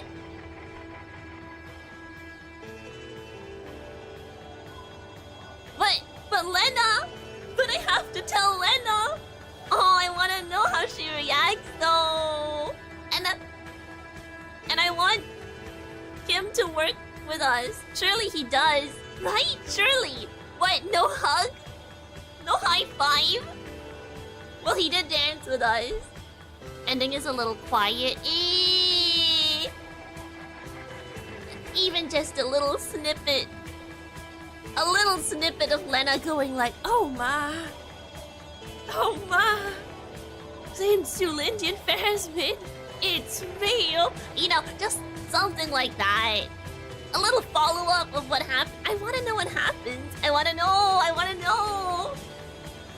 Is Kuno gonna be better? Well, whatever. I don't care. Yeah. Does the Whirling in Rags go out of business? What's gonna happen? Kuno will live? Yeah, I mean, he probably will. But I wanna know, did he start working? Is he gonna quit taking drugs?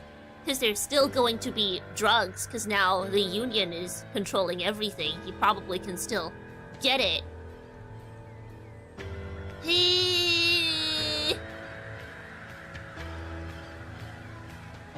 They plan a sequel where you play as...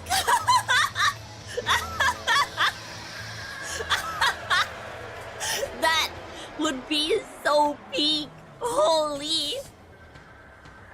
But no, like having Kuno S as your partner, not gonna be as good as having Kim as your partner. No hug? No hug?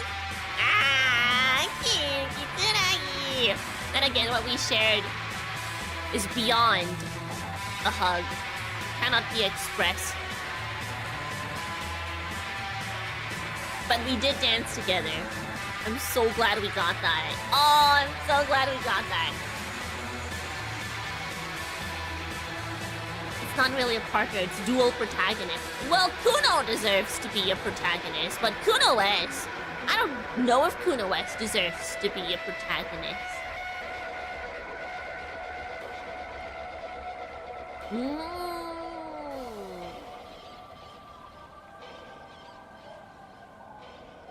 Too bad. Do they tell me what goes on after? This was absolute kinema. Oh my god, Disco Elysium.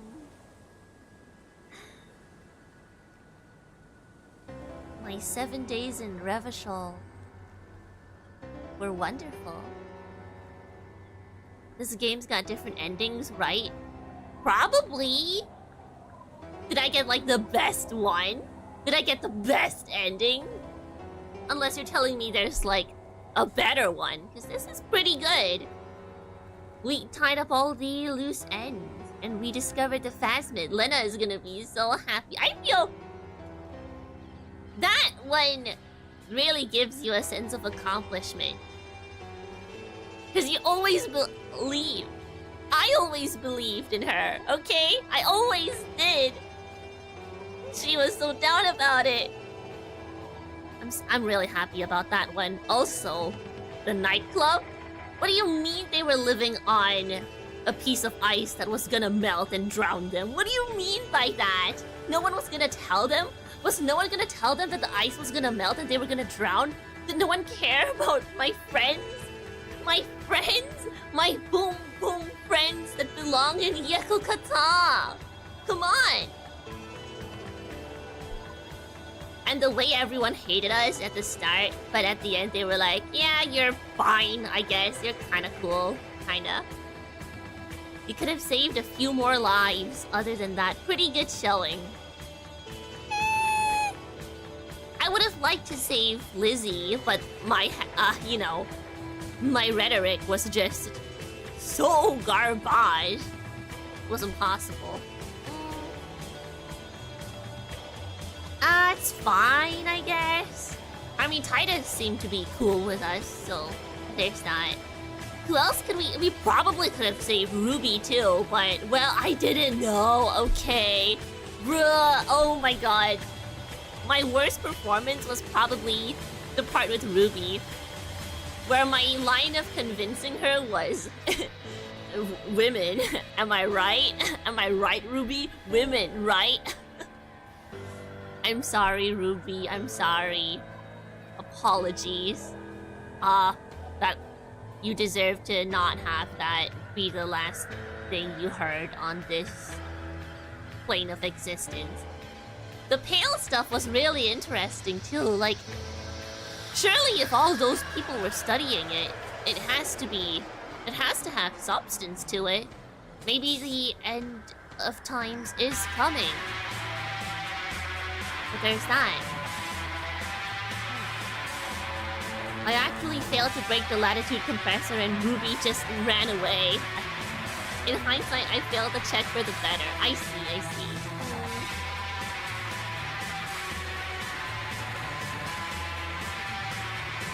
Ruby and Shanky were avoidable. Whatever, Shanky. Like, whatever. Shanky, oh, rest in peace, I guess. Oh my god, you're telling me Kim could have died? That would have been the worst. Poor Kim. We didn't warn him, but of course we warned him, because he super duper trusts us. As he should. Because we trust him. What a game. How do they do this? What a fantastic game that makes you... You know, these characters, you care about them. You feel like they're real. They're flawed, yeah, but that's... The portraits give them so much more flavor, too, honestly. I think the art style works fantastic for a game like this. I don't know if Disco Elysium would feel the same if, let's say, the art style was an anime art style, right? You know, because you wouldn't be able to feel just how down in the dumps Harry was. If you're like, he still looks kind of good. Anime man, I mean, he still looks good, but you know what I mean. Not like standard anime middle-aged man kind of appearance. Like, Ruby worked in drug trading, so not a huge loss. Exactly. But the way it works is that if you remove one drug trader, another one takes its place. So while Ruby is gone from that, Everard's still going to be doing some stuff, and there's still going to be drugs circulating around, and Kuno is still gonna get his hands on some. So, it is what it is. You can't fix all the problems of Revachol in 7 days, unfortunately. We came pretty close, though. So, there's that. Poor class here. Just had everyone falling for her. And I guess it's a blessing and a curse. You know, a little bit of a curse. If Kim gets wounded, you can actually turn Kuno's life for the better. Really? That's insane. I don't want Kim to get wounded ever, though. Ever, ever. Ever. No. Mm-mm. Look at how much he stood up for us at the end, because he really trusts us. So worth it. So worth it. And I didn't drink and I didn't do drugs. Very nice. Well, I drank that one time with Manana, but that was pure pressure. And for the vibes. I had to do it for the vibes. Goddamn Al Ghul. You should watch an edit I sent on Discord. Yeah, I probably will, but after the stream though. Yeah, after the stream. The last day you spend with Kuno, and he stands up for you as well as Kim. And you enlist him. Really? What? I can enlist Kuno? But he hates me because I didn't share my stash with him. So I probably couldn't do that, right? Because, you know, he hates me. So I took his stash. I didn't share. I was a fucking pig. So, I don't know if he would have listened to me, to be honest with you. Long stream is long? Yeah. Have to do a longer stream than usual. I guess you didn't tell me how much longer. Guess you weren't lying. One more in-game day. Kinda. Damn, we did go on for way longer than I expected, so there's that. But it was Pikinima. So this is the sniper view. I guess that guy has really good eyesight. Well, I can see it. So there's the church. And, yeah, there we go. Over there.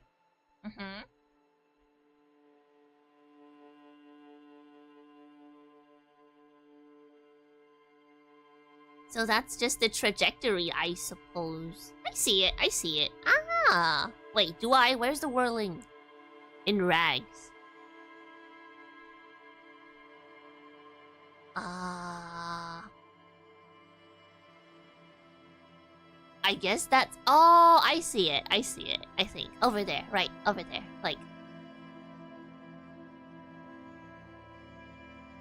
No, that's the arbor. I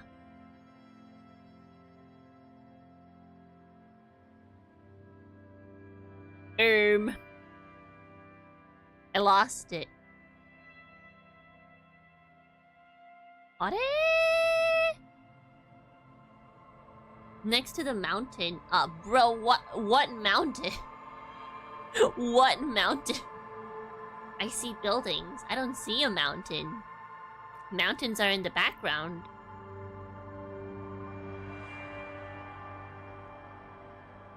Next to the okay. Yeah. I was right then. There. I see it. Yeah, what mountain? Yeah, mountain. What mountain? Oh! I misread that. I misread that as mountain. Because I've been playing for 8.5 hours, Riven. Yeah, you can finish in one more session. Just gotta have to be a longer stream. Yeah, I thought you meant like 5, maybe 6 hours. But we've done it. Collage. Let's take a look.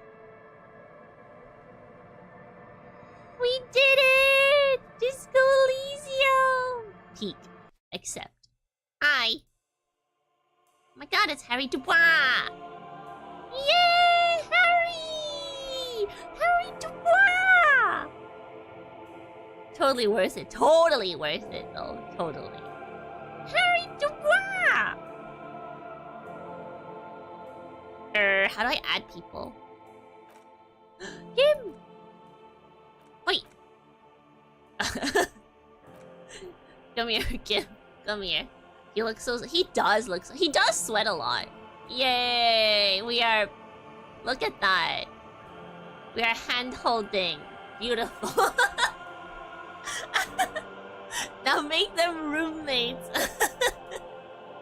There we go. Perfect. Perfect. This was what we were missing from the ending. Just a little. Just a little. Yeah. Yeah.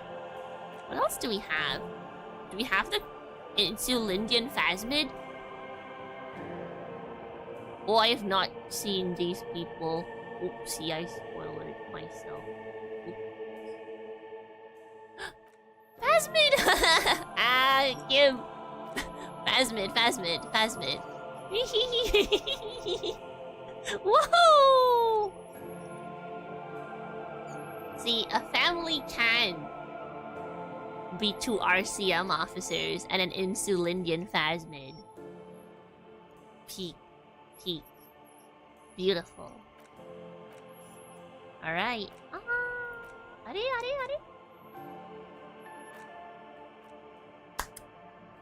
Thank you all for watching and joining me on this very long journey of Disco Elysium. Although it's not what I usually play on my stream, and we'll probably go back to more survival horror next week with Silent Hill 2 Remake. Thank you. I hope you enjoyed it. And if you have games that are similar, you could always recommend them to me. But, you know, having Disco Elysium set as a bar is pretty high. So, you know, this was a good one. It was a lot of fun. It was a lot. It was so good. Sweaty Silent Hill soon, exactly. On this note, congratulations with completing this game and good night. Thank you for joining me on this journey, Dimitri. I hope you had fun. I hope you all had fun. I had a lot of fun. I loved my 7 days in Revachol. I feel for these characters. I feel like I know them. I know them. I hung out with them for 7 days. So, yeah. Yeah. I guess that'll be it. If you guys enjoyed it, please do like the video. It does help because my Disco Elysium streams cannot be monetized because of the soundtrack, but I feel like you need to hear the soundtrack because it adds to it. And yeah, we had to listen to the sad radio. It's really important. That really was so good. Minute Dissociation song. What a good game. What a good game that I had reservations with picking up because I knew there was a lot of reading, but it went by pretty quickly, to be honest. So there's that. Silent Hill 2 soon.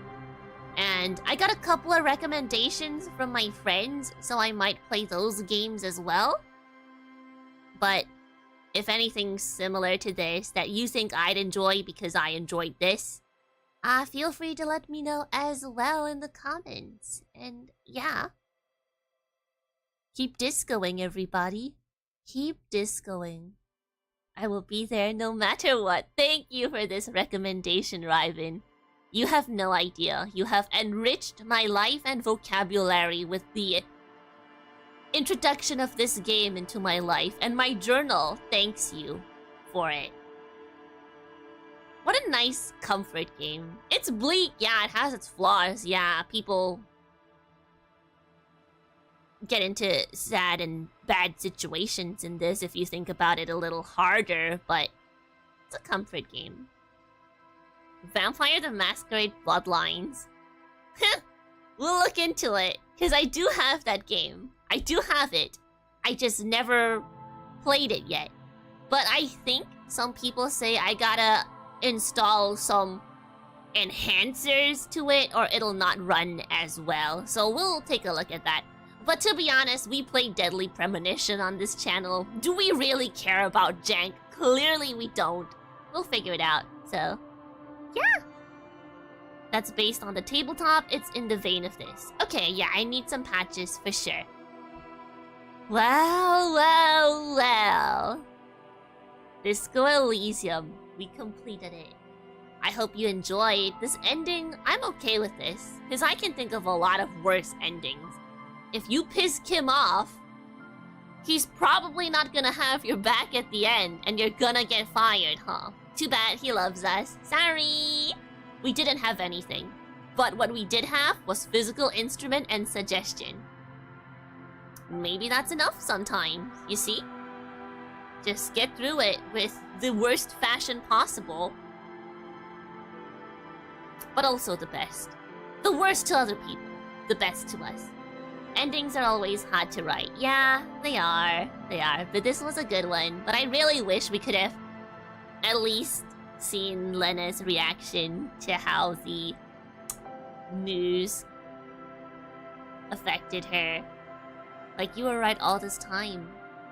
Why doubt yourself? You worked hard for such a long time and now it paid off. You're right. I hope she gets credited for the discovery of it. I hope she achieves whatever she wants and gets to laugh in the face of people that laughed at cryptozoology. Yep. Yep, yep, yep. And I hope Disco Elysium becomes the hottest nightclub in Martinez.